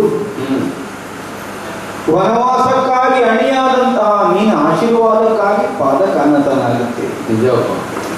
ಮಕ್ಕಳು ಸಕ್ಕರೆ ಬೆರೆಸಿದ ಕಹಿ ಗುಳಿಗೆಯಂತೆ ಸವಿಲೇಪನದ ಮಾತುಗಳನ್ನಾಡಿ ಆ ರಾಕ್ಷಸೇ ನಿನ್ನನ್ನು ಕಾಡಿಗಟ್ಟುವುದಕ್ಕೆ ಮುಂದಾದ. ಮಗು ಅಪ್ಪ, ಮಕ್ಕಳಿಲ್ಲದೆ ಹೋಯಿತಲ್ಲ ಅಂತ ಜೀವನದ ಬಹುಪಾಲು ಕಣ್ಣೀರಿಳಿಸುತ್ತಾ ನಾನು ಕಾಲವನ್ನು ಕಳೆದ. ಆದರೆ ನನಗೀಗ ಕಾಣ್ತದೆ ಮಕ್ಕಳಿಲ್ಲದೆ ಇರುವುದೇ ನನಗೆ ಸಂತೋಷ ಆಗುತ್ತಿತ್ತೋ ಏನೋ ಬದುಕಿನಲ್ಲಿ. ನೀನು ಹುಟ್ಟಿ ಕಣ್ಮಣಿಯಾಗಿ ನನ್ನ ಕಣ್ಣ ಮುಂಭಾಗದಲ್ಲಿ ಗೋಚರಿಸಿದ ಮೇಲೆ ನನ್ನ ಆಯುಷ್ಯ ಇಷ್ಟೇ ಮಿತವಾಗಿ ಹೋಯಿತೆ ಅಂತ ಹಂಬಲಿಸಿದ್ದೆ. ಆದರೆ ಮಗು ಎಷ್ಟು ಒಳ್ಳೆಯ ಮಗ ಹುಟ್ಟಿದರೇನು, ಪಿತೃಸ್ಥಾನದಿಂದ ಅನುಭವಿಸುವ ಯೋಗ್ಯತೆಯನ್ನು ತಂದೆಯಾದವ ಹೊಂದಿ ಬರಲಿಲ್ಲ ಅಂತಾದರೆ ಎಂತಹ ಕಲ್ಯಾಣ ಗುಣಗಳನ್ನು ಹೊಂದಿದ ಮಗನನ್ನು ಪಡೆದು ಪ್ರಯೋಜನ ಇಲ್ಲ. ಮಗು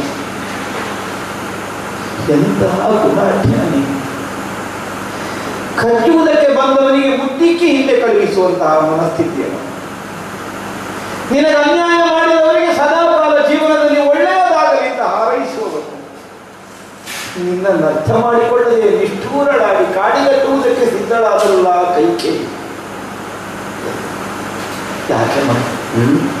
ಯಾಕೆ ನಮ್ಮಂತವನಿಗೆ ನೀನು ಮಗನಾಗಿ ಹುಟ್ಟಿದೆಯೋ?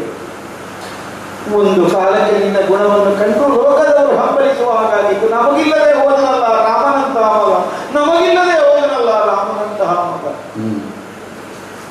ನಿನ್ನ ಗುಣಗಳನ್ನೆಲ್ಲ ಕಂಡು ತಂದೆಯಾಗಿ ಅಭಿಮಾನವನ್ನು ನಾನು ಹೊಂದಿದ್ದೆ ಮಗು. ಆದರೆ ಗುಣವಂತ ನೀನು ಹೌದು, ಆದರೆ ನಿನ್ನಂತಹ ಗುಣವಂತನನ್ನು ಮಗನನ್ನಾಗಿ ಪಡೆಯುವ ಅರ್ಹತೆಯನ್ನು ನಾನು ಹೊಂದಿದವನಲ್ಲ, ದುಷ್ಟಾತ್ಮನಿದ್ದೆ. ಮಗು ಅಂತಃಕರಣ ಹಿಡಿದ ಹಾಗಾಗುತ್ತದೆ. ಯಾವ ತಂದೆ ಮಕ್ಕಳನ್ನು ಬೇರೆ ಮಾಡಿದ್ದರ ಪರಿಣಾಮವನ್ನು ನಾನು ಅನುಭವಿಸುತ್ತಿದ್ದೇನೋ ಈಗ. ಯಾವ ತಂದೆ ಮಕ್ಕಳನ್ನು ಬೇರೆ ಮಾಡಿದ್ದರ ಪರಿಣಾಮವನ್ನು ಮಗು ಮಕ್ಕಳಾಗುವ ತನಕ ಮಕ್ಕಳಿಲ್ಲವಲ್ಲ ಅನ್ನುವುದಕ್ಕೆ ಕಣ್ಣೀರು. ಈಗ ಮನೆಯ ಕಲ್ಮಶದಿಂದ, ಮನಸ್ಸಿನ ಕಿಲ್ಬಿಷದಿಂದ ಮಕ್ಕಳು ಕೈ ತಪ್ಪಿ ಹೋದ್ರಲ್ಲ ಅಂತ ಕಣ್ಣೀರು. ಮಗು ತಂದೆಯ ಅಸಹಾಯಕತೆಯನ್ನು ಅರ್ಥ ಮಾಡಿಕೊಂಡು ಪಿತೃವಾಕ್ಯವನ್ನು ಉಳಿಸಬೇಕು ಅನ್ನುವಂತಹ ನಿರ್ಣಯದಿಂದ ಒಬ್ಬ ಆದರ್ಶ ಪುತ್ರನಾಗಿ ನೀನು ಸಿದ್ಧನಾದೆ. ನಾವು ರೂಢಿಯನ್ನು ಪಾಲಿಸತಕ್ಕವರಲ್ವೇ ಅಪ್ಪ. ಆ ಬಗೆಯಿಂದ ನೀನು ಬೆಳೆದು ನಿಂತಿದ್ದೀವಿ. ಆದರೆ ಪಿತೃಸ್ಥಾನದಿಂದ ನಿನ್ನನ್ನು ನಾನು ಕಾಣುವ ಕಾಲಕ್ಕೆ ನನ್ನ ಮುಂಭಾಗದಲ್ಲಿ ನೀನಿನ್ನೂ ಸಣ್ಣವನಾಗಿ ಕಾಣುತ್ತೆ ಮಗು. ಮನೆಯೊಳಗಿನ ಮುಳ್ಳನ್ನೇ ಅರ್ಥವಿಸಿಕೊಳ್ಳುವುದಕ್ಕೆ ನಿನಗಾಗಲಿಲ್ಲ. ಇನ್ನು ಆ ಕಾಡಿನಲ್ಲಿ ಕಲ್ಲು ಮುಳ್ಳುಗಳಲ್ಲಿ ಎಂತೂ ನಡೆಯುವೆ ಮಗು. ಅಡಿಗಡಿಗೆ ಮೈ ಮೇಲೆ ಆಗುವಂತಹ ಆಪತ್ತಿನಿಂದ ನಿನ್ನನ್ನು ನೀನು ಹೇಗೆ ಉಳಿಸಿಕೊಳ್ಳಬಲ್ಲ? ನಿನಗೆ ಸಾಮರ್ಥ್ಯ ಇಲ್ಲ ಅಂತದ್ದಲ್ಲ. ನಾನು ಪಕ್ಕನೆ ಎಲ್ಲರಲ್ಲೂ ಸಹಜತೆಯನ್ನೇ ಕಾಣುವ ನಿನ್ನ ಗುಣ ನಿನಗೆ ಆಪತ್ತಾಗಿ ಪರಿಣಮಿಸ್ತದೆ ಅನ್ನುವುದಕ್ಕೆ ಇದಕ್ಕಿಂತ ದೊಡ್ಡ ಸಾಕ್ಷಿ ಬೇಕು ಮಗ. ಬೇಡ ಮಗು, ಕಾಲಿಗೆ ಹೋಗಬೇಡ. ಹಿರಿಯ ಮಗ ನೀನು, ಇಲ್ಲಿಯ ಸಿಂಹಾಸನವನ್ನು ಏರುವುದಕ್ಕೆ ಹಕ್ಕುಳ್ಳವ ನೀನು. ನನ್ನ ಕೈಗೆ ಅವಗಟ್ಟಿ ಸೆರವನಿಗೆ ಹಾಕು ಮಗ. ನೀನು ಈ ಸಿಂಹಾಸನವನ್ನು ಏರುವುದಕ್ಕೆ ಅರ್ಹತೆ ಇದ್ದವಾದನ್ನಿಲ್ಲ ಅನ್ನುವುದಕ್ಕೆ ಹುಟ್ಟಿಸಿದ ನನಗಾಗಲಿ, ಹೆತ್ತ ತಾಯಿಗಾಗಲಿ, ಅಯೋಧ್ಯೆಯ ಮಂದಿಗಾಗಲಿ ಯಾರಿಗೂ ಅರ್ಹತೆ ಇಲ್ಲ. ಆದ್ದರಿಂದ ಬಲಾತ್ಕಾರದಿಂದಲಾದರೂ ನೀನು ಆ ಸಿಂಹಾಸನವನ್ನು ಕೈವಶ ಮಾಡಿಕೊಳ್ಳಬೇಕು.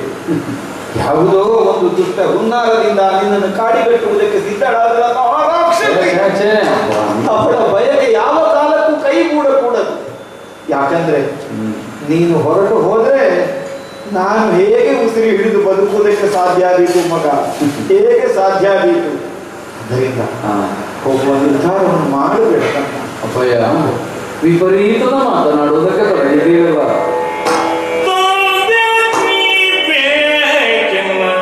ನೆನೆದು ಮರುಗುವಿದೆ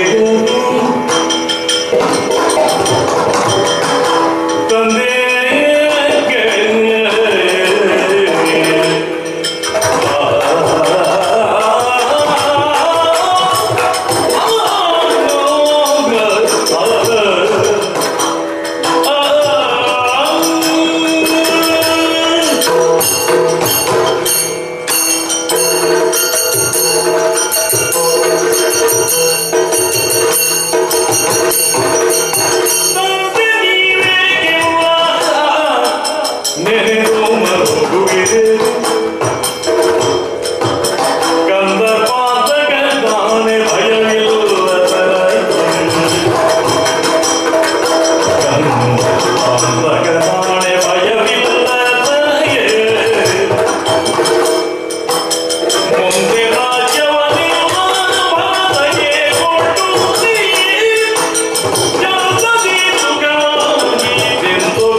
ನನ್ನ ಕುರಿತಾದ ಅಧಿಕವಾದ ವಾತ್ಸಲ್ಯದಿಂದ ತಾವು ಇಂತಹ ವಿಪರೀತವಾದ ನುಡಿಗಳನ್ನಾಡುವುದಕ್ಕೆ ತೊಡಗಿದ್ದೀವಿ.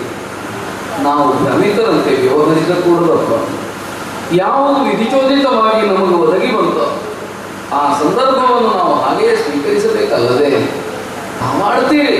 ನನ್ನನ್ನು ಸೆರೆಮನೆಗಿಟ್ಟು ನೀನು ಸಿಂಹಾಸನಿಗೆ ಕಳೆದಿರುಳು ತಾವು ಪ್ರಜಾಪ್ರಮುಖರಲ್ಲಿ ನನ್ನ ಕುರಿತಾಗಿ ಅಭಿಪ್ರಾಯವನ್ನು ಕೇಳಿದರೆ ನನ್ನ ಗುಣವಿಶೇಷಗಳನ್ನು ಅವರು ಕೊಂಡಾಡಿದರು ಅಂತ ತಾವು ಹೇಳಿದರು. ಒಂದು ವೇಳೆ ನಾನು ಹೀಗೆ ವ್ಯವಹರಿಸಿದೆ ಅಂತಾದರೆ ಅದೇ ಪ್ರಜೆಗಳ ಅಂತರಂಗ ನನ್ನನ್ನು ವಿರೋಧಿಸುವುದಿಲ್ಲ, ಅಪ್ಪಯ್ಯ ತಿರಸ್ಕರಿಸುವುದಿಲ್ಲೇ ನಾನು ಮಾಡಬಹುದೇ. ಹಾಗೆ ಸೂರ್ಯವಂಶೀಯರಾಗಿ ನಾವು ಮರ್ಯಾದೆಯನ್ನು ಉಲ್ಲಂಘಿಸದೆ ನಡೆಯಬೇಕಾದಂತಹ ಕರ್ತವ್ಯಕ್ಕೆ ಬದ್ಧರಾದರು. ತಾವೊಂದು ವೇಳೆ ನನ್ನನ್ನು ತಡೆದಿರಿ ಅಂತಾದರೆ ತಾವೇ ಕೊಟ್ಟ ವರಕ್ಕೆ ಆತಂಕವನ್ನು ಬಿಡ ಹಾಗಾಗುತ್ತದೆ. ಹಾಗಾಗಿ ಅಂತಹ ಯಾವ ಯೋಚನೆಯನ್ನು ತಾವು ಮಾಡಬಹುದು. ರಾಮನ ಕುರಿತಾಗಿ ತಾವು ತೀರ್ತಾ ಇದ್ದೀರಿ ನನಗೆ ಅರ್ಥವಾಗುತ್ತದೆ. ಒಬ್ಬ ಮಗನಾಗಿ ತಮಗೆ ಇಷ್ಟು ಪ್ರಿಯವಾದಂತಹ ವ್ಯಕ್ತಿತ್ವವನ್ನು ಹೊಂದಿದ್ದೇನಲ್ಲ, ಇದು ನನಗೆ ಆನಂದಪ್ರದವೇ ಹೌದು. ತಮ್ಮನ್ನು ಬಿಟ್ಟು ಹೋಗುವಲ್ಲಿ ನಾನು ಸಂತೋಷ ಪಡ್ತೇನೆ ಅಂತ ತಾವು ಭಾವಿಸಬೇಕು. ಆದರೆ ಕರ್ತವ್ಯ ದೃಷ್ಟಿಯಿಂದ ನಾವು ಮಾಡತಕ್ಕದ್ದನ್ನು ನಿರ್ಮೋಹ ಭಾವನೆಯನ್ನು ಮಾಡಲೇಬೇಕು. ಇದು ನನಗೆ ಪ್ರಿಯವಾದದ್ದು, ಇದು ನನಗೆ ಅಪ್ರಿಯವಾದದ್ದು. ಆದ್ದರಿಂದ ಪ್ರಿಯವಾದದ್ದನ್ನು ಮಾತ್ರ ಸ್ವೀಕರಿಸ್ತೇನೆ, ಅಪ್ರಿಯವಾದದ್ದನ್ನು ನಿರಾಕರಿಸ್ತೇನೆ. ಹೀಗೆ ಹೇಳುವ ಹಕ್ಕು ಜೀವನ ನಮಗುಂಟೆ. ನಾವು ಅನುಭವಿಸತಕ್ಕವರೇ ಇದ್ದೇವೆ. ಮಾಡತಕ್ಕವರು ಇದ್ದೇವೆ. ಆದ್ದರಿಂದ ನನ್ನನ್ನು ನೆನೆದು ತಾವು ಬರಬೇಕಾಗುತ್ತಿಲ್ಲ. ವನವಾಸಿಯಾದ ನೀನು ಹೇಗೆ ಆ ಕಾಡಿನಲ್ಲಿ ಇರ್ತೀವಿ ಅಪ್ಪ, ಶಿವನಾಣೆ ನನಗೆ ಯಾವ ದುಃಖವು ಕಾರ್ಪಣ್ಯ ಆತಂಕವು ಉಂಟಾಗುವುದಿಲ್ಲ ತಾವು ಚಿಂತಿಸಬೇಕು. ಬಲ್ಲೆನು ಹಿರಿಯ ಪುತ್ರ ಸಮೀಪದಲ್ಲಿ ಇಲ್ಲದೇ ಇದ್ದಾಗ ತಮ್ಮ ಮನಸ್ಸು ವಿಫಲವಾಗುತ್ತದೆ. ಅದಕ್ಕೊಂದು ಪರಿಹಾರ ಉಂಟಲ್ಲ. ದೂರದ ಕೇಕೆಯಲ್ಲಿರತಕ್ಕಂತಹ ನನ್ನ ತಮ್ಮ ಭರತನನ್ನು ಶೀಘ್ರಾತಿ ಶೀಘ್ರವಾಗಿ ಸಮೀಪಕ್ಕೆ ಕರೆಸಿಕೊಳ್ಳಿ. ಅವನಿಗೆ ತಮ್ಮ ಮಾತಿನಂತೆ ಕೊಡಬೇಕಾದಂತಹ ಅಧಿಕಾರವನ್ನು ಕೊಡಿ. ಅವನ ಜೊತೆಯಲ್ಲಿ ನನ್ನನ್ನು ಭರತನಲ್ಲಿ ಕಾಣುತ್ತಾ 14 ವರ್ಷಗಳ ಅಲ್ಪಾವಧಿಯನ್ನು ತಾವು ಸುಖವಾಗಿ ಕಳೆಯುವುದಕ್ಕೆ ಸಾಧ್ಯವಾಗಿತ್ತು. ನನಗೆ ಅನುಮತಿಯನ್ನು ಕೊಡಿಯಪ್ಪ. ಮಗು, ಅಪ್ಪ ನಿರ್ಣಯ ಮಾಡಿಯೇ ಬಿಟ್ಟಿಯೋ? ನಿಜವೇ ನಿಜವೇ. ವನವಾಸವನ್ನು ದೀಕ್ಷೆಯಾಗಿ ಸ್ವೀಕರಿಸಿದ, ಹೊರಡುವುದಕ್ಕೆ ಸಿದ್ಧನಾಗಿ ಆಶೀರ್ವಾದಕ್ಕಾಗಿ ಬಾಗಿದ್ದು. ಹೊರಡತಕ್ಕವರೇ ನಾವು ಕಳುಹಿಸಿಕೊಡತಕ್ಕವರೇ ತಾವು. ಮಗು, ಎಲ್ಲ ವಿಧಿ ಸಂಕಲ್ಪ ಇರಬೇಕು, ಇಲ್ಲವೆನ್ನುವುದಕ್ಕೆ ನಾನು ಯಾರು? ಅದರೊಂದು ಮಗು ಏನಪ್ಪ? 14 ವರ್ಷಗಳು ಕಳೆದ ಮೇಲೆ ನಾವು ಪರಸ್ಪರರು ಒಂದಾಗದೇವೋ ಇಲ್ಲವೋ ನನಗೆ ವಿಶ್ವಾಸ ಇಲ್ಲ. ಅದಕ್ಕಾಗಿ ನಿನ್ನಲ್ಲಿ ಕೊನೆಯ ಆಸೆಯನ್ನು ಒಂದು ಕೇಳಿಕೊಳ್ತೇನೆ ಮಗು. ಏನಪ್ಪ? ನಿನ್ನೆಯಿಂದಲೇ ವ್ರತಾಚರಣೆಯನ್ನು ಕೈಗೊಳ್ಳುತ್ತಾ ನಿರಾಹಾರನಾಗಿ ನೀನಿದ್ದನು. ಹೌದು ಮಗು, ಒಂದು ಹೊತ್ತು ಒಂದು ತುತ್ತು ನನ್ನೊಂದಿಗೆ ಕುಳಿತು ಉಂಡು ಆಮೇಲೆ ಹೊರಡಾಗುವುದು. ಅಪ್ಪಯ್ಯ, ವಿಪರೀತವಾದದ್ದನ್ನೇ ಆಡ್ತೀರಿ ಅಂತ ನಾನು ಆಡುವಲ್ಲಿ ತಮ್ಮ ಚಿತ್ತ ವಿಫಲವಾದದ್ದನ್ನು ಗುರುತಿಸಿದ್ದೆ. ಮಗನೇ, ಒಂದು ಹೊತ್ತು ನನ್ನ ಜೊತೆಯಲ್ಲಿ ಉಣ್ಣು. ನಾನು ಸ್ವತಂತ್ರನಲ್ಲ ಅಪ್ಪ. ಯಾವ ಕ್ಷಣದಲ್ಲಿ ವನವಾಸವನ್ನು ಅಂಗೀಕರಿಸಿದನೋ ಆಮೇಲೆ ನಾನು ಪುರದಲ್ಲಿ ಅರಮನೆಯಲ್ಲಿ ಉಣ್ಣುವುದಕ್ಕಾಗಿದೆ. ಮೇಲಾಗಿ ಈ ಕಾಲಕ್ಕೆ ನನಗೆ ವನವಾಸವನ್ನು ಸ್ವೀಕರಿಸುವಲ್ಲಿ ನಿಶ್ಚಿತವಾದಂತಹ ಮನೋಧರ್ಮ ಉಂಟು. ಒಂದು ಹೊತ್ತಿನ ಒಂದು ತುತ್ತು ಯಾವನ ಬುದ್ಧಿಯನ್ನು ಹೇಗೆ ಪರಿವರ್ತಿಸುತ್ತೋ ಯಾರು ಬಲ್ಲವರು. ಆದ್ದರಿಂದ ಈ ಕುರಿತಾಗಿ ತಾವು ಒತ್ತಾಯಿಸಕೂಡದು. ದೃಢ ಸಂಕಲ್ಪನಾಗಿದ್ದೇನೆ, ನಿಶ್ಚಯಕ್ಕೆ ಬದ್ಧನಾಗಿದ್ದೇನೆ. ಒಂದು ಮಾತು ಸನ್ನಿಧಿಯಲ್ಲಿ ನನ್ನ ಪತ್ನಿಯಾದಂತಹ ಮೈಥಿಲಿ ತಾನೂ ಪತಿಯನ್ನು ಅನುಸರಿಸಿ ಬರೋಳಿದ್ದೇನೆ ಅಂತ ಹೇಳಿದ್ದಾಳೆ. ಲಕ್ಷ್ಮಣನು ಹೇಳಿದ್ದಾನೆ. ಅವರಿಬ್ಬರನ್ನು ಕರೆದೊಯ್ದು ಶೀಘ್ರವಾಗಿ ಕಾಲವೇನು ಕ್ಷಣದಂತೆ ಕಳೆದು ಹೋಗ್ತದೆ. 14 ವರ್ಷಗಳ ಬಳಿಕ ಬಂದು ತಮ್ಮ ದಿವ್ಯ ಪಾದಗಳಿಗೆ ಮತ್ತೊಮ್ಮೆ ಮೆರೆಯುತ್ತೇನೆ.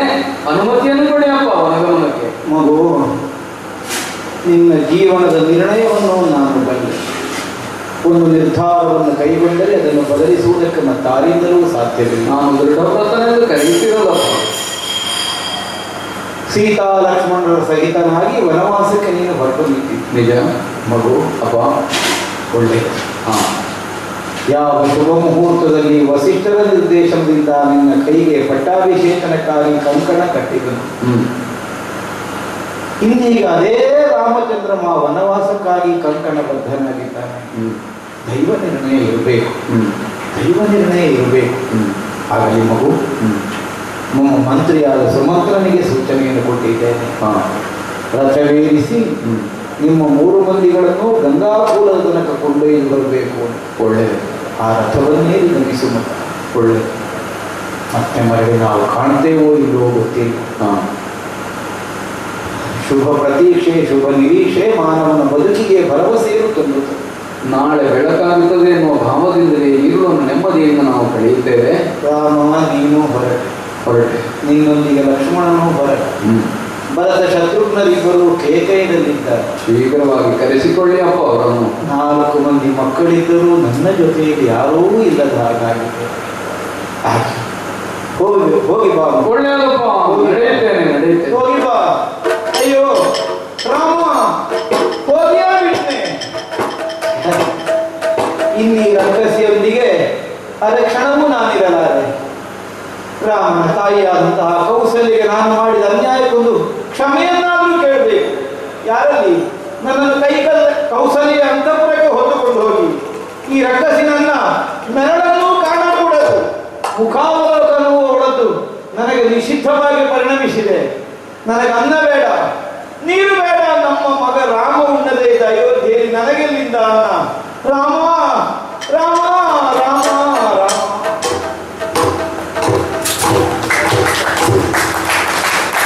ಕಾರ್ಯಕ್ರಮದ ಧನ್ಯವಾದ ಸಮರ್ಪಣೆ. ಇಂದಿನ ಈ ಕಾರ್ಯಕ್ರಮವನ್ನು ಅತ್ಯಂತ ಯಶಸ್ವಿಯಾಗಿ ಉತ್ಸಾಹಭರಿತರಾಗಿ ಅರ್ಥಗರ್ಭಿತವಾಗಿ ನಡೆಸಿಕೊಂಡಂತಹ ಹಿಮ್ಮೇಳದ ಎಲ್ಲ ಕಲಾವಿದರಿಗೂ ಮುಮ್ಮೇಳದ ಎಲ್ಲ ಪಾತ್ರಧಾರಿಗಳಿಗೂ ಹೃತ್ಪೂರ್ವಕ ಧನ್ಯವಾದಗಳು. ಇಲ್ಲಿ ಈ ದಿನ ನಡೆಸಲು ಅವಕಾಶ ಮಾಡಿಕೊಟ್ಟಂತಹ ದೇವಸ್ಥಾನದ ಧರ್ಮದರ್ಶಿಗಳಾದ ಶ್ರೀನಿಧಿ ಅಣ್ಣಾಜಿ, ಶ್ರೀನಿಧಿ ವಿಜಯ ಬಲ್ಲಾಳರವರಿಗೂ ಹೃತ್ಪೂರ್ವಕ ಧನ್ಯವಾದಗಳು.